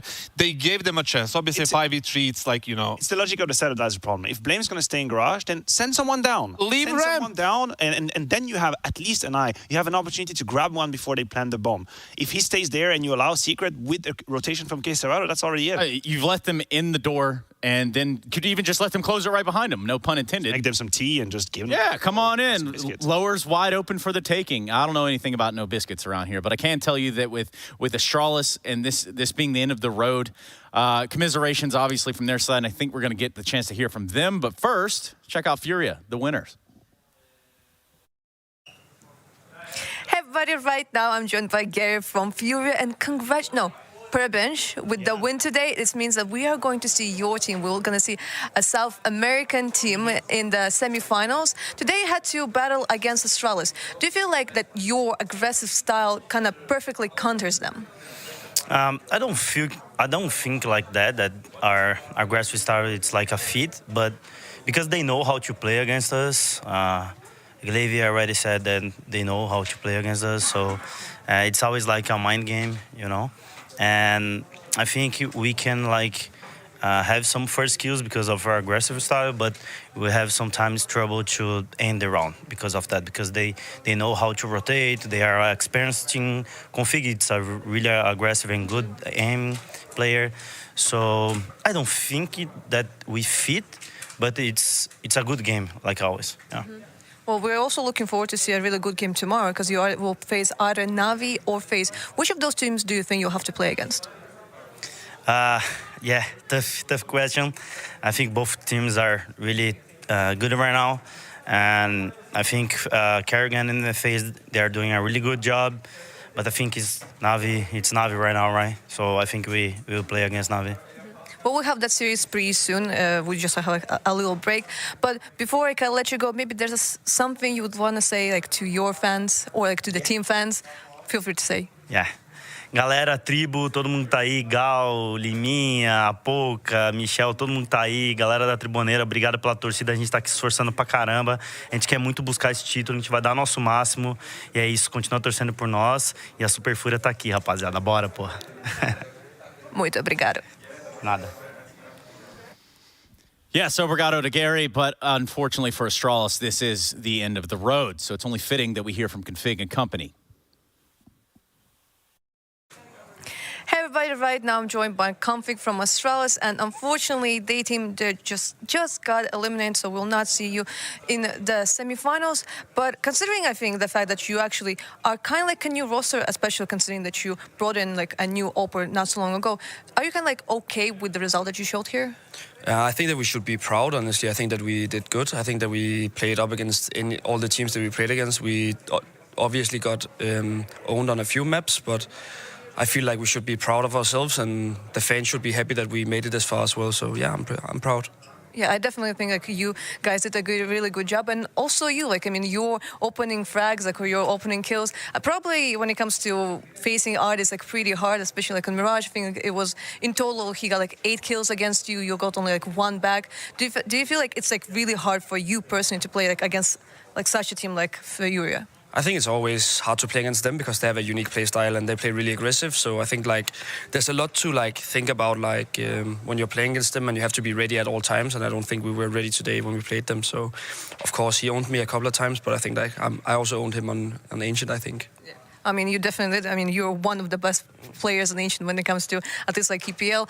But the next event for you is going to be the European RMR, and we'll not see Furia there. What will you focus on improving right now? I think we need to figure out what our map pool is and what maps we like to play and what maps we are good at and what maps need more work. I think that's our main goal, and just play more together. We are a brand new team. We have a new coach. We need to learn each other, like how we are as people and how we are as persons and personality-wise. So there's a lot to work on, but I think like it's going the right direction right now. It definitely is. Thank you very much. No worries. Yeah, that's Config and Company stop there in the quarters. But we'll say this, marginal improvements, Maniac? I don't know, actually. I'm not exactly say? sure. Quarterfinal for Astralis doesn't really sound like an extreme improvement. I think there are great signs. I think Farling is showing some promises. He's an upgrade to Lucky. He's already an upgrade now, and we can see it. But there's no reason to really just claim the trumpets, if we can even say that. I don't think claim them trumpets, boy. I think it's just because when you hear the name Astralis, you expect finals. Oh, I've already forgotten that. That's over for me. Old news, actually. It's just right there, right? And then it's an improvement from Katowice, definitely. You know, they got the better Oper, more impactful Oper. They're playing good. They have like consistent form on config. And the problem they have to solve is the roles between Zip and Blame right now. That part for me is like a little bit too slow on the T side. Sometimes both of them just fall behind, and when somebody should be close to more to the pack kind of thing. And talk about the T side, and this is something we have to address. In the second and the third map combined, Astralis is 3 rounds. 3 rounds on the T side combined. 3 on Ancient, 0 on Nuke. That has to be obviously an issue. Config said it. They have to figure out the map pool. The problem for them is that they have very, very important events coming right soon. Most important one. RMR here. Big the ones, Major's yeah. not too far away if they can make it even. So it's a bit of a scary prospect to not be able to know where it is that they actually have chances on their T side. That worries me a tad. They have no time to rest. That's 100% sure. What is it? 10 days after Pro League. I'll be quick. The RMR is starting, so that's going to be what 7-8 days of practice, and that's it. You need to figure out your stuff and go in full force if you can. Yeah, if you can. Well, for us, it's us looking at Astralis, who have, well, I guess their inertia has slowed down tremendously right here within the bracket. In fact, some might even say they've been stopped because the bracket plays out without them now. Furia advancing forward. They're going to get the winners of Faze and Navi. Merry Christmas, I suppose. Hey, that's going to be a great present for us, the viewers, that's for sure. Now, I will say, Furia is a team that has shown already in EPL that they can absolutely stomp on opponents, and that is great. It gives them confidence, gives them trust, gives them momentum, as you're talking about. These two maps, or last two maps, really, really one-sided. So, yeah, one can dream. One can dream. Yeah, and we are going to get that. That's actually, if you're still tuning in right now, that's what we're waiting on. That'll be coming up next, Navi versus Faze. I look at the top, I see Nip Int. Your boy Maiden, you going to speak for him? My or? boy Madden is going to go to the finals. Oh, boy. I'm claiming it right now. Huh, fair enough. And we're going to go to a break. So how does that sound, everybody? You guys cool with that? I'll go with it. Cool. Let's go. Let's do just that. We're going to go to a break. We're going to come back with what is the final series of the day, a quarterfinal at that. And it's featuring Navi taking on Faze.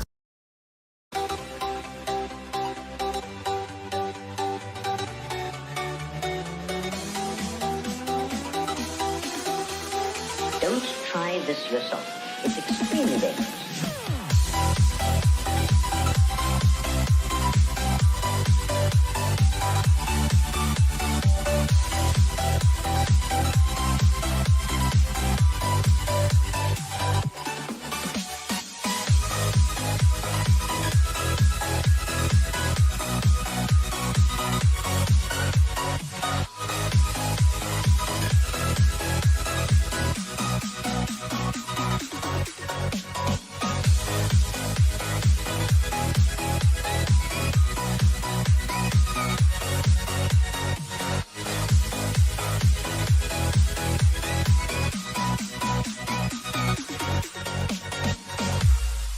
Give you a bit of service. Okay, Everything so you're all about the feel. Socks, not shoes. Yeah, and then I'm sitting like this.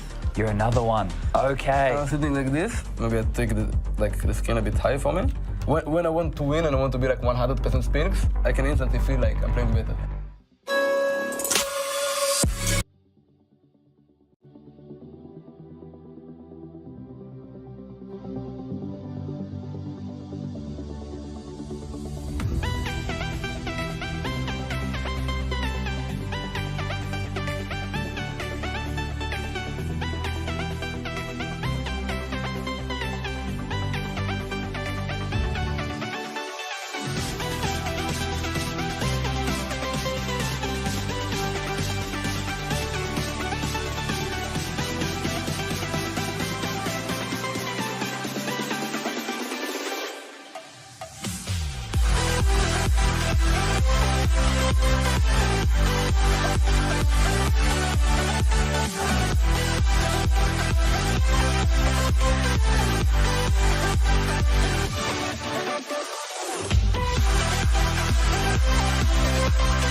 into doubt, try to keep me down, but I'll put the flame out. You can't get to me. Throw your sticks and your stones, go break all of my bones. You won't ache my soul, you can't get to me. And there is no barricade that I can tear away. Shoot me down, go fire away, away. But I'm a heavyweight. I'm a heavyweight. I'm a heavyweight. I'm a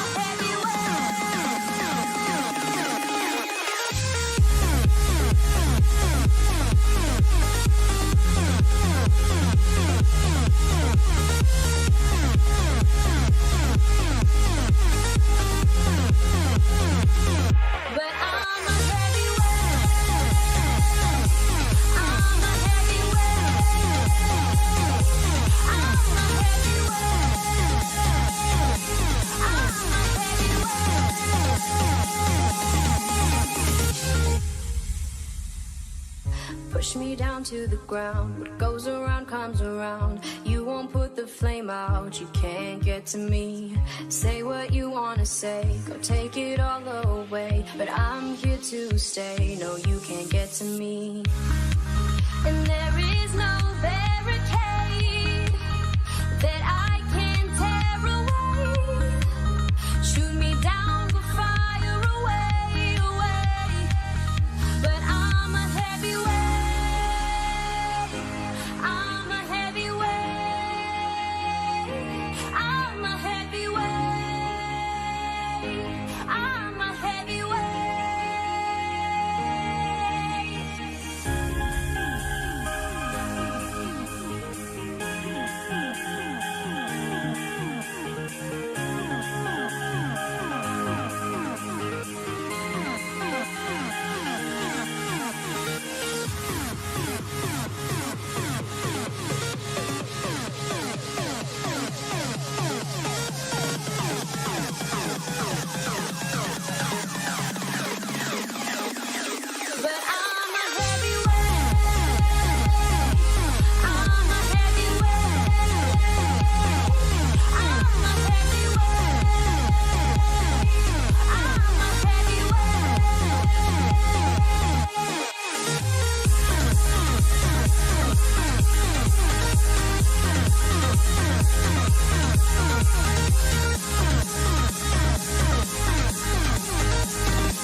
Kerrigan just watched the final round of Dust 2 of Katowice. Kerrigan, at that moment, what was happening in your mind? Yeah, I remember the game was very long, even though it's a 3-0. So coming to the last round of Dust 2, I felt very comfortable and confident because we knew that they didn't have so good money, and we just had to play the basics really good, and I think that's what we did. We used the utility good, and obviously some good shots from Brokey, and the whole team just went for a good rotation, and it was an amazing moment winning that game 16-14 and not going again overtime. So obviously a lot of emotions out of the body in that second when we actually killed the last guy. Yeah, and we also heard like the whole crowd shouting, like chanting your name, just Kerrigan, Kerrigan. How did it make you feel? It made me feel at home. I think every time I play in Denmark, I always don't get the whole support behind me. But what I liked the most about the final was very 50-50 in that sense that the Polish crowd just cheered for good Counter-Strike, right? And Munizu delivered some good shots, and G2 did some good stuff as well. But in the end, obviously, hearing my personal name be chanting like that, and then in the Sport League, I've been many times and lost. So obviously, I'm super stoked and so proud to play in that arena, and yeah, just amazing feeling overall. Do you actually remember what exactly you told like to your teammates like before like that whole round started? I don't think I said any specific there. I think we're just playing our own game. We are going with the flow. But everybody knew in the team that they had bad money, and obviously that gives you a lot of confidence going to the last round, knowing that they can't have AWP and they have not so much utility, right? And that's why we won in the end. So yeah, I mean, nothing special. I think we just went with what people felt in that round. Since we're also CT side, I don't always call all the shots that's happening, so if people have some moves, they're doing that, and we just had to shut down long, and then when they have to execute, Brokey handled it perfectly. What was the first thing that you did once you got off the stage? A brief. I mean, the tournament was very long. I remember this the first time after Katowice, where I was kind of burned out in that sense that we've been through a roller coaster of emotions from winning to I play personally one of my worst games against Navi, not making the semi-final, but had to play the quarter-final. So I think just like brief and like we did it. You know, I've been there 2 times in the final and lost, and the third time we won, and back with Faze winning the biggest trophy in my career, in my opinion, right? So I don't know, I can't remember. Everything is kind of blurred out in that sense. But what I just did was enjoy the moment, and sometimes when you enjoy the moment, it's really hard to remember back on it. Because I was just there and not thinking about how I feel and stuff like that. I'm sure that was an amazing experience. The thing is, in the finals, you actually played against Nico, a player that you used to play some time ago. Did you actually get to talk after the finals? Yeah, I think we talked a little bit in the hotel lobby. Obviously, he's a great player, and I feel bad for him because he had a bad playoff, and normally you see Nico shine in the playoffs. So he came in for the last 4 months before Katowice playoffs, one of the best players in the world, if not the best player, together with Symbol, because he had an amazing performance end of the year. So yeah, I mean, his time is coming. He's still a very young player, right? And they have a great team, and it was like their first tournament together with a completely new roster, right? So yeah, can't remember exactly what words, but obviously me and Nico is good friends. Not like everyone thinks we hate each other, but we're still good friends, and like there's not much to that. Thank you very much, Kerrigan. No problem.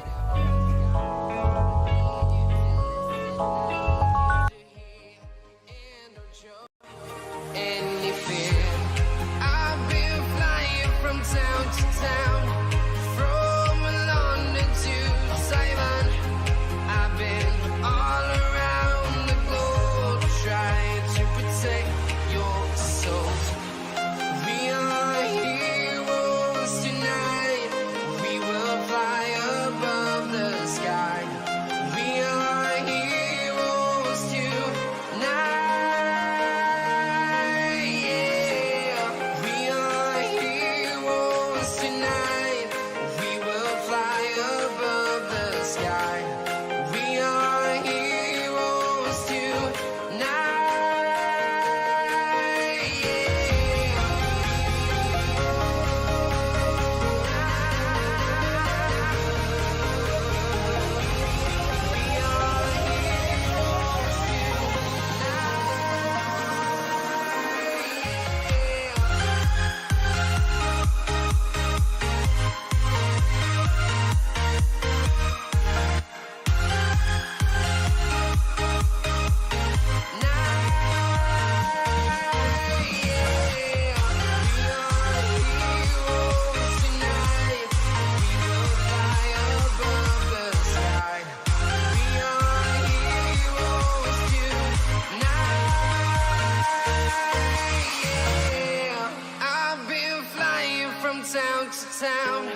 Simon.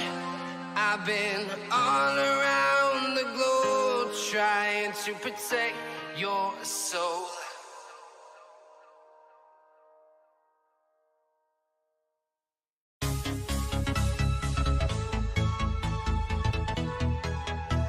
Welcome back to ESL Pro League Season 15. It's time for our very last quarter-final. And you know, this is the quarter-final that some are dubbing the grand final before the grand final. Because, why, Blair and Yanko? Because it's absolutely stacked. Navi versus Faze Clan. My name is Parla. I'm taking over from Trace as desk host for this matchup. I'm joined, luckily enough, by two of the best analysts in the world. It's Blair and Yanko. Guys, how you doing? I'm doing fantastic. Listen, I was dreaming about this matchup last night. I went to sleep. Usually I don't even get dreams. Get out of here. Calm down. Like, he hyped it up enough. You don't have to do that. I want to do it, Yanko, because it deserves it. It deserves it, man. Yeah, that was going a bit far. I know I was selling like Liquid, potentially making it to the semis, etc., but that was an even harder sell than when I was on the Liquid bandwagon. Listen, that's what you get for being the Liquid bandwagon. Jokes aside, yeah, I'm really excited about this game. How did it go in your dream? I don't know. I woke up, Yanko. That's fine, but I mean, you know, how can you not be pumped for this matchup? You can just tell by the graphic itself, the lower third, right? Number 1 versus number 2. And I think that's why a lot of people are saying, you know, this is the final before the final. I think whoever is on the other side of the bracket is going to have a tough time. And the last time these two teams played at IEM, that was a blockbuster of a game with double overtime on the third map. Talking about all things blockbuster, we've got two epic casters that I'd love to introduce to all of you at home. It's legends of the game, Sadakist and Moses. Good to see they dressed up for I know I don't have a beanie. You don't have the beanie, It's called a toque, first and foremost. And secondly, my hair looks too good today. Don't tilt Matt before the broadcast even begins. I'm with you guys on the Des. This is going to be an absolutely beautiful matchup, an epic matchup. Obviously, the last sphere. It was funny listening to Kerrigan talk about, speaking of Nico having that rough match in the playoffs back at Katowice in the grand finals there. Last time these two played at Katowice at the end of the group stage, Kerrigan averaged less than 10 kills per map. He got 29 kills across that 3-map affair. So Kerrigan's going to have to step up because Navi have won the last 5 series these teams have played each other. And Nico's fallen off the face of the earth since then. So thankfully, Kerrigan did turn it around. Well, you know, I'm just saying. But thankfully, he did turn it around. Kerrigan, since his performance that you spoke of. And look, they've looked very good. They already beat players. That was another matchup we were saying could have been a potential final. Yep. Navi, I think, looks very, very solid at this event now. This looks more of what the Navi of last year was. So this is a bigger test for FaZe than I think Katowice was in many ways. Because obviously, they didn't meet in the playoffs there. That was the one target and team that they didn't have to beat, which was, I'm sure, welcome from them. Yeah. But it's definitely something we need to see if they're still capable of. I think on paper they certainly are, but it's easier said than done. And obviously, Furia waiting in the wings. Paula, what do you guys have to say about the matchup? Well, we are going to be breaking it down in more detail very soon. Super excited to hear Matt and Jason cast this one. As we've established, it's FaZe Clan versus Navi. Let's get to know these two teams a little bit better.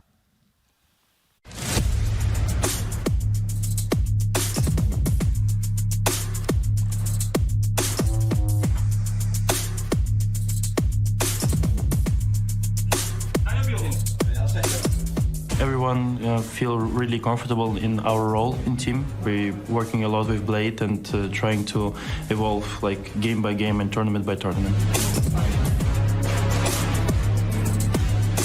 I think Navi has a lot of experience. They have Simple Electronic and Bit. They're all good players. Navi's been at the top for so long now, and I think they're still the team to beat for the upcoming tournaments as well. FaZe have really good individual players, and they have the strong IGL with big experience. If you want to win the tournament, you don't need to think who is the strongest. You should win everyone. There's no weak spots. You just need to play with balls. Kerrigan carrying again. He is going to get another shot for, looking for the fifth, a simple 8.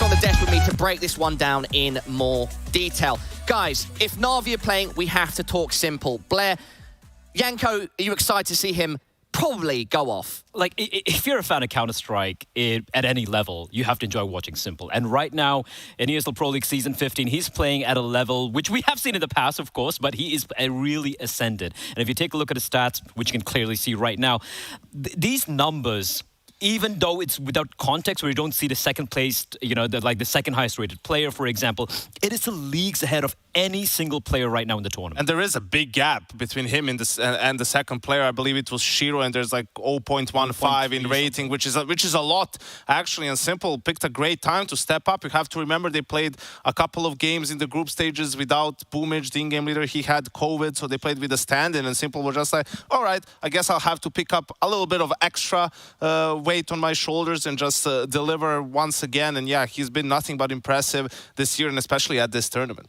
Now, I said probably based on these stats. How likely is it that he continues this form here and is just a dominating force against FaZe Clan? Look, listen, it's simple, right? Like, he can dominate whenever he feels like it and does far in this tournament. I just want to highlight some of these numbers. We're taking a look here. Matt, 92 ADR over 5 best of 3s. I know the opposition, some of it was good, some of it wasn't that great, is still ridiculous, right? Almost a 1K PR, 1 kill per round. These are insane numbers. And that 1.5 rating, the last time he had anything higher than this was 1.51 IEM Cologne, where he just single-handedly carried Navi to victory. So, yes, Simple is going to be delivering here today. And maybe the only little, I wouldn't say doubt, would be maybe he might have cooled off a little bit after the group stage, a little bit of a break, but it's Simple, man. He's still going to be playing. They even played the last group, and also you can see his impact was 1.6. That's a massive number as well. And I think when you play Navi, it's like playing against LeBron in the NBA, right? Like, you can't shut him down. Like, he's going to get his get out of NBA analogies, Janko. It's about playing against, like, everyone else, right? So it's about how do you play against the rest of the team. Simple's going to have a good game. The only thing you're hoping for is he doesn't have an amazing game. It's not one of those times when he has 35 kills, just around 25, 26. Then you're like, okay, we actually have a chance. It's kind of crazy because Bit is having a hell of a tournament as well. He's been fantastic, highly impactful. I think it's the third highest impact rating in the tournament thus far. But we're not even talking about Bit, right? If Simple wasn't in that team, we'd be like, yeah, Bit, he's been playing fantastically. Best player right now with Navi. He's even eclipsed one of the best players in that team. So Simple, he's ascended, man. Ascended. All right, it's decided, all right? Simple is going off, and why don't we hear from the man himself? Hey everybody, right now I'm joined by Simple from Navi for a short pre-game interview. Simple, we just saw you play Group D, which means you didn't really have a break between the playoffs and like your previous games. Do you feel that you kind of have like a disadvantage because of that? No, I don't think so. We had more time to prepare some new rounds and new maps against FaZe Clan or Gambit. So FaZe won, and yeah. Well, during Katowice, you said that FaZe made like one of the best roster changes from all of the changes that actually happened. Do you feel like it will be hard for you to play against Kerrigan, who can actually just call on the flow? I think it's always the same. We played so many games against Kerrigan, so it's just the most important to show individual performance against them. They have so many good individual players that win so many crucial clutches. So this series will not be like about who is surprising, who is better at the server, like shooting and getting kills. Yeah. I think the one who do more damage will win this game. So hopefully it's us. I mean, usually it's you. So I wish you good luck. Thank you. Look, guys, if Simple is going to be that yellow Navi lightning bolt striking the server, who on FaZe needs to rise to the top to counteract him? I don't think one single player in any team right now can really go against Simple individually. But the trifecta, the three musketeers on the FaZe side here, Robs, Brokey, and Twist, they have been equally incredible. Robs, especially for me, against that player's game, apart from Mirage, like he was really stepping it up and looking like the star that he was meant to be coming into this FaZe lineup. Brokey, for me, considering was the MVP of IEM Katowice, considering what a hot start he had at the beginning of the year, he has tapered off a little bit, however. Yeah, I think that's the most important thing. If you're a FaZe fan, like, you love to see it that all three of the star players are contributing, right? And Brocky, his MVP came mostly from what happened up until the final. Then the final itself, in the final, it seemed like it was really a team effort, and that's what you want to see. That's when teams win championships, is when it's more or less spread even across the board in different games, different players stand out, and you're thinking, yeah, that's a great sign for FaZe. And then you go over to Navi and look at their, like, you know, quadruple threat, really, where Bit, Simple, and Electronic are all rated higher than any FaZe player, and then Perfecto also has above 1.1 rating. So, you know, we're sitting here, we're about to make the argument, yeah, the individuals, they're really on point for FaZe, the firepower is there, and then Navi has them beat even in that department. So that's where it becomes tricky for FaZe, right? You could hear Simple talking about damage, and Brocky as well in the interview, and so far, at least in the group stages, Navi has been doing better. Also, you know, in the 4v3, usually the 4 players come out on top, Janko. Well, Usually. If we're looking at one player on each team that is often the MVP of these matches, Simple and Brokey, let's look at them in more detail in our Colex players to watch.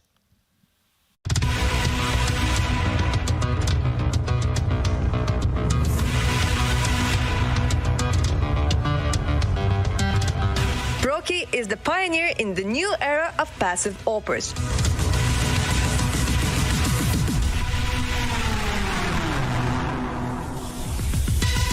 In the recent Katowice standoff against Navi, he played a key role for FaZe Clan, securing a convincing tournament MVP.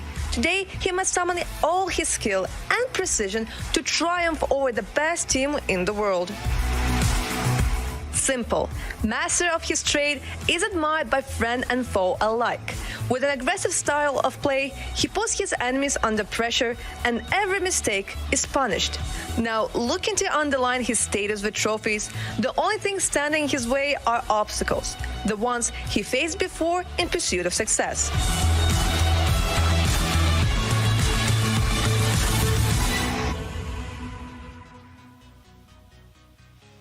Thank you, Haku, for that Colex players to watch. Guys, I've got a bone to pick though, and I love these segments, but if Simple has 100 rating, is it fair that Brokey gets 99? I think that's maybe a little bit of recency bias, right? Like how he played at IEM. I would definitely put him in the 90 category, maybe not as high as 99.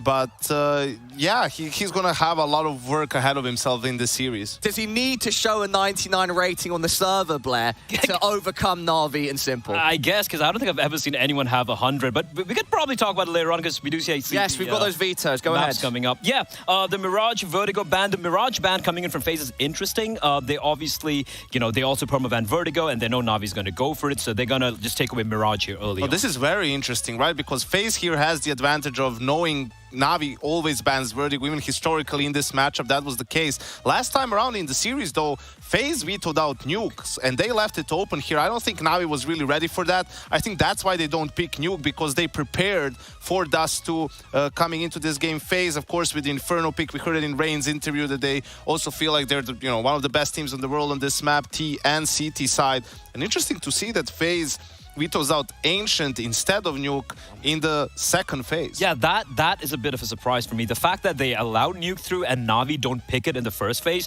that should have easily have been the ban coming out. But I guess they're feeling kind of confident there. For the picks, I kind of, obviously Inferno's expected pick for the side of FaZe, so I thought they'd maybe throw a curveball and bring in an overpass maybe. Yeah, I was going to say, like, I thought Navi would I thought FaZe would win the veto, but by Navi not picking Nuke and sticking with Dust 2. Yeah. But then they just let it through as the decider, right? So maybe they just didn't want to go for Mirage or Mirage. The last time they played, you have to remember, FaZe only played 2 games at IEM with their full roster. One of them was against Navi in the upper bracket final, and they were up 15-10 on that Mirage before losing it in double OT. So maybe it's something that's been going on in between the tournament. Blair, we're pretty much ready to go on this one. Who's winning it?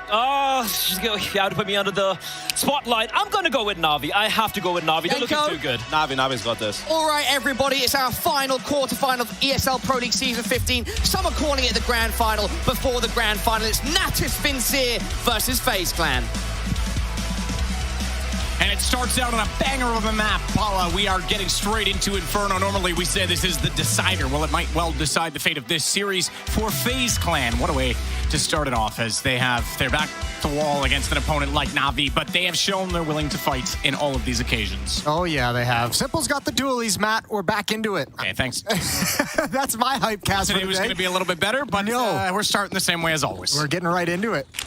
Simple's going to push out with those dualies towards top banana. A little bit of information. Oh, he got too much information. That's information he didn't want to have. Taking out a 22 HP Perfecto as he gets shot in the forehead.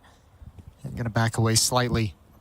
Not out of this yet, but he's going to be so passive. And that is actually, it almost feels like that might bust up Navi's plans. It looked like they wanted to, oh, there it is, peeking down. First kill onto Rops. Felt like Navi wanted to rotate a fourth player over. You could see Boomich in CT spawn at the moment, but with Perfecto on 22 HP, they might not be able to keep that player cheated this far over. They might have to consider rotating him back, especially as this smoke plumes at left mid. Gutsy to leave Perfecto alone. Super gutsy, but it is the pit position, and we know he's super accurate. There's no utility in the pistol. Maybe that's part of the gamble as well. You'd expect a nade. Oh, there is a Molotov. It was in the air as I said that, so I didn't identify it on the HUD. My apologies. Twists will burn him alive. That's exactly what I was going to say. They might be worried about in a regular round. Twists on it already. We'll take down Boomich. Not before he got brokey, but the advantage by Kerrigan in the exchange for the site. Not the round overall, though. It's a 2-on-2. Oh, Twist's no. timing. Simple's going to be too far gone. He's not going to slow down. I don't know if Twist will get behind him and get a clean kill, but he will certainly get behind him when he does start to go down inside of the site. Easy peasy. Twist going to make the headshot count, as Simple didn't want to jump out, couldn't figure out why he hadn't spotted anyone. Electronic still with the advantage in terms of positioning. Oh, my God! Twist just wanted to keep him off the bomb. That's a 180 wonder. Twist is trying to keep him off it and go back and hide, but he realizes he's got Electronics back to him, so he commits to it. That's massive. What a turnaround shot from Electronic. Absolutely brilliant. And a pistol round for Navi.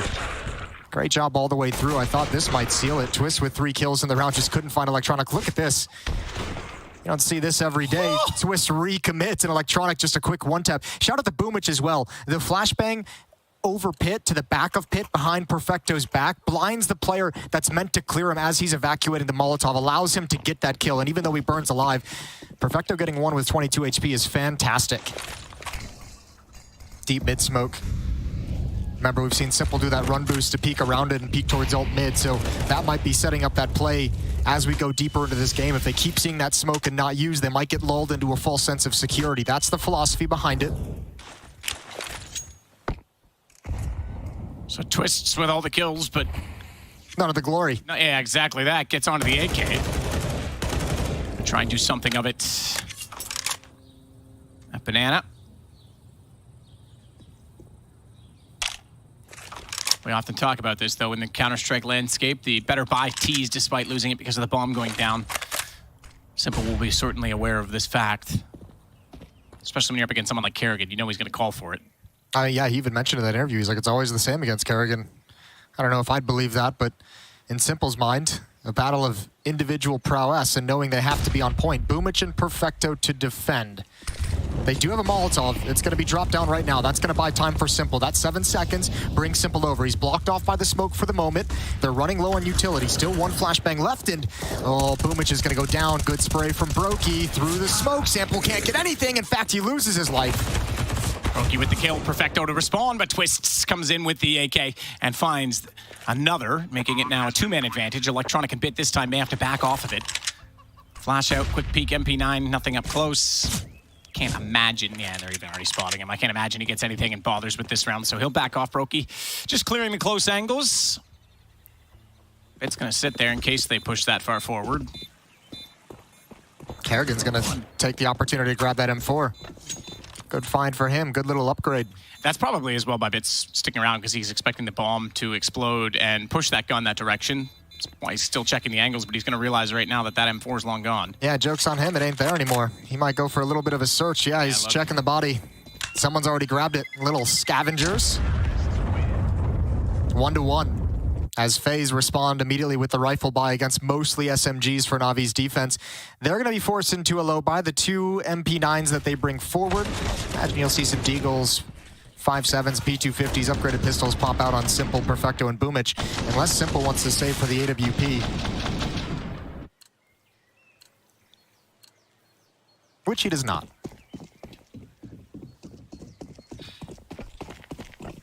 So 1-1. And Faze back to God. Simple takes out Rain with a lovely shot on the deagle. Oh, he's hunting for it. I was watching that dot on the minimap the whole time, just jiggle peeking. What a great return on investment that is. That'll make you a little bit nervous if you're Faze. All of a sudden to start the round, a man down. I figured out a way for Faze to win this event, or at least make the finals, by the way, as we've seen them do in several occasions. Rain's actually standing in for JKS this time. Okay, yeah. Faze with a stand-in is when they're most scary. Is when they're the scariest. Croman, Exist, all JKS. All the classics. That's a good point. They have won a lot of events with stand-ins. Bit. Ooh, misses. Well, Kerrigan misses the opportunity, sees the jiggle peek. Pack mentality from Faze in this round. Utility spent on Rap side. Kerrigan's going to push up with it with the M4. Other 3 players going to stick around towards lane using the range. Simple. Molotov isn't going to spread completely to him. Kerrigan already in front of Library, looking for an opener. He's going to get it. Electronic down. He'll swing as well and see if the rotations will arrive. Twists gets bit. Continuing on with a kill around. At pace so far, Brokey takes out Simple. Nice shots, and Perfecto, all that remains. That smoke plumed and just ruined Brokey's entire plan. It looked like he was going to have at least one on towards Twist, but he lost track of him inside the smoke clouds. And so Simple's opening frag is likely all they're going to get. Brokey ready and waiting. Headshot onto Perfecto. 2-1. Faze survive an early disadvantage.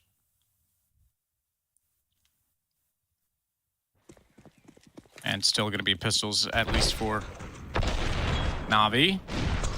We talked about the P2000 and the fact that Simple's, as far as I know, the only pro using it.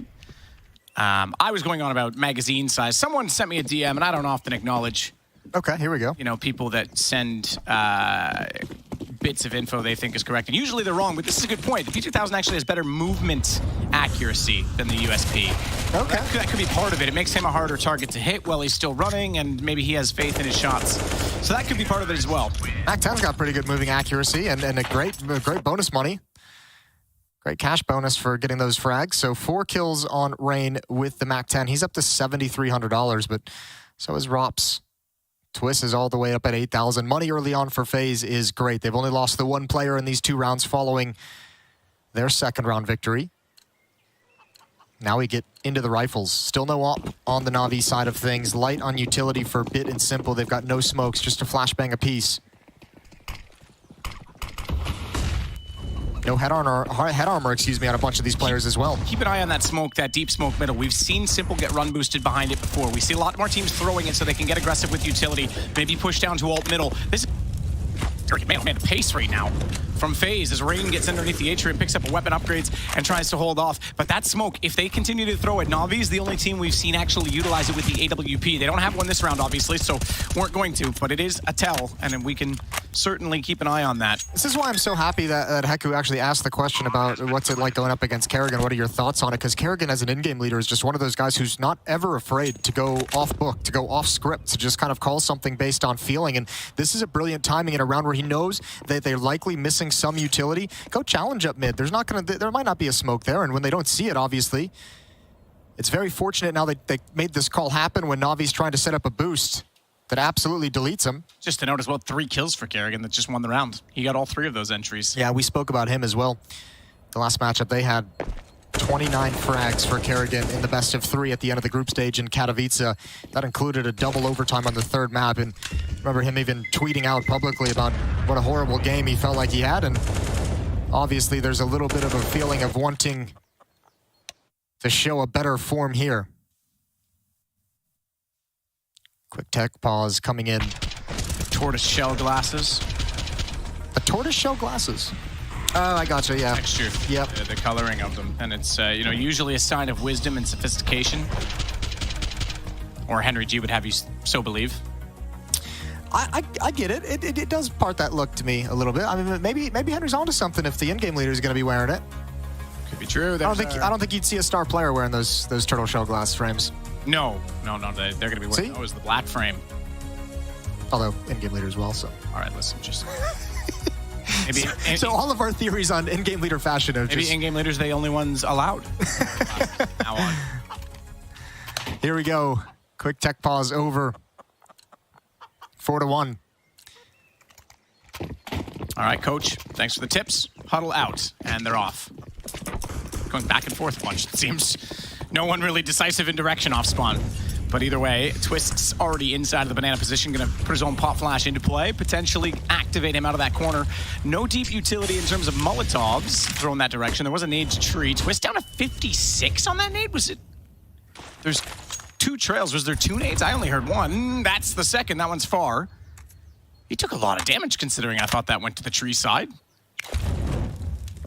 You gotta know Boomich likes to play at the sandbag. Molotov nade on top of him.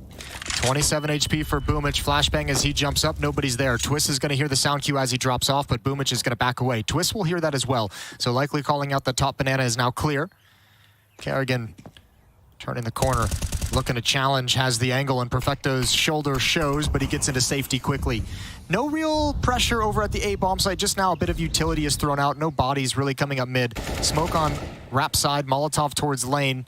Imitating a Brackets take. Brackets control from Faze, but not utilizing it. 43 seconds on the clock.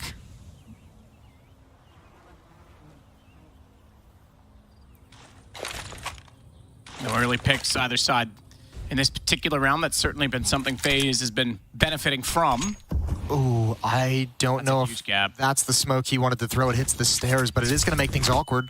The way that it plumes, actually, your feet would show first. Rain's gotten by this. Electronic can hear it. Can't do anything with it. The team flash, though. He's lucky he didn't get peeked. As Electronic sits inside of the site, inside of the pit, still inside of the site, rather. It's Bit in the corner, and Brokey and Rain will clear both those positions. Rop's now in the site itself. Will cover off as the bomb goes down in the hands of Rain.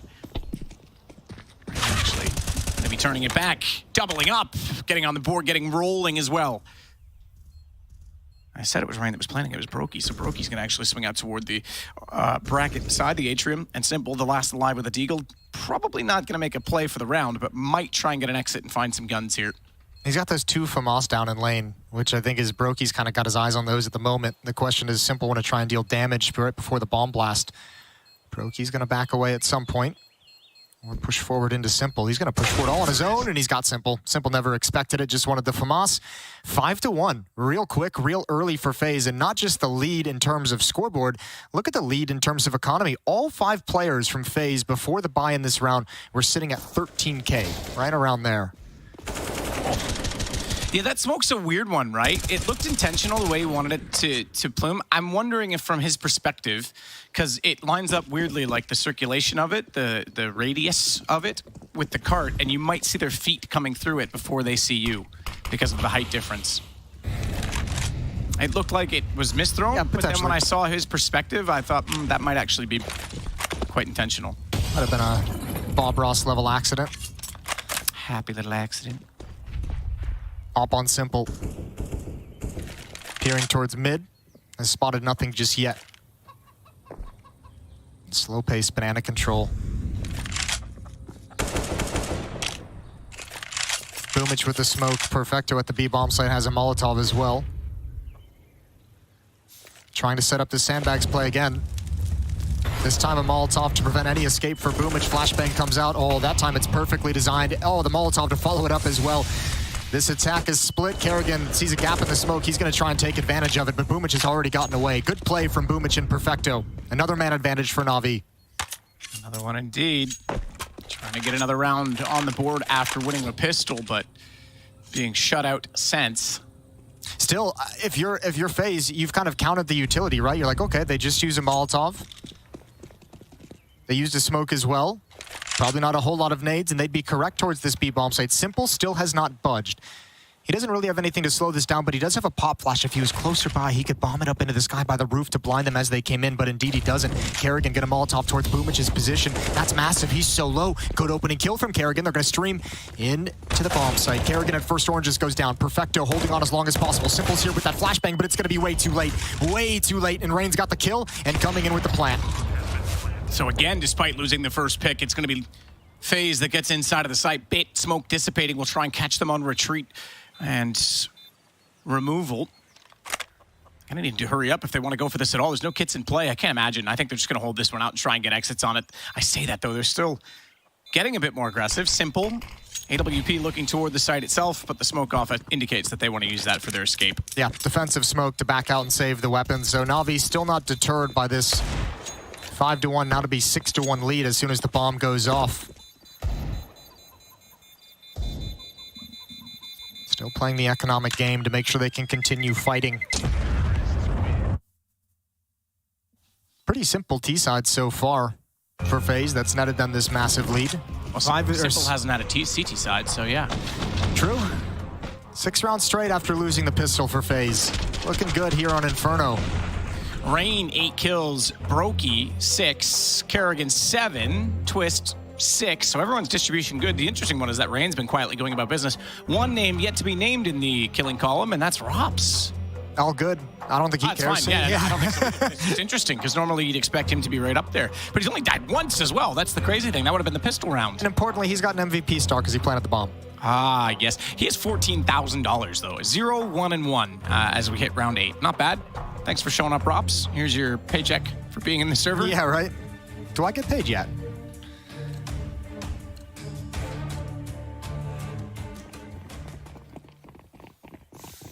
Going to be interesting to see when Navi starts making the call that they can't go for those kinds of saves when they start feeling the pressure. There's that smoke again with the gap on the left side.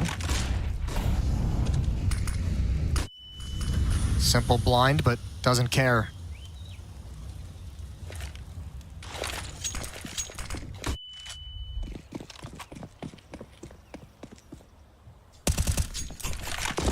Couple of speculative shots from the M4 of Boomich down inside of the lane. He'll go back and retrieve another grenade, another smoke from the stockpile. Yeah, he set up some deep smokes. So showing banana control for the CT side.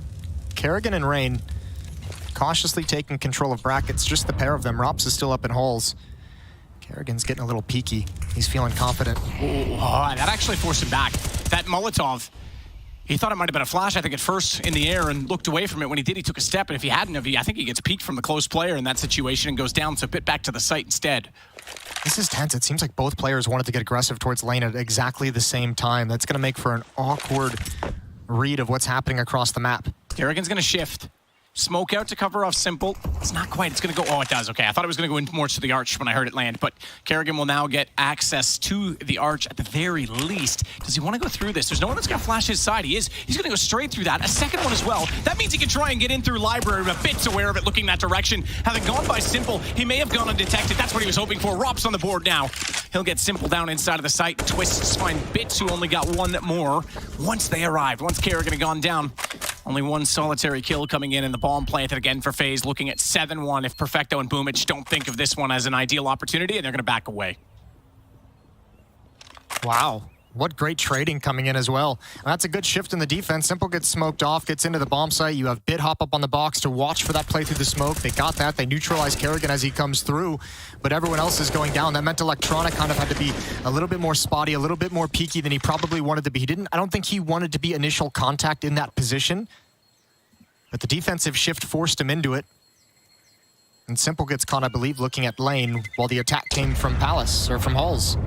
Rops is on the board, Matt. He's got his first kill. Yep, important one as well. Traded out Simple in the back of the site and allowed them to get that bomb plant down much quicker. Bit was obviously done for in the corner, but not finding Simple in that back corner could have been very awkward. So Brocky and Rops use the exact same crosshair, just to note. That's kind of cool. Who copied who? I would bet Brokey took Rops's. I agree. And most of Navi's is similar-ish. Bit, Simple, Electronic, all very similar. Bringing all the important information here at ESL Pro League Playoffs. Twist is the only one that's using a dot in the entire server. Yellow as well. Ew. It's kind of beautiful. It's the color of maple syrup. It's not actually yellow. I was going to say, that's a weird... You're having some weird syrup, which is odd for Canada. Electronic. Color of cheese on poutine. Electronics up at the balcony. Bit watching Rap side. Simple has an op again, but he's over towards the B-bomb site. They still have not been able to get a real comfortable read of and set in any kind of way to defend against some of these hits. Kerrigan's calling a phenomenal game at the moment.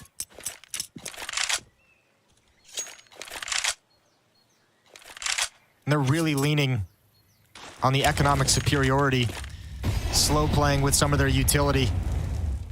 Navi's always struggling to have the right nade at the right time. There's that smoke towards left side mid from Rops. Gonna put Bit and Electronic on notice. Boomich has gone searching. Flashbang negates Brokey's AWP. Simple's rotated off. Another misread from Navi. Confidence in this smoke. There's a big gap in that. I think Boomich knows it as well. He jumped right into this position to exploit. Flash is inside of it. Smokes as well. Boomich has to back away, but he puts the incendiary down. Twists. Thought about going through it. Instead, he extinguishes it. Didn't want to be isolated. Wanted his teammates to get in there with him, but couldn't find the lineup onto Perfecto. Only hit him with one shot. Puts him on 46, and then Boomich is able to walk out. Crossfire undeterred so far. Rob sprays it. He got one. Oh, he's got the second as well. They fall into his weapon. 3 in total this round. AWP in hand for him, but with only 3 seconds left, the bomb will not be planted, and Navi will get their second. 7-2. Rob's going to keep this AWP. Yeah, they're not going to push the issue. That's a costly victory. That looked a little bit sloppy from Navi, but you can understand the idea. They're kind of throwing bodies into that retake before it even begins so that they don't have time to go for the plant, so that Rops has to waste seconds. However, that does take the op out of Simple's hands for the next round. Boomich can afford one, but does he want to? He's got 5,400. And he's going to go for the M4. Simple going to pick up the Noob Tube, the auto shotgun, a new weapon in the Simple arsenal. Let's see what he can do with it.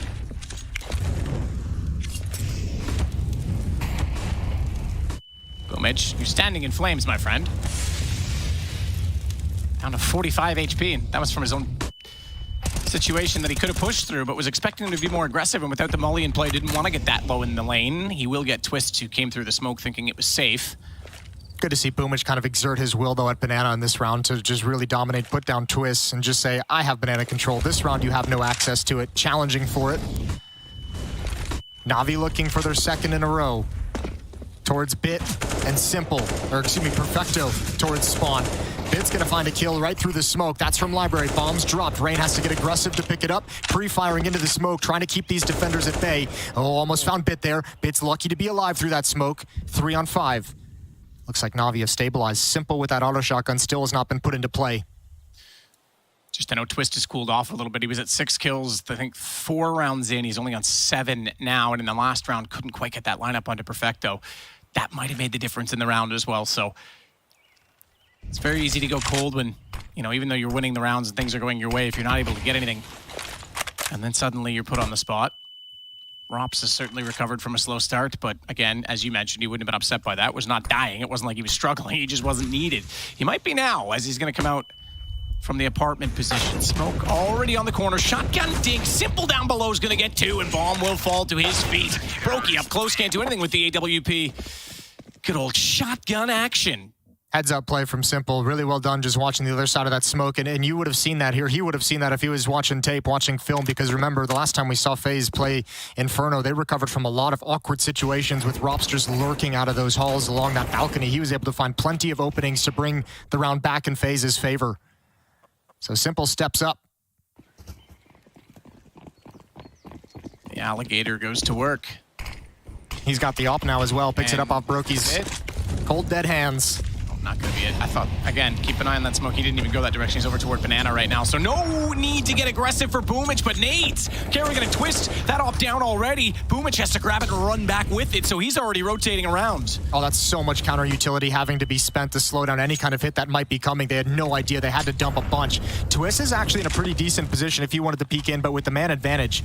Again, a great call from Kerrigan, or whoever calls for the triple nade in towards that position after Simple picks up the op. Look how little utility was thrown as well, because Simple wants them to come that direction. He thinks he can take that fight. Kerrigan's going to just nail Bit. I admire Boomich. Not only did he immediately identify that he has to pick up the AWP, but he rotates around like an opper should do to stay dynamic. Unfortunately for him, Perfecto's the only one left in B, and this round's over. Rops is still lurking toward the apartments as well. He's spotted up, though, and a little bit of damage into him, but he can certainly take weapons away, and he'll do exactly that to Electronic. It's going to be 8-3 for FaZe. Simple mentioned that this game was going to come down to kind of, I think his words were, whoever does more damage is likely going to take it. And certainly mentioned the individual level of players as being a main factor in this due to the individual capabilities of these FaZe players. At the moment, they are destroying Navi on an individual level. You add on top of that Kerrigan's calling in this game. The fast pace in the first gun round up mid that catches Navi off guard. The triple nade that eliminates Simple. He gets caught off guard by that in this round towards the B bomb site. So they're getting beat individually. They're getting beat tactically as well.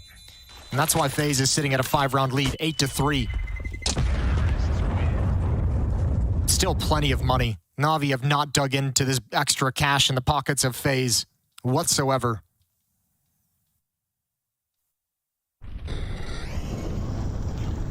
In the rounds Faze have won, they have never dropped below 3 players surviving. These wins, these round wins for Faze have been so convincing.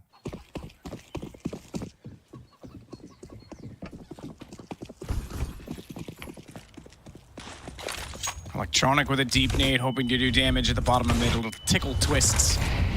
Brokey trying to get aggressive with the AW. Yikes. Yeah, smoke off twists. That's fine. Hey, Twists, you've had enough kills, okay? I need to get my op going. 7 kills for Brokey, 8 for Twists. Plenty of nades and Molotovs spent. Still no rotation from the A defenders. Simple still perched watching mid.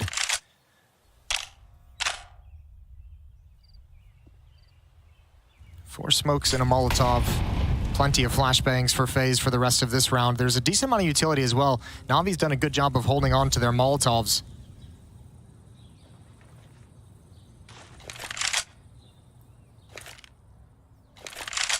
Faze look like they're going to take mid-control, brackets control. We've seen them do this a number of times. Sometimes they've used it, sometimes they haven't. That's good counter utility, counter smoke from Simple. They're going to come through it. Simple has the first. Kerrigan doesn't want to let him get away. Simple knows this, and Bit's going to peek into the flames to help protect the Opper. And back to the B-bomb site we go, but this hit has to begin right now. Twists. Couple of quick shots. Again, inside smoke. He's going to be the one to enter.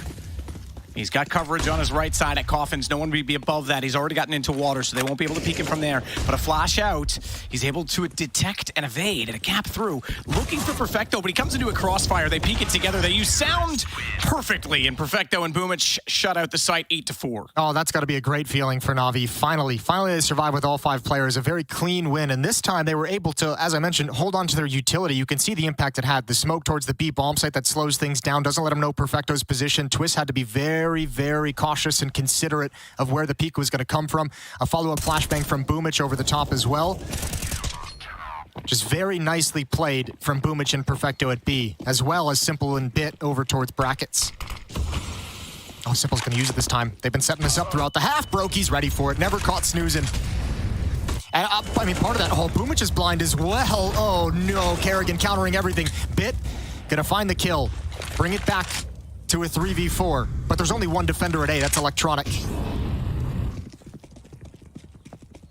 Rotating back, though. Bit's going to try and get there.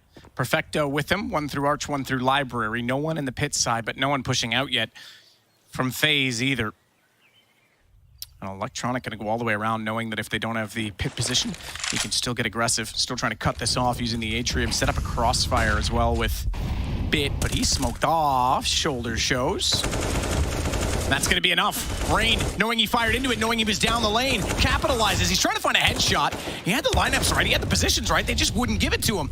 Rops has to tear it from them instead as Perfecto holding inside of the site. Is both defined, and Rop steps up to take him down as well. Tough situation. Electronic might be a little bit frustrated as he's playing up in lane. He's got 2 teammates back in the bomb site. Not either of them are watching holes well enough to prevent them from wrapping and dropping behind him as he's trying to hold on to Boiler, as he's trying to fight over the flames in middle.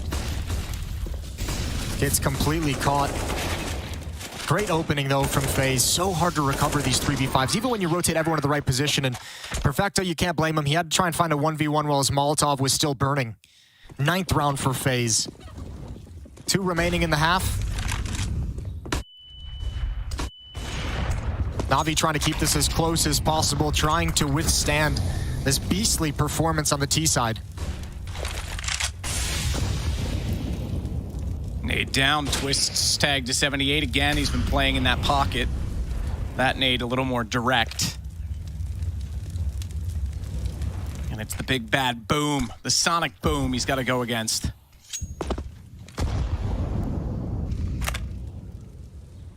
Rain, meanwhile, trying to find access toward the top of middle, knows there's still a smoke down. He'll get mid-wall at the very least. I know I've been waxing lyrical about Kerrigan's calling this game, but another change of pace, and Navi had to dump a decent amount of utility early just because it's happened so many times. The Faze has gone from fast to slow, back to fast again a number of times throughout this in different parts of the map, so this defense can't ever really get a read. And look at the gap. Look at the opening that's been found. Rain, ballsy and courageous, but he's found a huge positional advantage. Simple slowly working back this direction, is aware that Arch could be given up, but he's not aware that Rain is inside of the library. Down he goes. Smartly one step ahead, and as he turns around, Bits found as well. Electronic through the smoke. Twisks has the kill onto him. He'll plant the bomb safely in the corner. They have library side, so no need to leave it open to the atrium, and on the hunt already. Kerrigan down to the bottom side of Banana. They don't have a lot of money left over on Navi. These two weapons are all they're going to have to work at the end of the half. We're going into round 15. And if you're FaZe, you send everything at the hunt. You're going to leave Twist just to watch and make sure there's no sneaky defuse right at the end. Rain has already spotted Perfecto, but FaZe want to take everything away, and I think they're going to do it. Boomich in the main choke point, going to get an off-angle kill. Perfect trade from Rops, perfect flashbang from Rain, and great precision from Rops on the blind player. 10-4, double digits for FaZe.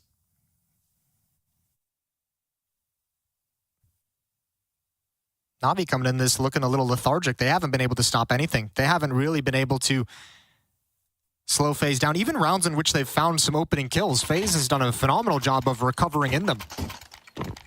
Absolutely. Yeah, you're right. I mean, you go back to, we've seen Boomich push down, get a kill. We saw Simple with the Deagle get that opening kill. We've seen one or two more as well. I was going to say, they lost the opening pistol, right? And then, obviously, ecoed it right back. 2 rounds later, they lost the man advantage. They pulled that back with an execution on B to make it a 3-3 from a 5-on-3. And, yeah, you're right. It's not like they've needed the opening pick. They've just been very coordinated on how they're going to take the map from Navi. Kind of super difficult CT half for Navi, and it's going to stay that way. They have not gotten comfortable. Not really once. Final round of the first half. Navi likely can't be more thankful that this is almost coming to an end, that they can switch sides. Bit gonna swing out, dropped Electronic with the kill, but oh, how many more can he get? Kerrigan's very low, he's found that. Staying alive in the pit, he's got AKs up against him. Simple has pushed through the smoke as well. Smoke at the front of the bomb site, but they're not wrapping just yet through the smoke. It's gonna be Simple with the kill. Twist finds Electronic. Twist does find Electronic. Simple's not done. Above the smoke, still trying to get the job completed. And have they cleared the pit? They have. So Perfecto and Simple, the only two left. Rops over top of the smoke, and Perfecto rotating around. I'm not much for skins, but I will say that MP9 Electronic was holding the pit is the best skin I have seen in all of Counter-Strike, as Perfecto might not have any skin left on his body at the end of this round because FaZe are going to steal it from him. Nice shot to catch out Twists. The headshot, he's still got a chance in this. He's got a kit. Keep that in mind. And now he has a chance to go and grab Twists. Okay, he's got the AWP. I was going to say Twists weapon, but Perfecto onto the off instead. Knows he just needs one shot, can't find it. That would have been the opportunity. Tons of time left on the clock. And now knowing that the AWP is in play, Perfecto has to find Rops, who's hiding behind a wall. He's looking for some luck. He's looking for the wall bang, trying to bait him out. And he's got to go aggressive. He's hit it. He's got time. He absolutely does. He's got a kit. That's a huge, huge fight to win. Yeah, that's brilliant. What a clutch from Perfecto. And Rops played that pretty well also. Perfecto had to go hunt that down, and they've got 5. A little bit of a smile on Blade's face. One of the few he probably had throughout that half. Stressful half for Navi. Phenomenal for FaZe. We'll see how it's going to go in the second half. Stay tuned.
Don't try this yourself.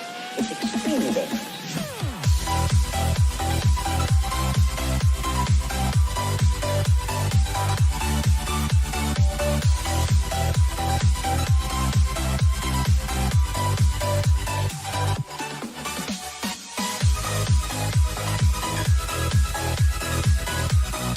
In total, it was pretty few and far between. Yeah, I mean, incredible shots, though, bringing them two rounds. And outside of that, Faze worked them. They figured them out, and they were just pulling Navi all across the map. They could not get situated on the defensive side. Down 5 rounds heading into the pistol round. Navi's going to play this one passively to begin. Plenty of players back towards base of mid as Bit establishes some control in Banana, or at least some safety. There's your boy Rain. He's back on the P2K. P2K. Yeah, there you go. There's another one. Got a Navi sticker on that bad boy. It's just like, yo, I'm going to take Simple's gun. Maybe it's the Navi killer. Maybe he only uses it in these matches against Navi. Okay. So that he can... Style on him? Yes. Just rub it in. Give the sticker a little kiss at the end of each round. Simple. P250 is trying to make some noise toward Kerrigan. A couple shots that force him back off the angle. Doesn't want to re-peek. Meanwhile, Electronic with the Glock searching out information on the opposing side of the map. Yeah, the hit's going to come in right now because Electronic's in position to pick and choose when he wants to lurk. Rain's going to try and block that smoke as best he can. He's going to step through it now. Electronic, oh dear, gets absolutely wrecked by Brokey. He was ready for that play. 4 on 5, 3 on 5. Simple goes down. That's the P250 hit in the deck. Rain gets gooshed and dropped through smoke. Kerrigan's going to come through with the flashbang. Kerrigan's already beginning this. Oh, he's going to stop the plant. Bomb hits ground. No one from Navi protecting it. Good return from Bit, but that might be a dagger. That's a huge play. Look at the flank as well. Rops can do it all over again. P2000, by the way, was the one that killed Simple, so it did work out for Ring, quite literally. He's not going to stop the plant this time. They still get it down, but they've got positioning. As you say, Rops already on the back door will take down Bit. Brokey found the kill on Perfecto as that happened. So Faze will get this pistol round and go 11-5. Just that delay caused by Kerrigan taking down the initial bomb planter puts Rops in a perfect position. He could have even hustled and challenged to delay that plant a little bit more. He had so many options. Good heads-up play from Brokey as he rotates off, not taking his attention away from the corner. Faze have a 6-round lead, and as has been the theme, economic control. 2 M4s picked up. FAMAS on Twist. They know a buy of some sort is going to come in. It's going to be a Hero AK-47 over on Simple. Boomage drops that over. Now would be a great time for Simple to provide something special. Nobody from Navi in double digits just yet. 9 kills on Perfecto and Bit, 8 on Boomage, 7 on Simple, 5 on Electronic.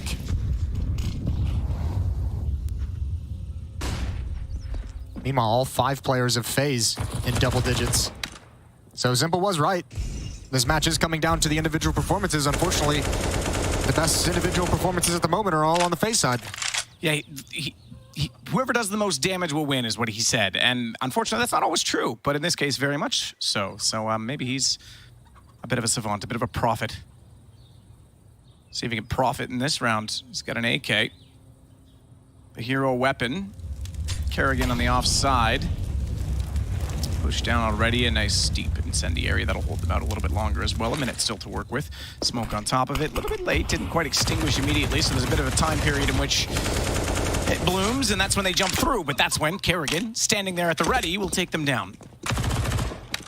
At least the first one. Pretty decent damage on a Simple, down to 76 HP. He's going to transition over towards mid. There's a 3-player stack here, 1 up on the balcony, 1 underneath, and 1 left side mid, and there's not enough utility to negate this.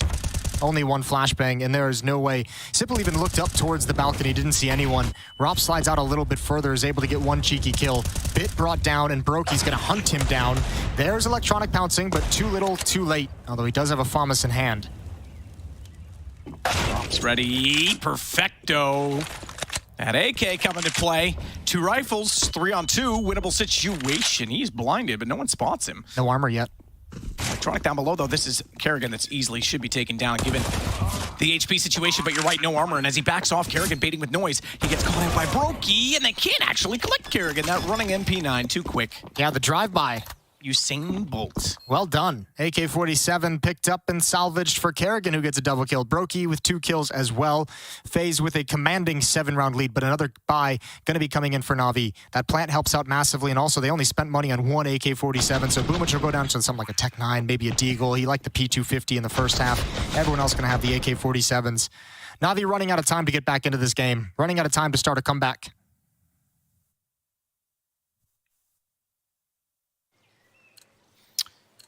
Definitely are. And Navi's had quite a bit of time off. Obviously played and won the group 5-0. Got the bye to the quarterfinal. Had quite a bit of time off since that Group D concluded, what was it, last Sunday? So Perfecto swinging through, trying to find some damage inside the smoke. Didn't quite jump all the way to the bags, but could go up and over them. But that's exactly what Kerrigan's ready for. And Rain swinging in, only good for 1. The trades come back. Robson Rain down, bit simple to kills, but still a man to the good on the Faze side. God, that's the kind of really, really stiff resistance that we never saw Navi try and pull off at the top of Banana in the first half. At most, it was Boomich being set up with flashbangs and Molotov by Perfecto. Really not a whole lot of bodies moving out towards sandbags for the CT side when Navi was playing defense. Simple and Bit with the smoke. Gonna block off Twist, gonna find an avenue into the bomb site. No one's home. Brokey rotating over through Library. He'll be joined up likely with Twist. Kerrigan flanking up middle, but the bomb is gonna get planted and we have a retake scenario.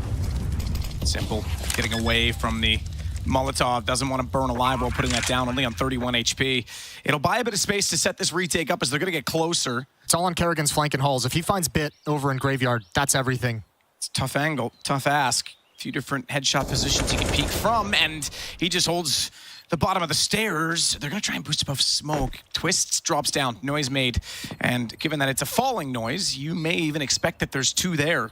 Because where did he fall from? He's fallen into the grave at this point, and good hold as Bit pops out to get Twist. Nice crossfire between he and Simple. Yeah, that Graveyard position is just so strong, especially someone like Bit with his headshot percentage.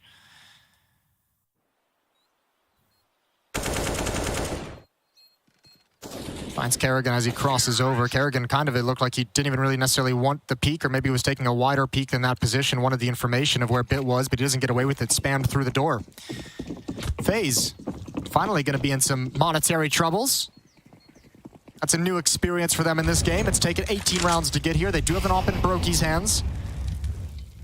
Quietly become one of the most impactful oppers we have in the scene. Molotov, nade, chuck it all. Flash Perfecto forced back inside of the corner. Ooh, Rain. Silenced M4 or not, Simple knows his angles, and he absolutely nails him back through the smoke. Oh, he even spotted Rops on the balcony. This is the first time in the entire game, including after winning the pistol, that Navi has had the economic advantage, by the way. Even in that second round of the first half, they had 4 SMGs against like 3 rifles as well, so odd. Yeah, it's been it has to have been such a frustrating game. If you're Navi, you feel like you haven't really had a whole lot of chances. Well, you've had chances, but you feel like you haven't really had enough clean buys to feel comfortable to get back into this game. Electronic's going to start challenging towards Rapside. Brokey's watching this with the op, though. If Electronic is the first contact, he's likely going down. This is just a walk into the AWP. Oh, the timing on that is everything. He still gets the kill, and Twist gets one through smoke. This is a doable retake. They're going to come for this. Kerrigan's on the flank up Banana. He's only got a P250. M4 on Twist, Eagle on Rops, op in Brokey's hands as well. Shot out from Bit will take down Kerrigan.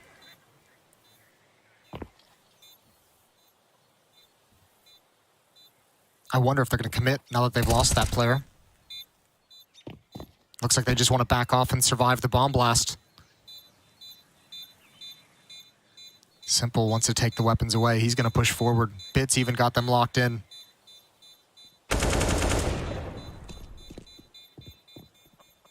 Here's the first.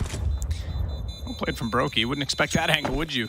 Perfecto knows he can't stay around any longer to take him down, and Brokey sacrifices himself. The problem is he sacrifices the AWP. 5-round lead. Navi's starting to cut into it. Navi not going out without a fight. Seemed like they might just fade away after the first half and losing the pistol round, but this is great to see. just stepping into it, finds the headshot through smoke. Rain goes down. Twist not entirely through smoke. He did spot Boomich before it plumed. Round 20. I don't think we've seen a timeout from either of these teams just yet. Navi played through a lot of adversity in the first half. And Kerrigan obviously was just feeling the call so much, no need.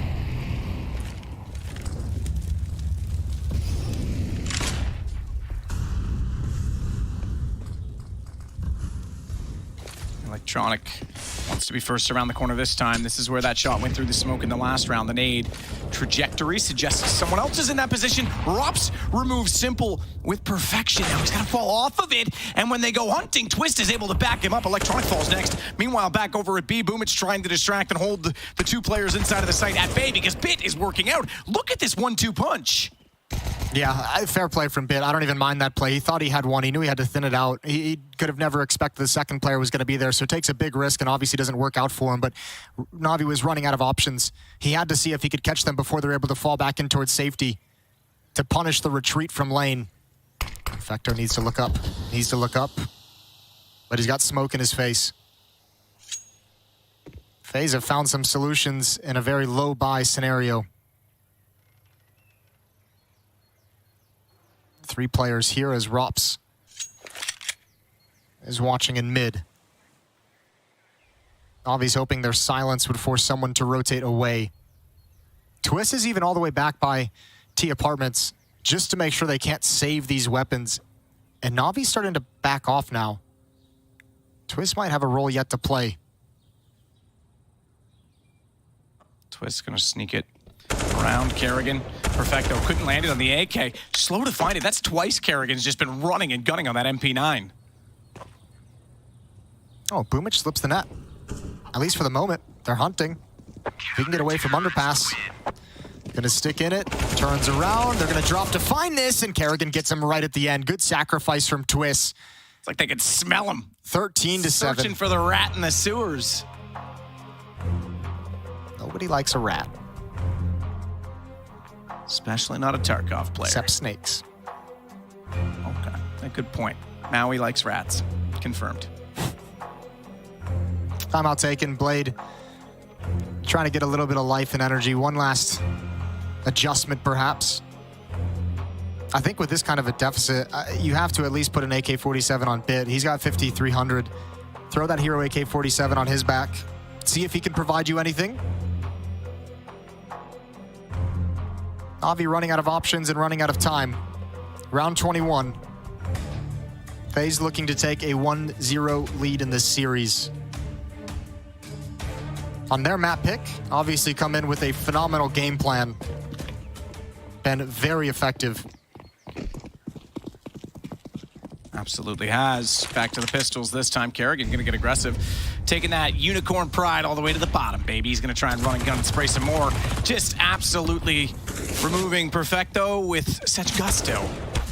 No remorse as he continues to run and hold that position. He's gonna come back and help Rocky. Hey man, my AK's insufficient. Do you think maybe you could just bring that little nail gun back, if that's all right? This is FaZe just flexing oh so hard. Everywhere on the map, they're pushing forward. That's a good kill as he spins to find Kerrigan at the door. That's all he's gonna get though. You're not wrong. They're not even giving an inch. They're just absolutely saying, oh, Navi, you think you're good, huh? Up in their face, not letting Navi have anything.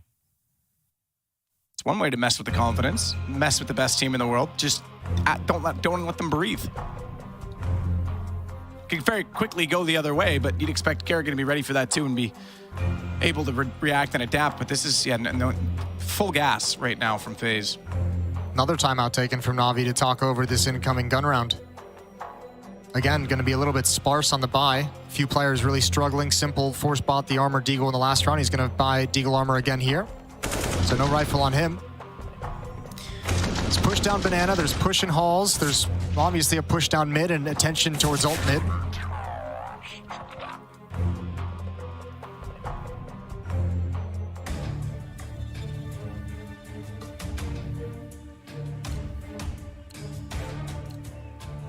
Live out of the timeout. Quarterfinals of ESL Pro League. Furia waiting for the winner.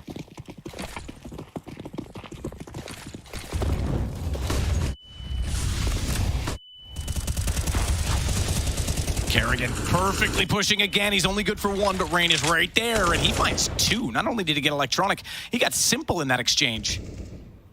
One through the smoke and one to the left. As Brokey has to back away. Rob's going to hold inside of the boiler. It's just Bit and Boomich, and FaZe looking to try and find map points already. Yeah. On Inferno. Just constant aggression. Navi never able to even execute any plans. Boomich and Bit to recover the bomb. FaZe will let him have it. They don't care. They've got Robson, Boiler, Brokey off angle and brackets. Rain and Twist both playing in the spawn choke point. All they need is one, and then they can play as passively as they'd like and wait for reinforcements for the retake. They don't even necessarily need the one. They don't have to commit to find it.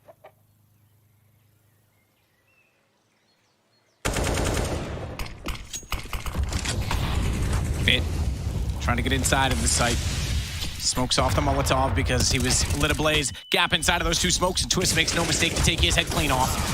Boomich that will suffer the same fate and fall in the same position as he walks in. Rain with the kill, and it is indeed map point for FaZe. 15-7. Navi only in single digits still.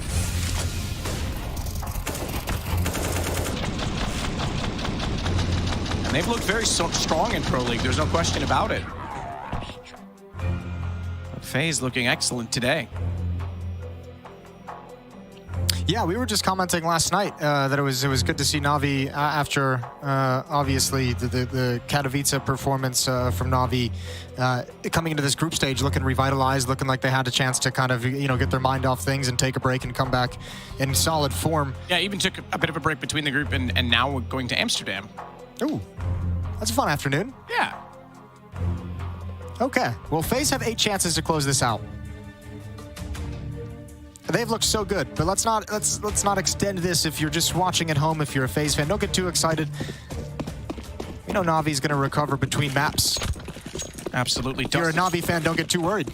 Well, Dust 2 is next as well, which is, yeah, I mean, it's a map you can quickly recover on. It's not like there's anything crazy. It's another heads-up duel map, though, in a lot of ways. It's individual duels for positions, and right now, as you said, Jason, it's been all the individual prowess of FaZe winning out, but Boomich this time is going to get the opening pick, burning a player alive in the form of Kerrigan, considering they're on pistols again to try and force this game longer. That's a great opening kill to find. Simple's had Deagle armor for the last 3 rounds. He hasn't been able to get a rifle in his hands. I mean, we always talk about economy's easier to manage when you're on the T side, but this has been a game where Navi just haven't been able to get anything going in their favor. They've constantly been on the back foot in terms of their money. And then you add in the tactics and the individual level. And that's why you have such a huge gap in the scoreboard. 5-on-4 for Navi that they desperately need to win, but blind is Electronic. Boomich with an important trade. Twist steps through. Couple nice kills for him. You could see it coming. Twist wanted to go through the smoke on his own. He was flashed. As soon as his teammate engaged, he absolutely knew he had the jump on them. In for 2, and it's down to just Simple and Perfecto. But hang on, B's wide open. Brokey's going back now, but he's already smoked off. They're going to get a bomb plant out of this at the very least. And a bomb plant down, Simple on a Deagle. This could still become interesting. They're not even certain and probably somewhat confused. How do we have a whole site to ourselves? Well, 27 seconds left in the round. They do, and they've got an M4 picked up. Simple has a little bit more than a Deagle now. You mentioned it as well. He has armor. Rain's going to start to clear and sneak in behind for the peek out from Coffins. Now they know where Simple is. He's going to get a double on that as well. Twist falls. They gave this one away. Brokey, not with his customary AWP. Sneaking to try and find an angle, instead goes to the knife to walk just that extra bit faster because he wants to stay quiet and undetected. But as he gets closer, Simple looms large on the backside of the connecting position. He's fallen. Low HP, but Brokey's tagged as well. Single digit for both, and time is now very much the enemy. And they have to run it away. Perfecto gets the kill on the Tech 9, and he will survive to carry an AK back into the round. I actually thought that FaZe was going to do a great job of just wrapping all the way around that kind of stack on Coffins. I thought coming up would be the perfect play, but obviously they just never had the information of where the second player was. They only ever saw Simple. He's the one who got the kills. Made that very difficult to figure out. You could even see Twist coming in for the retake. Looking elsewhere, you can see in that clip as he's looking back towards new boxes, hoping for the follow-up peek from the second player that just never came. 7 rounds left for FaZe to find the final round to close out the first map, take a 1-0 lead going into Dust 2.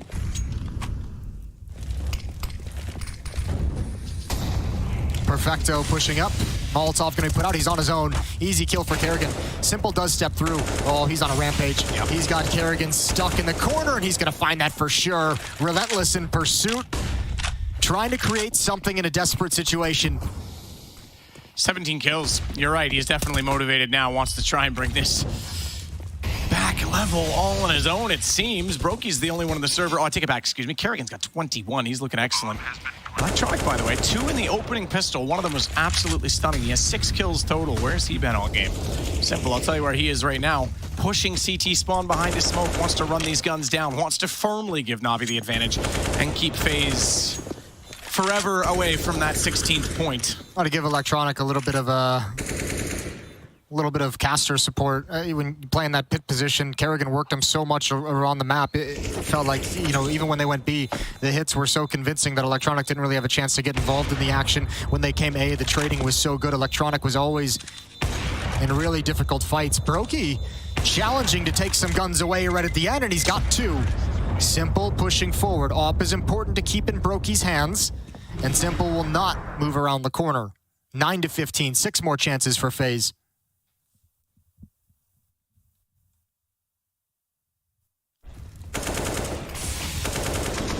They're on the weapons again this time. Given that they were able to save, still not in a comfortable situation, but a nice shot on Boomich by Brokey. Navi fans rejoice. Not out of this yet by any means. Here it is, the run boost for Brokey, though. Not for Simple. It's not the fling to middle, but it is to try and get an early access to that stairwell. A little bit too late, though. Just barely a little bit too late. This can be interesting. If Navi's able to win this one, finally they take the money away from Faze.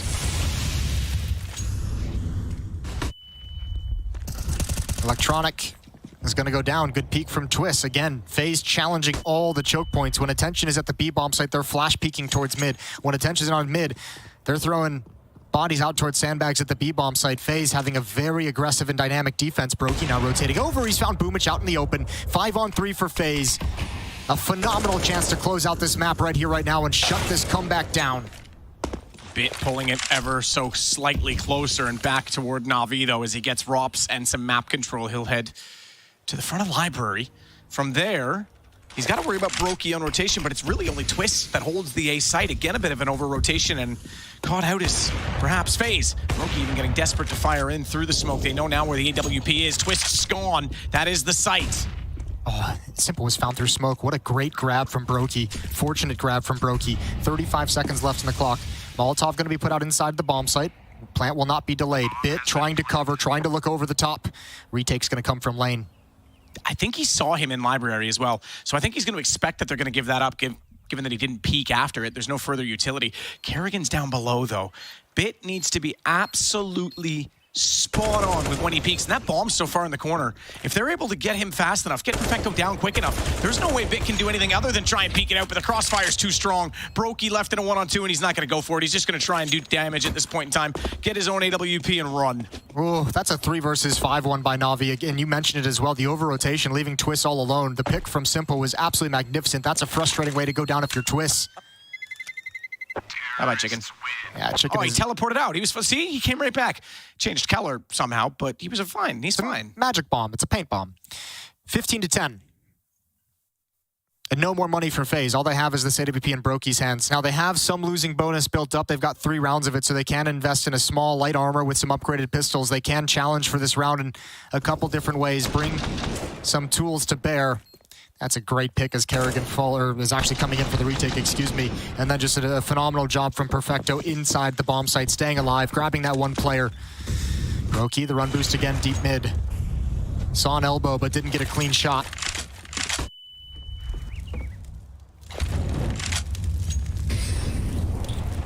So Rain forced back inside of the site.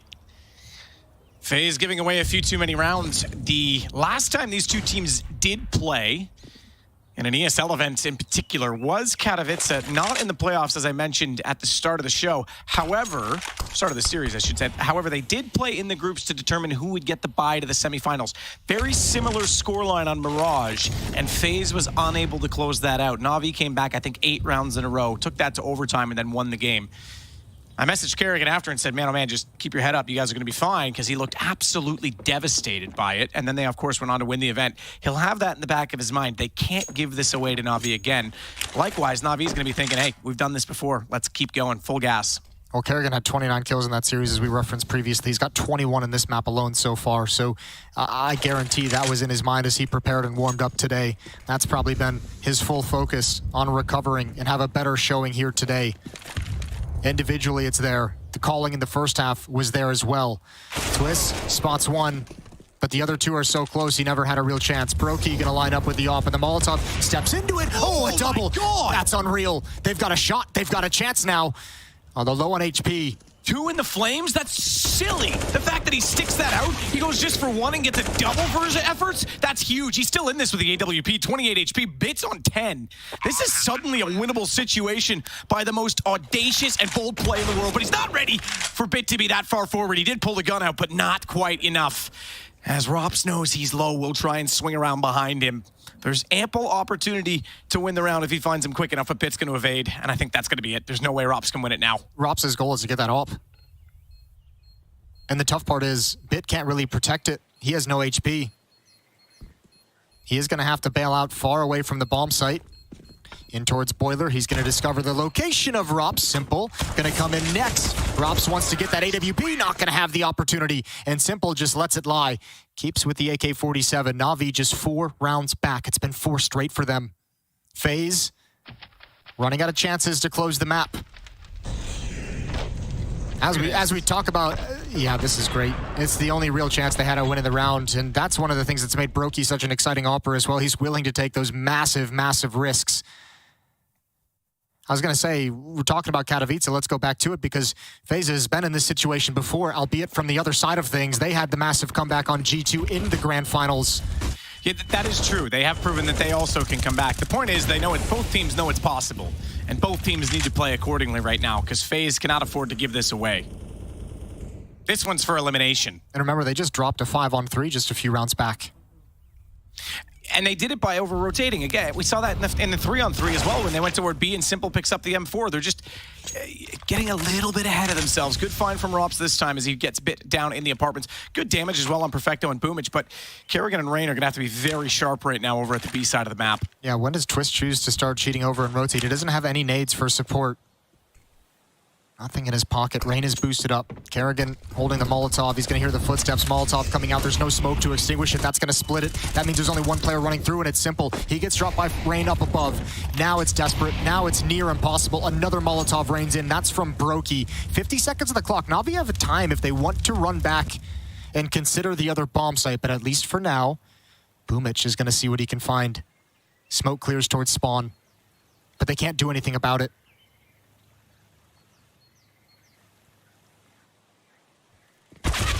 Rain does at least get the trade to Kerrigan, sneaking out from the backside. That's going to bring Brokey back into the same position they just cleared, and they thought they had it clear the whole time. Great setup, and a great win from Faze. It took them a bit at the end. It gave Navi some room, and we know that that can be enough, certainly, for them to come back onto Dust 2 looking strong. But Faze win, as we said, what could have been the pivotal map in the series. Yeah, such an impressive win. Great win from...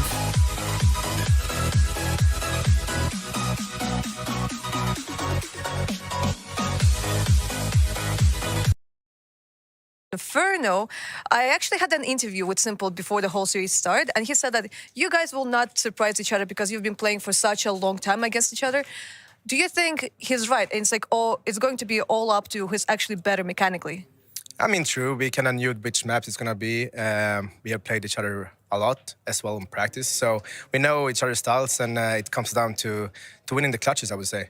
We could have closed it out sooner, but it was very tight rounds in the end. But in the end, we won the first map, so yeah. But why exactly you didn't close it sooner? Like, did you just like already got into the state of like a relax, like already thinking about the next map? No, not at all, actually. It was tight rounds, you know. It can go either way. I think... it was like 3 or 4 clutches that could have gone either way. So they played good as well. It's hard to counter now like that. So, but in the end, you know, we won the map, and that's what's important here. Okay, then good luck on this too. Thank you.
moments of doubt try to keep me down, but I'll put the flame out. You can't get to me. Throw your sticks and your stones, go break all of my bones. Map 1 between Faze and Navi. It's time for another DHL drop. You know how this works. I give you a question. You have 4 answers to choose from. Put them in the chat with exclamation mark DHL drop, and then at the end of the segment, we reveal the winning answer. Awesome prizes on the line. All right, are you ready? Question is, what was the very first match of EPL Season 15? Was it A, G2 versus Looking for Org, B, ENTROPIQ versus Mouse, C, G2 versus ENTROPIQ, or D, Mouse versus Looking for Org? We'll give you that answer at the end of the segment. For now, let's take a look at the winning moments from map number 1. I'm holding it on his face. I have one. I have a cross. Against side. Dark. I'm sitting soft hit, holding Can you push one. away maybe? We have 3 here. Yeah. Set up in 3. I'll pick. Close. Good. One more. 2. I'm rotating. Last here. A huge cheer by Faze there as they overcame Navi on map number 1. Scoreline being pretty decent, 16-11. Guys, if this CSGO map was a fight between Faze and Navi, I'd say Faze got off to a flying start. Navi bounced back, and it looked like they had the submission on. The life was slowly ebbing away from Faze, but then Faze reversed, and they got that knockout blow. I don't think... look, listen, if Navi pulled off the comeback, that would have been one of the most monumental chokes ever by Faze. They were not going to come back. They were not going to come back. Let's be real about that. But credit where it's due. Listen, that first half from calling from Karrigan was fantastic. The pacing switch-ups, the way he was able to just find so many holes in the side of Navi, just abusing the fact that this is what was surprising for me. The fact that Faze, they looked ready to play this game. They were just coming in, individuals firing off. They seemed to have the game plan. For Navi, just giving up so much space. And I go back to the B bomb side, I go back to the banana control. You look what Karrigan and his men did to Navi, right? Consistently fighting for banana control, coming out on top multiple times. And Navi, they just gave them all the space in the world. Yeah, I think that was the problem for Navi in the first half. Yes, it was some great calling from Karrigan, but he was giving all the space really to make the calls that he wanted to. I think we can go into round number 8. For me, that's one of the rounds that kind of shows everything in one that was going wrong for Navi and right for Faze. Even at the start of the round, Faze doesn't even want to fight for banana, right? Navi gets it more or less for free, and then they just give it away, right? Like they leave Boomich alone around car. He has 2 smokes towards CT left for him, right? Doesn't pick him up, and then he just goes back into the site, and they go back to playing 3-2. They leave mid, they turtle into the site, and it's a great call from Karrigan with a B split smoke, right, that he sneaks into. Then they execute A behind, and he sneaks through the small pit smoke. They wrap A like that. I think it's just a brilliant round, but also shows everything that Navi kind of didn't do correctly, yeah, as you guys could see in the round itself. Yeah, exactly. Round number 8 was a great illustration of your points. But from what I'm hearing from you guys, so it wasn't just brilliant calling from Karrigan, it was them exploiting Navi's mistakes as well. Yeah, absolutely. So it's like the 1-2 combo here, one being obviously Karrigan, having the game plan, and also like we've been touching upon all this while, the fact that Navi, that first half was looking very, very dicey. And you look at the scoreline, you're like, okay, maybe it could have been close. It's not. It's because the individuals in Navi seem to kind of wake up in that second half. Also, a little bit of over-rotations coming in from Karrigan and his men in a few of those rounds on the CD side. Thankfully, though, they had such a big buffer to work with. Just one tiny slip from Navi, and the game was the map was pretty much done. Janko, you mentioned changes of pace when we were watching the match backstage. Round number 5, a good illustration of that. Yeah, absolutely. Jason mentioned it in the cast as well. This was basically, the second gun round, so to speak, and you can see for Faze, they're just running up directly from mid. One guy was throwing the smoke for long from second mid, and they just don't care. They just go full in mid. They get the trades. They know the buy is not ideal for Navi as well, and Karrigan is just going to get all 3 kills here, and that's going to be it, round over. And the important thing is, in the 4s that Faze won, and in the round following that, when Navi bought back, those were like really slow rounds where, Faze was getting map control, then they executed on B one time. The second time around, they wrapped A. So if you're Navi, you're this is catching you maybe a little bit off guard. And especially after the combination of, you know, the slow rounds and the fast round, the next gun round, Navi doesn't know what to expect. They have to play for everything, and that's when the game becomes way more difficult to play. And basically, Karrigan was just 2 or 3 steps, and Navi just playing a game of catch-up throughout that first half. Since we are talking about Karrigan, why don't we chuck him into our aim high head-to-head against his Navi counterpart in the form of Boomish.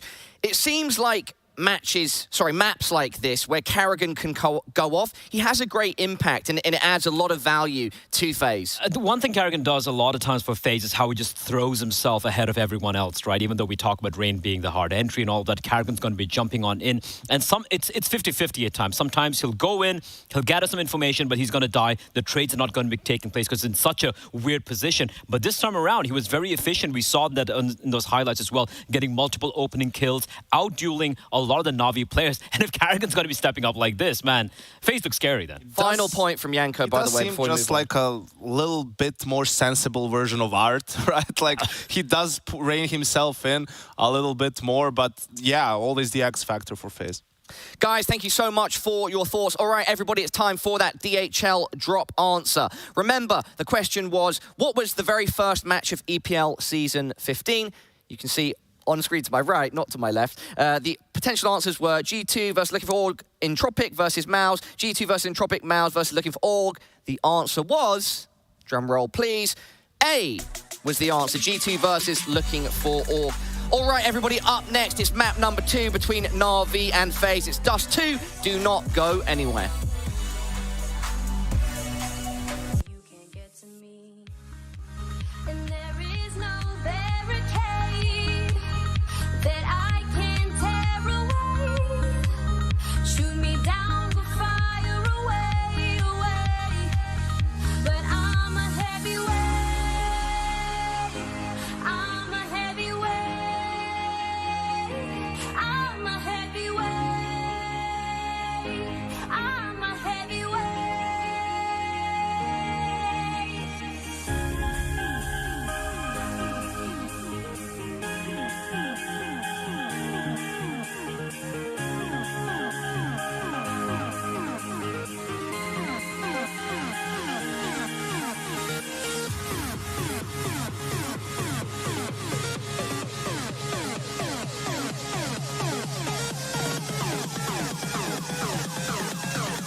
must be you and I.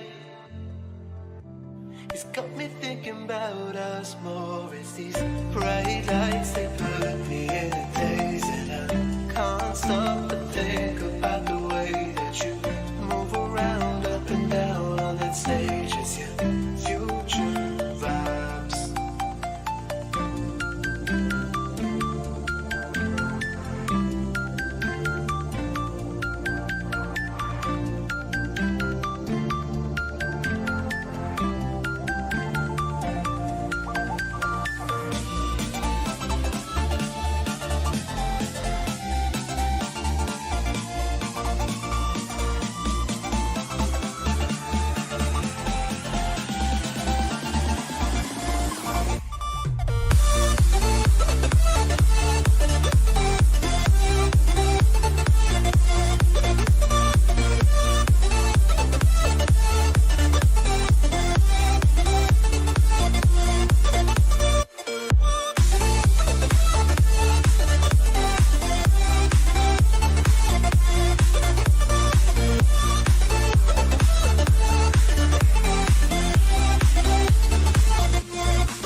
Bright lights, they put me in a daze, and I can't stop but think about the way that you move around, up and down on that stage as your future vibes. Bright lights, they put me in a daze, and I can't stop but think about the way that you move around, up and down on that stage as your future vibes.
Just the second, as we'll get into this and figure out if a second map can be won by Faze to close the series, or if Navi's got something else to say and try and get Nuke in the mix. It is all fist bumps for Twists. He had a great start, but it was Kerrigan that was most impressive. Not only was his calling absolutely on point, the pace unpredictable and unrelenting, but he was absolutely nailing shots as well. And you got to think that FaZe just want to avoid Nuke. Navi have just shown so much strength over that on such a long length of time. FaZe just do not want to go there, do not want to have to mess with that. And think about this as well. Keep this in the back of your mind as you're watching the series. FaZe have that trophy from Katowice. They have the first step forwards, the Intel Grand Slam. Yep, and they have that championship caliber event under their belt as well. This is a chance to stop them cold and keep that within reach. I think this is the head-to-head for the next Grand Slam in a lot of ways. I think, you know, G2 maybe gets in there if they can pull things back together. And, yeah, figure out how to close out games or win a map in the championship. That would be true. Championship thing more than anything. But no, absolutely. I think these could be the two teams that we see create quite a rivalry. And you know, Navi's had an era, and if FaZe go toward an era, it will either... I don't know if Navi's had an era quite yet. Let's not get into that discussion at the moment. That's a great conversation for another time. So you're saying it was just a phase? Nice. There we go. Yeah, exactly. Perfect. It all comes full circle. Speaking of which, ooh, Boomich forced out from behind the box by Electronic, and Boomich, the 1-2 punch, knocks him out of the round. Kerrigan's going to reaggress. Joined by Rain. They want to clear this. They want to at least have the information that nobody from Navi is actually here as Electronic and Boomich just walk away. How far does... I imagine Kerrigan, he seems like he's in a mood to get a little bit frisky. I think he's just going to keep pushing in towards Cave and have a jump on it, especially he might be able to hear those footsteps. Heading up Catwalk, Rain going to be at railing all by his lonesome. Rain. Kerrigan, come on, you're gonna push this. You better nail it. Two people to peek him, and Perfecto hits the shot. That's unfortunate. Backside is hard to hit the head sometimes based on the poise and positioning of the body in front of you, but Rops makes no mistake coming back in from middle. It's back to Rain. He never had to leave this position. We saw him force them away. Now he's under threat. Same thing though, gushed up rather, through the box, but that's not gonna deter him. He goes back out and gets both kills in front of him while Rops closes simple. Yeah, what a strong pistol play. Time running down as well. Navi was in a desperate scenario. They didn't find the weakness in that defense. That flank from Kerrigan, I think, really threw him for a loop. But good on Rain to just knock down these shots. Considering Kerrigan has the kit, when he drops this, there's no access to that. So that could have put that in a dicey situation, the retake. But you could see there, 10 seconds left in the round when the final kill happens. They had to just press forward, take that fight, challenge it. And unfortunately, they lose all the duels to Rain. A phenomenal pistol player in his own right. Deep smoke in mid. Pit and Perfecto in upper dark, simple. Just dropping down into the alley, and Electronic and Boomich outside of long looking for aggression. No armor, no utility for Navi.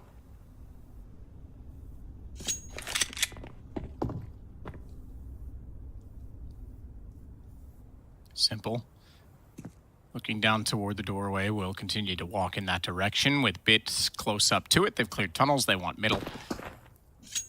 And Electronic wants to rotate and lurk toward B, apparently. Way back toward the spawn all by his lonesome.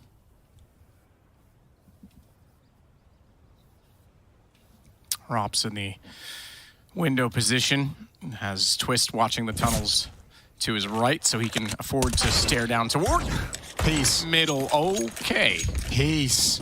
Hello. Forgot you were here for a minute, Simple. Welcome back. Yeah, that dingle. Oh no, he does it again. And there's Perfecto chiming in as Kerrigan tries to get the jump on the flank. Simple finally gets shut down, but the damage is done. Rain's on 2 HP as well. Oh dear. Navi have the whole map to work with. 36 seconds. Twist is pulled towards CT spawn. Rain is chilling in pit. They're going to save these guns. Round is over. That is sick. Foolish. The shot on Robs was stunning. And how fast was he on Brokey? We didn't see the Perfecto one from our perspective, but another one digging that. That's just outrageous. Just shut up. Have the round. We don't even want to talk about it. Let's see it. This is Rops. That's not an easy shot to hit by any means. Holy hell. And this one, yeah, Brokey's just starting to slide out. 3-1 Deeks. And the round's over. Perfecto's even looking for Kerrigan because he pushed it last round. He needs to be careful how often he's going to do that. 2 rounds for 2 so far, and he gets caught that time. Rain on 2 HP will survive. They'll keep 2 of the rifles up. That's a good response. They've got an M4 in the hands of Electronic now on the back of all of this, and it's going to go 1-1 just as Inferno did for Liquid. I was going to say, just return the favor for Faze. Just stamp it, return to sender. Send it with DHL. It'll get there in no time. In no time. Well, anyone else might lose the package. I'm curious what Faze is going to have here. Dropping a scout over to Brokey. They do have an M4 and FAMAS that they brought forward, so going to be buying up around that as well. Rops and Kerrigan pick up 5-7 and CZ respectively. For Navi, obviously some upgraded weapons that they're able to pick up off the ground. 3 AKs, an M4, and an SMG, and MP9. That's going to be on Boomich. Rops in position at long, 5-7 close up towards the doors. Electronic holding it at bay for the moment, but he didn't see Rops cross. He lost that piece of information as he looked towards middle. Deep smoke from the CT side up mid. That's what took Electronic's attention away. In this position from Rops gets a little bit sketchy if they ever try and reconvene towards long A. Boomich starting to progress down mid. And Navi starting to line up in upper dark. Utility from Faze is all spent.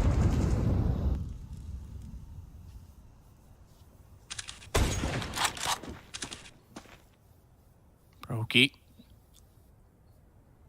Aware of the presence of one in middle. Plays the off angle to the sliver crack in the door. He's going to give himself up, though. Electronic taking him down. Damage. Not much. Oh, he could stop him at the window. That'd be oh, that smoke is so perfectly timed. Yeah. Kerrigan can do absolutely nothing. That smoke just negates Rain. He almost was able to cover him, and that could have been interesting. But another round for Navi. Well handled. Electronic going hunting. He's going to get dropped. Easy kill for Rops. M4, press E. Press E to pay your respects to the M4. He's got it picked up. Didn't want to switch over to it until he knew it was safe to do so. It's interesting how much Navi is hunting. I was surprised to see Electronic kind of slide out of long. Maybe, I think he obviously thought, remember, I mentioned he didn't see Rops cross over, so he might have thought he could get the jump on the save and prevent them from saving those weapons. But Boomich was kind of flirting with CT spawn, although he stopped moving. Bit and Simple are coming up catwalk, so it looks like they have some extra money in the bank. They've got 4,600 on Boomich and 3,300 on Electronic, so it seems like they're kind of willing to risk a rifle or two, especially now they know the location of Rops, but he's doing great damage. There goes Simple. They've lost a lot. I don't know if that was worth it. 2-1. But Navi with their first lead since the pistol round on Inferno. Oh yeah, God bless. Oh, so long ago. And even in a loss, Faze is going to have a powerful buy. I don't think they want to risk everything to reinvest on Brokey and Kerrigan, but 2 M4s and a FAMAS. Let's see what Rain and Rops can do with these. Rain's going to get fast boosted up catwalk. Rops going to pass over towards the B bomb site. 1 smoke just to make sure there's no kind of a rush. And Simple taking some shots down mid. Rain got through. I don't think he's aware because it's up catwalk. He's not going to see this Rain. Oh. Shot shows. Man, oh man, Simple just saw the wing and clipped it clean off. Rain gave himself up. And he would have known that AWP was there. Ring was ready for that fight and still got beat. I need to be careful here. Brokey Yeah, I'm actually kind of surprised Rain went for that fight up the alley, knowing the op was taking shots. I thought he would have pushed out towards long, but I mean, you're kind of flipping a coin, right? That maybe the op has actually gotten off that boost. I think at that point, though, even if you hold long, he's going to rotate that. Okay, 50-50. He could go B. Well, another location of the other M4 now. They know it's at the B-bomb site. Rops has gotten that kill, so Electronic going to start sliding out long. That's the player who held it down in the previous round that picked him off. Electronic has actually got control out towards Pit for Bit and Simple to follow it up. Boomich keeping attention on middle. Nobody from Faze has rotated towards the A-bomb site. This might be another round where Faze just say, you know what, let's just keep the rifles on this side, and if they come to B, great, we've got a chance, but they can just choose to save and play it conservative again. They're already backing off on that. That looks to be the call because they're getting further from A, if anything. They'll clear tunnels, they'll check catwalk, that'll be about it. Twists knows that the smokes are there, might as well take a few chance shots. If they're going to get the pistols onto catwalk and he can weaken them or give them a chance for a kill, then fine. But yeah, I think it's done right there, that Molotov. This is about as good as you could hope for Faze in these two losses that they've taken in a row. 2 players survive in round number 2, 3 players survive in round number 3. You're going to have 4 players survive here, and they've all 4 got rifles. So even the fact that they're losing these rounds, they're not losing money. And you go back to Inferno, the economic control that Faze enjoyed for the entirety of that game, setting themselves up to play a smart monetary decisions here in the early stages of Dust 2. Navi gonna have to get started the hard way consistently against pretty strong loadouts for Faze Clan.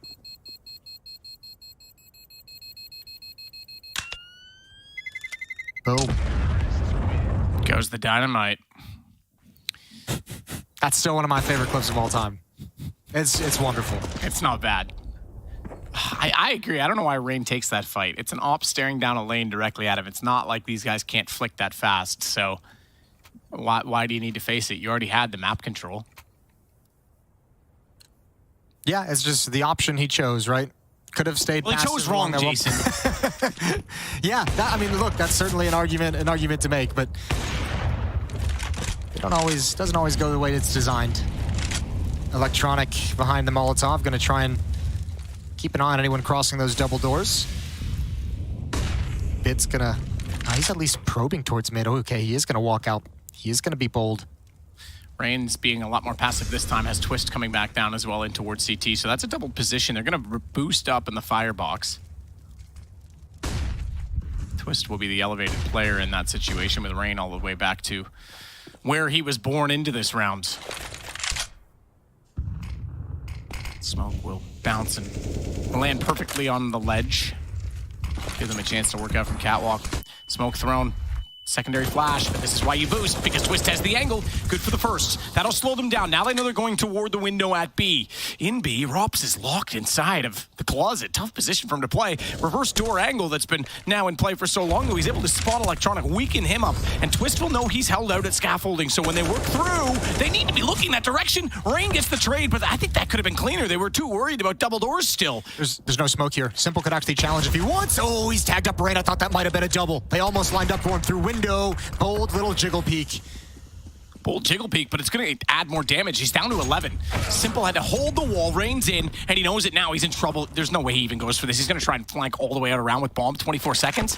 Desperately, but he might catch them off. He gets one kill right here. He could maybe beat them over to where the A site broke. He shuts that down. Oh, that's very, very narrow margins for Simple to have one more kill and make that a difficult situation. Good job from Faze. Great setup with the boost up, controlling mid, trusting Rops all on his lonesome. It did get a bit dicey, as you mentioned. I guess they might have thought that Electronic actually moved through the window, but you think Rops would have had that information at the very least. They get caught snoozing.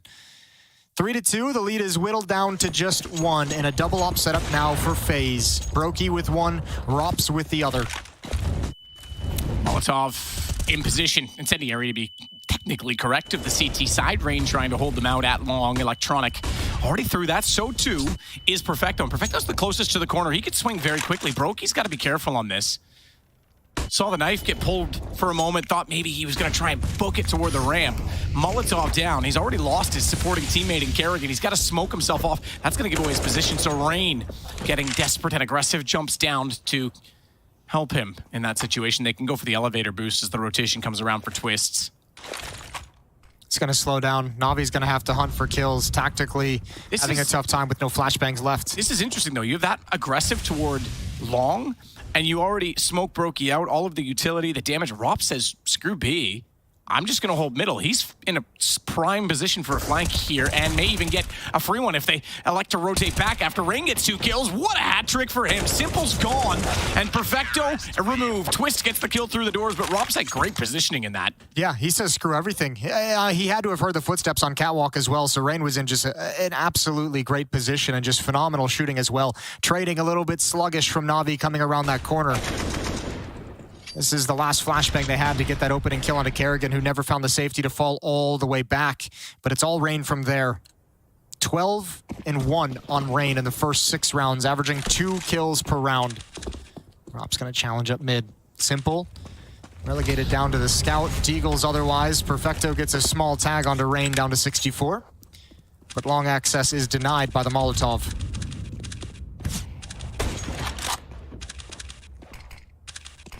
Both ops and mid. They're going to split now. Rops back towards the B window. Brokey to railing.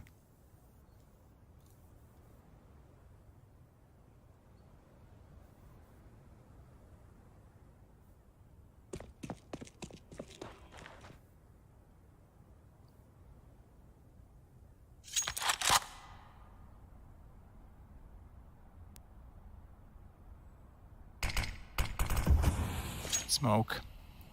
Minute on the clock buys Twist some movement. Although he's relatively to the right with that spam. Second one's a bit more of an off angle. Simple's going to try and go for a boost. Twist able to spot that. Looking for it even. Didn't even react, just pre-aim above the smoke. Heads up play from Twist. 5-on-4 for Faze. Round naturally slow as Navi can't really force any comfortable fights. They're trying to give time to Simple with that scout to look for a pick. It's back in the hands of Perfecto. Deagle and Boomich is perhaps the only other really dangerous piece of weaponry they have, but they're going up against Brokey. There's the smoke to give some space for the cross. They run before Plumes. Actually, excuse me, that's down towards CT spawn. Oh, Brokey's got another perfect headshot. Kerrigan comes back for one more, but Brokey just getting warmed up. Yeah, that bolt getting a little bit steamy. 4-3, Faze back into the lead. And that music chimes to let us know that Navi need to think things through. Talk it over. This is lovely from Twist. You're right, he was looking for it. Look at that pre-aim coming around the corner. Sorry, Simple, your tricks won't work here. Yeah, trusting that the smoke is going to do its job and that the only real danger he's in is from above, from some kind of a cheesy boost over it. Money's starting to build for Faze in the CT side. I can't speak highly enough of the decision-making they had in those 3 rounds they lost in a row, rounds 2, 3, and 4, in terms of being able to save those rifles and bring them forward. You go back to that as well. The hunt Navi went on relatively early, lost 2 weapons to the AWP of Brokey. Yeah, good point. Definitely, economically, has paid the price on the Navi side. There's 2 Galils as a result of that. Smoked across. Rob's even jump checking it. No one there. He's going to extinguish the Molotov himself and go straight through middle. AWP pushing tunnels. All right, bud. Rain's above him with an AK to support that.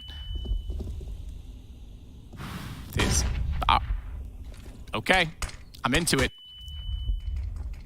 Dodges the first flash. Hits the shot. Didn't even have to flick. He was so quick on the trigger. Perfecto gets him down. Rain is smoked, so can't cover it. The Xbox smoke was thrown. That kind of foiled the plans of getting the trade kill and the information to do so. So that goes to a 4-on-4. The nade smoke might have been able to make that a dangerous follow-up for Rops, but just not able to get comfortable. Navi presses and forces the issue. Boost up again in middle. Twist leaves the B bomb site. He comes out to join in a crossfire with Rain. Although Simple throwing utility is going to pull Twist back in. You've taken away the Opera that you've seen at the B bomb site that you've seen in middle. What's Navi's call from here? 50 seconds. They run boost across Catwalk without any kind of a flashbang to force someone off the angle.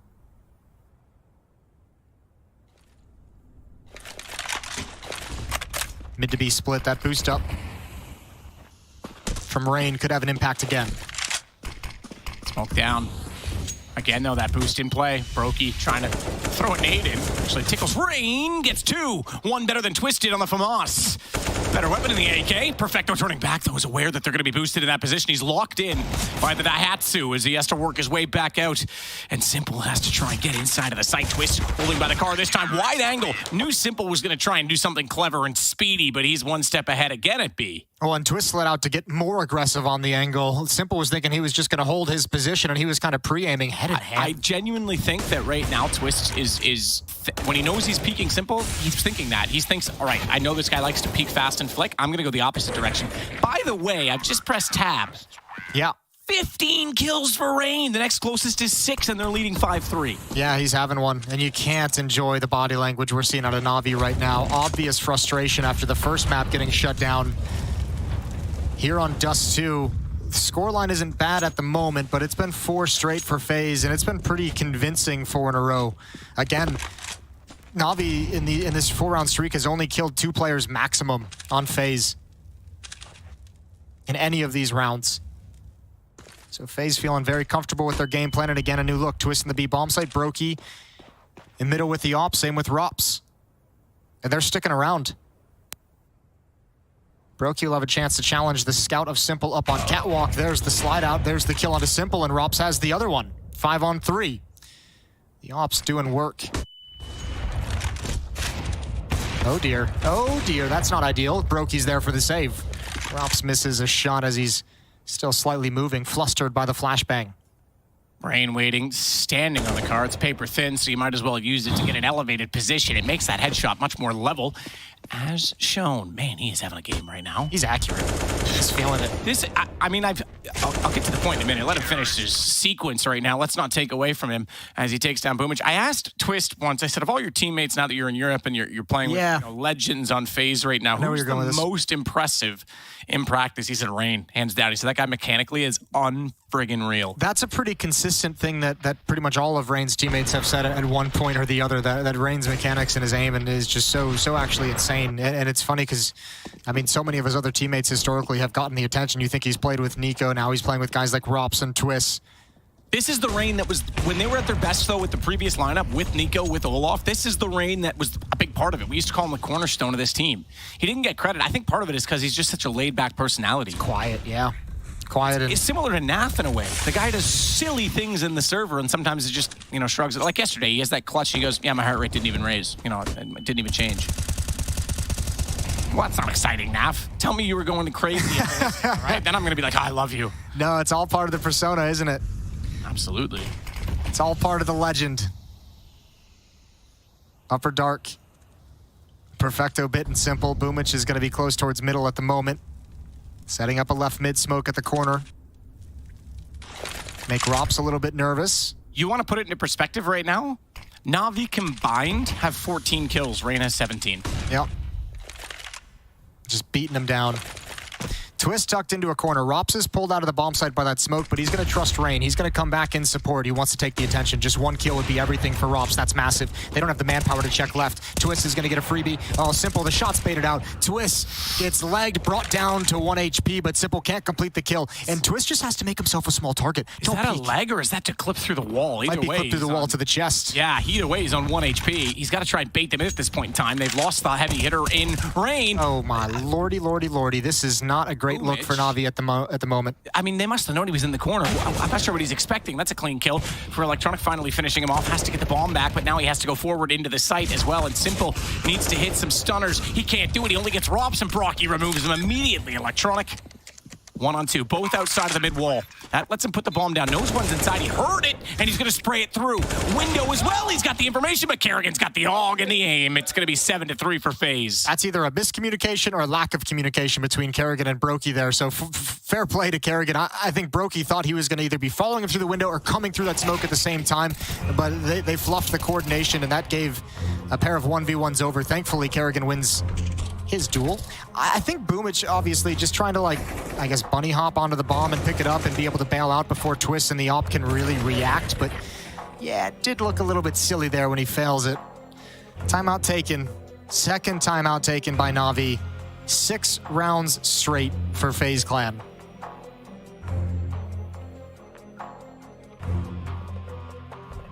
Bit 0-7. 10 rounds in. Yeah, that's a problem. Sophomore slump comeback of the year. We're waiting to see what kind of season he's going to have after an absolutely incredible rookie debut. Historic rookie year. Look at those eyes. Laser focus. Almost, fake. Not really lifelike. They're so focused. Rops down. Bit's gonna get it. Yeah, Twist though. Oh my goodness, we haven't seen this yet. Rops has been pushing mid so many times. Twist's like, yeah, all right, cool. Thanks for the info. Yeah, but again, it feels to me like Navi is just like missing a little bit of focus, because that's a protocol. You should have someone watching that. Both players, you get the kill, and both players are looking at lower dark for more. There's no coordination on who's actually watching for that upper push, and that's way too free for Twist. Look at Faze as well. A heavy lean towards middle. Brokey, you're all alone. Okay, he's gonna back off. He needs to get up into the bomb site. He has to make a decision. He's hovering between like 3 different options at the moment, and the A bomb site is not well defended until Kerrigan pushes mid. Well, I think you nailed that as well. If he's going to go, he's got to go to the bomb site because there's no one there, and now the ops locked to CT. It's not like he's going to be able to defend long. When that smoke wall's gone, they'll go, but you're right. Kerrigan, Perfecto might catch him out. Kerrigan's going to be spotted. He looked away. He's going to be spotted. He's down. It's an easy shot at that point. Does do well to swing back and get a bit of damage in, but Rain's going to go catwalk. They don't have a defense in A. Their whole play was essentially going to be that mid-push. I was curious if Kerrigan would maybe hear those footsteps, but he took himself away from the wall. He might have actually heard them if he was pinned up along the wall making that walk, but he tries to go all the way in towards cave. That would have been a winning play, however. No one was watching for that. Twist going to spam through the smoke. He's got 2. He's got 2. He's done great damage. Perfecto's down at 9. It's all gone wrong again for Navi. How do you cross over? You know bullets are coming in through the smoke. 20 seconds left on the clock. They can't wait any longer. They don't elect to go for the elevator boost yet. Brokey's going to get there. The smoke's in position, which means Twist has time to do it. And another kill from Rain. Simple in a 1-on-3. He'll start it off stunningly, but Rain pops out again. This guy having the game of his life. The stand-in for JKS. 19 kills and only 2 deaths. Yeah, he's always in a perfect position. This is outrageous. Kerrigan pushing a mid like that, even though it gets nothing, even though he gets caught, it tells him exactly what's coming. He's not missing. 19 and 2. It's not even that he has that many kills. He's not even, you can get 1 or 2 and die each round, and still you're doing your job with ADR. This guy's just winning every duel straight up. Brokey's going to nail Perfecto off the start. And look at Rops, double up. I was going to say, that actually makes this push from Rops. There's so much disrespect happening on the server right now from Faze, and I think that might be part of the problem. I don't think Navi's used to getting disrespected like this. I don't think they really know how to handle it. I think they're a little bit shook. Rops with another one. Nobody does this against the best team in the world. Nobody does this against Navi as they've tried to build into an era. You want to know the only person that does do it is Kerrigan. Forget the fact that it's Faze. He knows now. After winning Katowice, he knows, and he's worked with these players. You have Rops on this team. Brokey right now is probably performing as the most consistent player this year, arguably in the spot for #1 over that of Simple just based on results. You've got Twists, who I think personally top 5 player in the world mechanically, if he can find that consistency. I think Kerrigan's saying, screw it. Let's not give these guys the respect. Let's get in their face, and it's paying off. He's changing the conversation, isn't he? Usually when we go into these games, we're like, okay, how is this team going to be able to handle Navi? How are you going to handle Simple? How are you going to handle Bid? And Kerrigan's just like, how are they going to handle us? Well, exactly. But did you notice, by the way, I just listed 3 ingredients to that. I didn't even mention Rain. And again, he goes overlooked so often. Look at the game he's having. That's just like the X factor. It's part of the reason when this Rops pickup came in from Faze at the start of the year, when Rops kind of announced he was leaving Mouse Sports, it was like, well, that's an ingredient that makes Faze an instant championship contender. And boy, is it coming to fruition. A lot of individual skill on this Faze team. Navi running out of ideas, slow playing it, gets picked off by the AWPs. They're going to come right in for a B rush. They've done a decent job so far. Perfecto and Bit brought down low. 20 HP on Bit, 12 on Perfecto, but they at least have hold of the B bomb site. They have plenty of smokes to keep those doors blocked off for quite some time.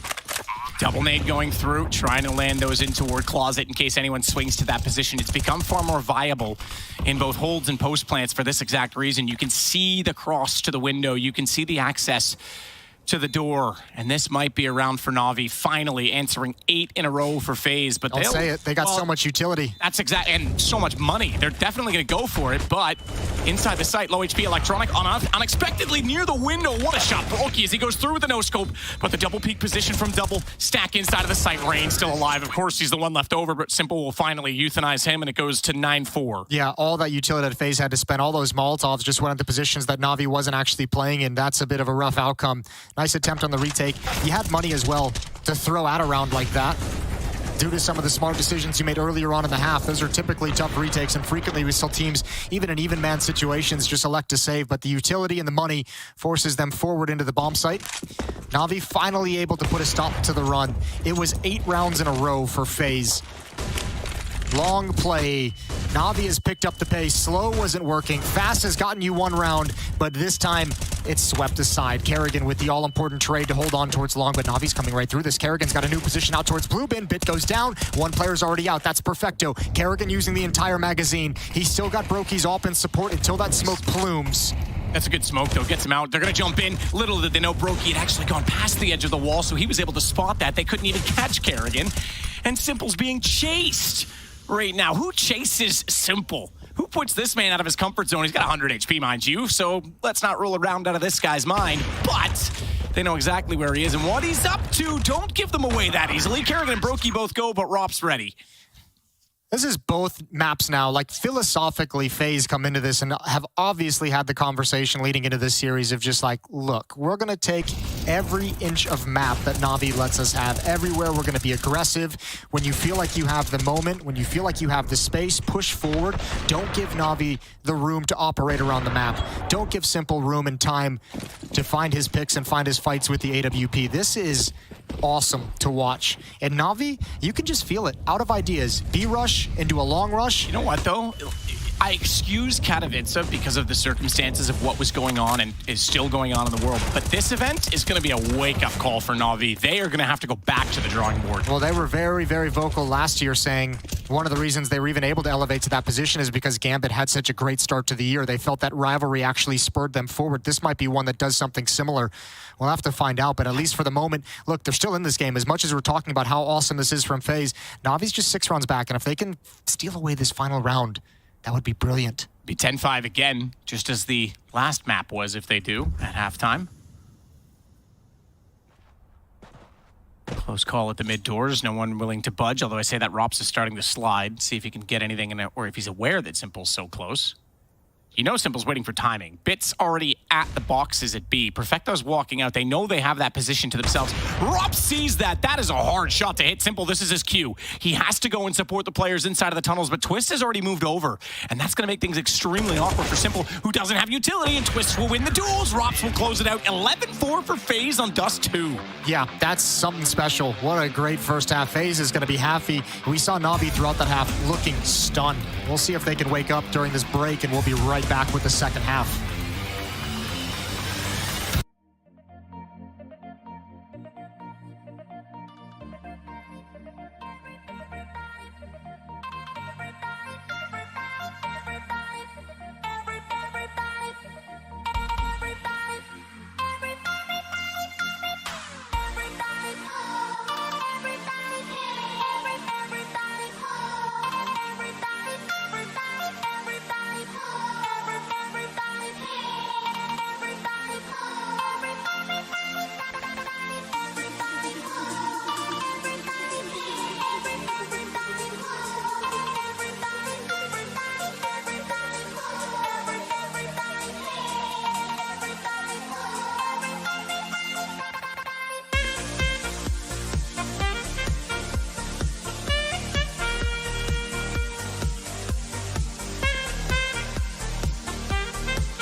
Incredible performance from Rain so far. You can see that finishing kill on Simple. That was round 11. He has 22 kills at halftime. Oh, I mentioned at one point... Wait, Electronics getting caught out in the open. Caught out in the open. Oh, okay, maybe not caught. Rain doing a clever little spinning bunny hop, going for something crazy. Electronic able to get one kill, adds another on top of it. Rops trades it off, but a man advantage for Navi. I was going to mention, yeah, Rain had more kills at one point than all of Navi combined, but that's him gone already. Good find for them in this start of the round. Simple lighting it up now with the P2000. Hits Rops all the way down at long. He's done damage again on a Brokey. They need to get him out. He's going to come flying out with a flashbang thrown by Perfecto. Kerrigan blinded by it, and Simple and Navi responding. This would be 2 pistols for them in this game. But this one being CT-sided and no bomb plant for Faze, there won't be much guns picked up by them. Brokey seems to want to have other ideas on that, but the P250 eluding him for now, and we do get a 5th and a win for Navi. Look, we have yet to see, I feel, the team of Navi actually show up in this match in terms of their individual prowess. This has been like really lackluster individual performances from these Navi players. This is their map pick. If there's a map for you to kind of wake up and show up on and make this interesting and close and not have some kind of a long 8-round comeback that falls short like you did on Inferno, you have to imagine it's obviously has to be Heroes they're eliminated, but this is where you'd think, you know, coming into this half, they'd be able to kind of actually step up and show they've arrived to the playoffs or arrived to the quarterfinals. Kerrigan getting aggressive scout to try and spot through the corner of mid. He's just going to run it. Why not? Sprint all the way to catwalk. Rops, Deagle. See if he can have shades of Simple in the first half. Oh my God, the only thing faster than that shot from Kerrigan is a 240 hertz monitor from Zowie, and if he wasn't using one right now, there's no way he hits that. That is a flick and a half. That's wild. That is an absolutely crazy shot from Kerrigan, even getting tagged up as well by Electronic. What an opening kill to find. Simple defending over at Railing. Boomich is out towards long with the MP9 to protect. It'd be Twist who challenges him. But Faze not ready to pull the trigger on anything just yet. Gonna let some of this utility be spent from the defensive side. They've got 2 scouts as well. Twist, Steagle. Knows there's definitely someone on the inside of the cave because there was a shot that hit the secondary door. Simple holding the off angle, reverse lane. They're going to plant safe. They can cover the catwalk with this, so they've at least got the bomb down. No need to, oh my God, I was going to say overcommits. Kerrigan nails it again. Not done with the scout is this man. He's an absolute nightmare at the moment, but here comes the retake. Rain's actually going to flank it. Rain's going to flank it. The Deagle, it doesn't connect. That might actually spur them forward quickly because they know Rain's out of position, but Rops is going to shut down Bit. He tries to step through the smoke. Out towards long, there's one more player. It's Boomich. He's susceptible to the scout. Perfecto looking for the heads. Boomich goes down. Navi having an absolute nightmare provided by Kerrigan. Those scout headshots are going to give them such a hangover tomorrow, and it's a 7-round lead for Faze. Shaking it off. Kerrigan doesn't even look like he's ready to quite celebrate quite yet. This is unreal. That's so fast. He over-rotates his aim and has to pull it backwards as well. Electronic, even all you can really do is put on a little bit of a smile and say, oh my God, what are you supposed to do? Even grab Simple. What a pair of scalps to take to open up the A bomb site. Little bit of a cheer, back to full focus. And he's not done. He's going to go aggressively toward the tunnels. Catches out Perfecto. That could have been very dangerous given that he had the Deagle in hand.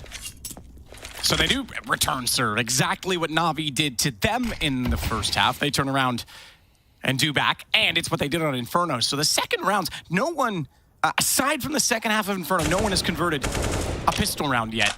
It's 1 for 4 in conversions at this point. Why not? Rain underneath the smoke. Simple's going to tuck himself into the cubby. Trying to allow Bit to take some attention away. Sees the jump for the smoke. Sees the drop down. Simple's activated close up. He knows Twist is tagged. He's low. Twist comes in anyways. Grabs the M4. Go Gadget arms. And Simple can now hold the line. Hold the double doors as Boomich comes in for the flank. Uh-oh, this is getting dangerous. This is getting real dangerous for Faze. Navi might just have the rebuttal, but it's Rops and Brokey to recover. Decent find from Rops. That'll free up a bit of space because the map was very much shrinking. Like Han Solo in the garbage dispenser, Chewbacca was a little worried. As Electronic, though, gets Rops out. That's a tough position to be in. Now they've lost the bomb inside of the door. That's another one they can't give away. They've Bait is so hard on themselves. Low HP, spraying through, can't hit it. Broky's got to be careful. He's down to 13. Simple, 19, and has the better positioning. He sees them as he goes back through the tunnels. Deagle, oh the devious Deagle. Oh, Brokey, he's up for the challenge as well. That's a tough shot to hit. It's a one-hit wonder, and his whole body's exposed. It's a headshot angle in favor of Simple, and he'll give it up with the race is on. And with his flip doors, reverse position, M4 picked up. He saw him.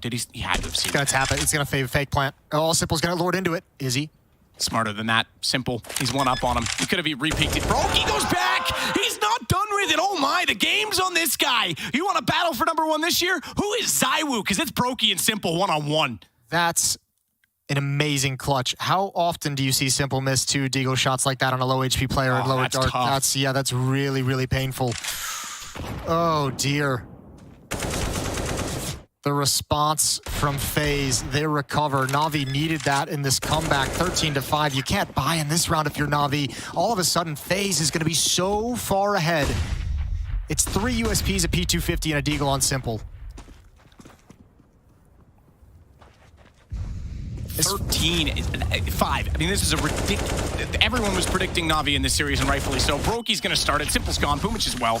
Blinded on the second shot, but had the lineup before the flash came in. Gets him back. They're just gaming. This almost, in some cases, feels like a pug. It's almost like they're playing FPL for like the first 30 seconds of the round. So here's my thinking on this, and this is why I don't like Dust 2 in a series. We saw in the first map, it was just a straight up. The exchanges, the duels, the percentages were all going Faze's way. The problem is Dust 2 is the deathmatch map. And if you've got 5 players that are hitting that hard, especially the way Rain was in the first half, tactics are almost secondary in some of those occasions. Dust 2 is a tough one to pull back in that situation. Yeah, well, it's Navi's pick. They're getting battered on it. Simple said it was going to come down to the individuals. We've referenced a couple of times. What better map to see those individuals shine? Unfortunately, much like Inferno, all the shine is coming from the Faze side of things. 14-5. Like, I guess the example I'm making is that, Inferno's a bad example because they lost that as well. Let's go to Ancient. You get smokes down, you're cutting off the lane, you're isolating battles, you're making things awkward. It doesn't matter if one player hits 1 or 2 shots, you're going to overwhelm them eventually with tactics. Tell me an angle you haven't faced in a deathmatch in Dust 2 within an hour of playing it. It's just one of those ones that if they're hitting their shots, they're going to be looking everywhere. I don't know. It's tough for me to... Problem is, I've always felt uncomfortable with that in that situation. Well, the problem is Faze's defense did such a good job of... Well, here's the thing. You can obviously play this map very tactically, but with the way that Faze has been playing, just shutting you down every step of the way individually, the tactics don't matter when they're just dominating you in the gunfights, especially early on in the round. Your tactical options get taken away and get limited. And Navi in this series have never been able to find any comfort in terms of the game plan, in terms of the strategy that they came into. I'll tell you what, though. Navi taking a beating like this, if you think back to the major that they won at the end of last year in Stockholm, the conversations from Simple and Blade in the interviews of being unhappy, even in victories, that they weren't as clean as they could be. This could fire them right up moving forward. It's not going to help them here. But moving forward into 2022, you might be right. Hopefully this is going to be a bit of a wake-up call. See them snap back into it. Kerrigan going to burn. I give Bit that one. I definitely got some bullet damage on top of that Molotov to make it take the total life out of Kerrigan. They're not done going toward middle, though. They still want to try and get this split. Deeper smoke than the one that was thrown in defense of them at the B tunnel's position. Simple gets twists down. No smoke. They just want the straight contact play. It's not going I was about to say it's not going to work for them, but I forgot that Rain is having the career game right now at 23 kills. Now, when you slide out like that, you're kind of taking away all the wide angles he could be in. I say career game. Interesting. That's his first kill of the second half. But let's not take it away because he was so good in the first one. Rain's had a lot of career games across his long and storied career. Here we go. Flashbang out. Rob's down low. He's going to get out towards long. That's an important kill from Boomage. Electronic might have been able to trade it off, but they couldn't afford to lose any more players as Faze enter into the bomb site. One more headshot from Boomage, and there's Perfecto. Navi still alive. They keep Faze off map point. That's critical. They have to go on a little bit of a run here before Faze to get to 15. If you want to feel comfortable at all, you need to get within striking distance before Faze gets that 15th round. This was the start from Bit again. He put the Molotov out, yeah, so a couple of shots land. Kerrigan gets slowed down. Damage. Yeah, that's true too. Yeah, get slowed down and stuck on top of the Molotov. Some stopping power on that M4. Yeah, frustrating. It's not the size, it's the stopping power. Little Archer reference. Maybe your best reference. Thanks. That's kind of sad. Rops is ready to try and support middle with the smoke. That's the pin smoke, if I'm not mistaken. He did that all in his head. Remember the calculations, Rops. Yeah. You know, he's figured it out. Got out his protractor. Simple up on catwalk. Gonna have a lot of attention. He actually just drops down. He's not gonna stick for the fight. I thought he might. I don't think he realizes the fight is coming there. I guess otherwise he would have stayed there. Molotov gonna be late. They're gonna go past that. Ooh, Electronic cut out in the open, but they're unarmored and it's just pistols and they're all aiming at Simple. So unfortunately, Simple goes down to the Glock of Electronic. That's the only kill Faze is gonna find here. 14-7, heading into round 22. Simple at 16, Electronic at 12. Ryan, as we've mentioned in other times, having an unbelievable game, 23-10. Brokey is next up with 18.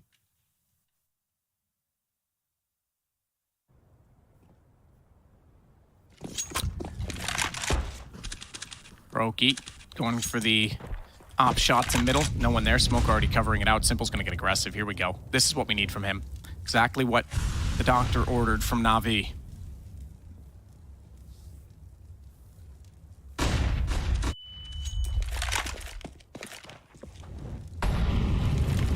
Back off of it.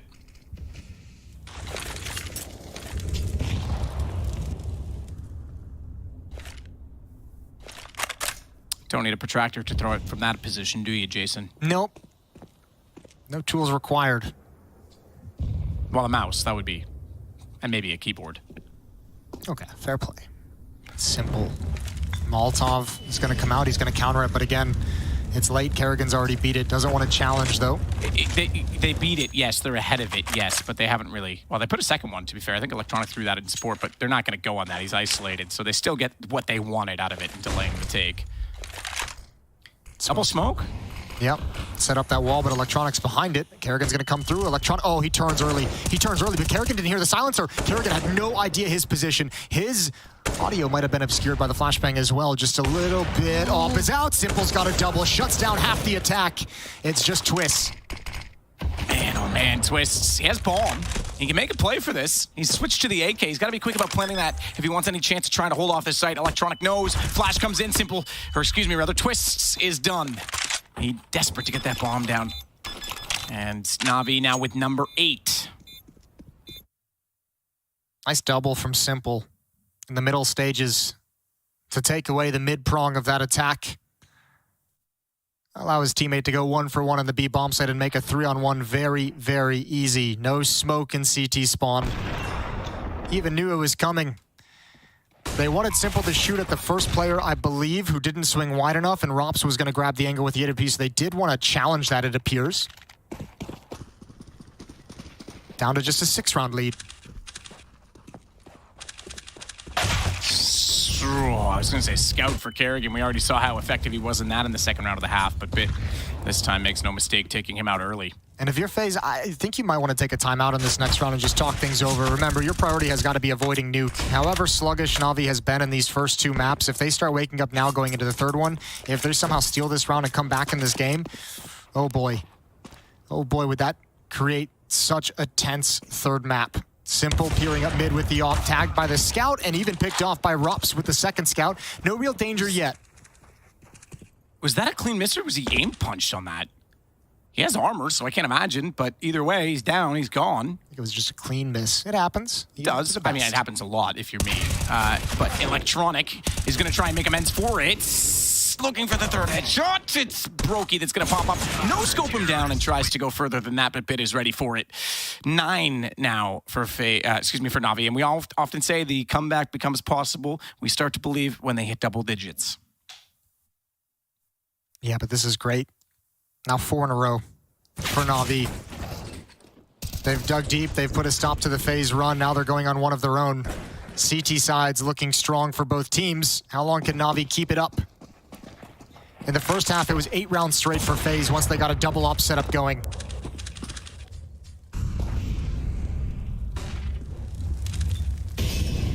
Uh-oh, Bit's gonna have to back out of that, I think, yeah.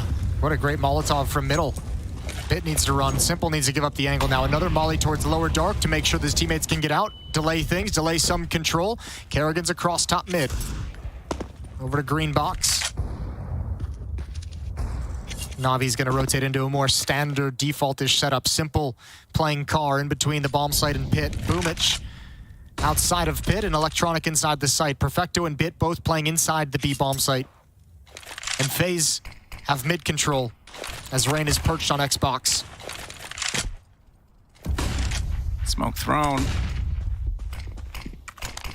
They've got the crisscross covered. They need to just watch the firebox. Rain's already considered that with his crosshair placement. He's even looking at the window and he's wide. He knows he can get out toward middle now. Repeak. He shot, gives himself up. He was definitely spotted, but it's going to fall off of it. The smokes are going to dissipate on this, though. That means they can reposition toward the window. Now, he didn't really fully sell this toward B, but he confirms they're both inside of the site. So that means they're more comfortable taking A, or rather trying to, because they know the rotation is going to be further from the site. It may not be needed or matter. If Simple can hit shots like that, Electronic walks out there lining up again. And the bomb gets flung forward and down toward CT. Simple has twists. This is looking much, much better for Navi. This is looking scary if you're Faze. Yeah, Navi's arrived. Navi's arrived into this game. I think just by sheer eye test and sheer feeling of these past 5 rounds, this comeback is on. 4-round lead for Faze. Whittled down from 9. Timeout taken. Access has been denied everywhere on the map. 4 players survive in the previous round, 3 in the 2 before that. Kerrigan not able to work the map the way he did on Inferno just yet. Hasn't got that same feel, and also it helps that Simple starting to get very beastly with the AWP.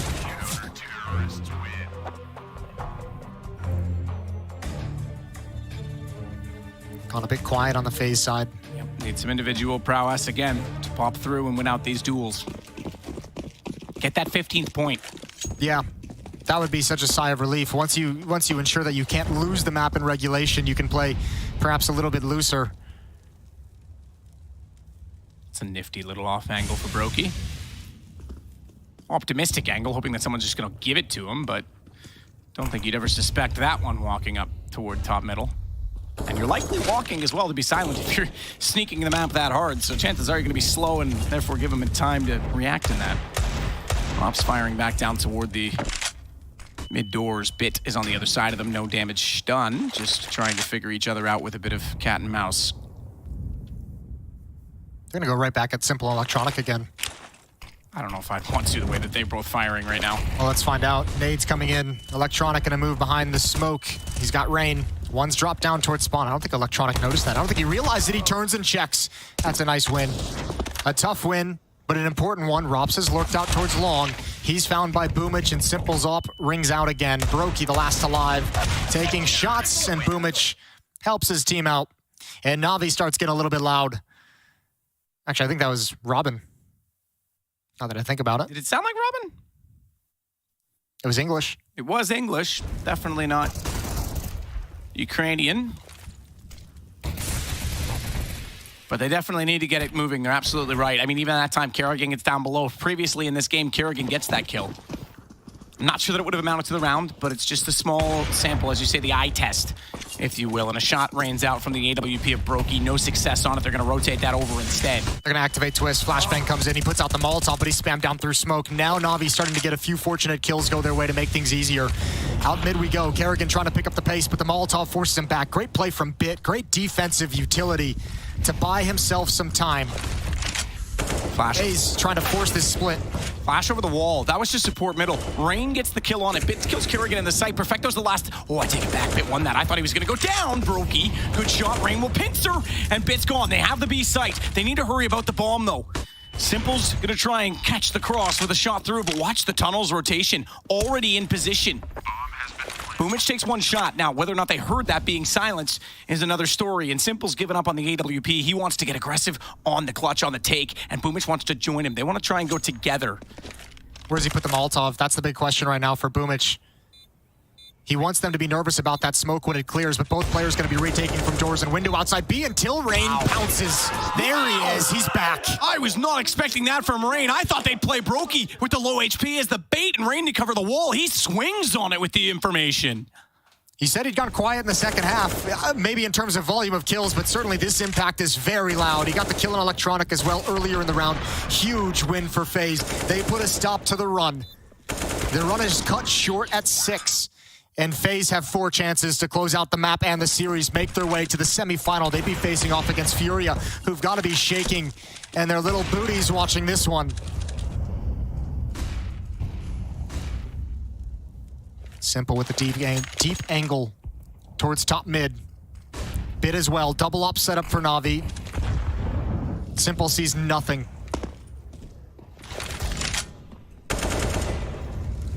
Rain doesn't see anything either, but still tries to figure something out with a few shots inside of the smoke.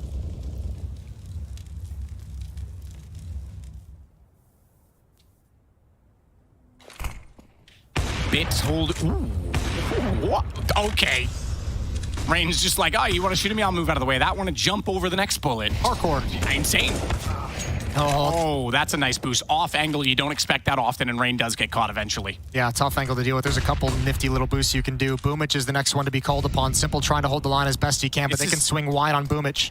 Maybe. That smoke means they can, because otherwise if they swing too wide, Simple's in a position. That's the setup to catch them out for it. So it's a crossfire. But Boomich gone to twists, and now they know that the AWP is likely out toward that car. Simple hasn't moved yet, but they're going to back off of this. They aren't going to overcommit. Do they know about bits op is the question. He has fired it in middle. They might discover it now. I say they know Simple was there. I don't know if he did fire a shot. I thought he put one into the smoke speculatively. Either way, oh, they clip him. Bit was spotted. Brokey was absolutely on the mark. In terms of thought, I should say he wasn't on the mark in terms of shot. Did hit, but not kill. Molotov for the site on Rops, if you want it. Electronic is playing at the single box, crouched down, looking for his time to pop up. There it is. Simple's going to start sliding over. 8 seconds on the clock. They need to go. And there's the ops ringing out. No access to the bomb site. Twist with 1 kill on Simple right at the end, but it's all over. 15-12. Navi just need 3 more. 3 more in overtime resets everything, and I honestly look to Navi to be the favorites if they get that far. Blade knows it. Blade knows they just need to survive regulation right now. He knows that they're back in this game very much so.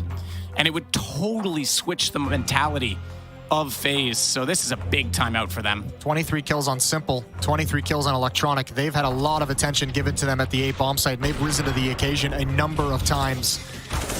Good opening kill on Rain. 1 for 1 for Boomich. But then the ops ring out as him and Bit chime in. Round 28 coming in. FaZe have to drop down to pistols, 3 Tech 9s, P250 on Brokey. No armor on Brokey, so he can have an AWP. I would look for something fast. They've got Robson Twist with long spawns. Not going to head in that direction. Instead, 4 players towards upper B. This could just be an execute onto the B bomb site. Double off setup still in play. Perfecto's the only one there, but Bit's rotating. Twists will be solo mid. He's a team in himself. That's solo mid. Uh-oh, Perfecto's down. It's the problem. They pushed him out. You're right. Bit's out of the sight. He's got the AWP. No one peeking. This is a huge... A retake for the map in a 4-on-5, and you've got a double up setup. That is worst case scenario. Rops has the AK as well. Boomich is going the long way around. Twist is still there. Oh, he's heard it. Twist has heard it. Boomich, there's no way. He checks the wall. Twist is scurrying as desperately as he dared to get back to the corner. Boomich looked. Twist still found it. Now it's a 5-on-3. Navi, I said they just had to survive regulation. No one might survive this round. Rops with the kill already onto Electronic. He's not done there. He pops out that AK menacing. Perfecto gave it to them on a platter. And Simple knows he's in trouble. 1 versus 5. He'll start it off with Kerrigan, but that's because they're running him from the bomb. It's all over. This one's blown up in the face of Navi. FaZe are going to go 2-0 and push their way to the semifinal. Looking real dangerous in this series. Obviously, Rain here on Dust 2 is going to get a lot of attention. I want to quickly give a lot of props to Kerrigan. What a well-called series from him. Inferno, there was no doubt. He worked Navi across the map. Here on Dust 2, you give Kerrigan and FaZe that kind of a lead. He's going to find the solution eventually. One of the best in-game leaders we've ever had at making calls on the fly, making adaptations on the fly, and he wins it with the B-rush. No fear in going off script. No fear in going out of the playbook. and Kerrigan books his team a ticket in the semis. Absolutely. The semifinals set. ENTS versus NIP first up tomorrow. Furia versus Faze. You have NIP, ENTS, Furia, and Faze left over. I think Faze suddenly just became the favorites. Navi bowing out now. We're going to do the same for tonight. Thanks for joining us. We'll see you on the desk in a moment to break that one down. Lots to talk about.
And as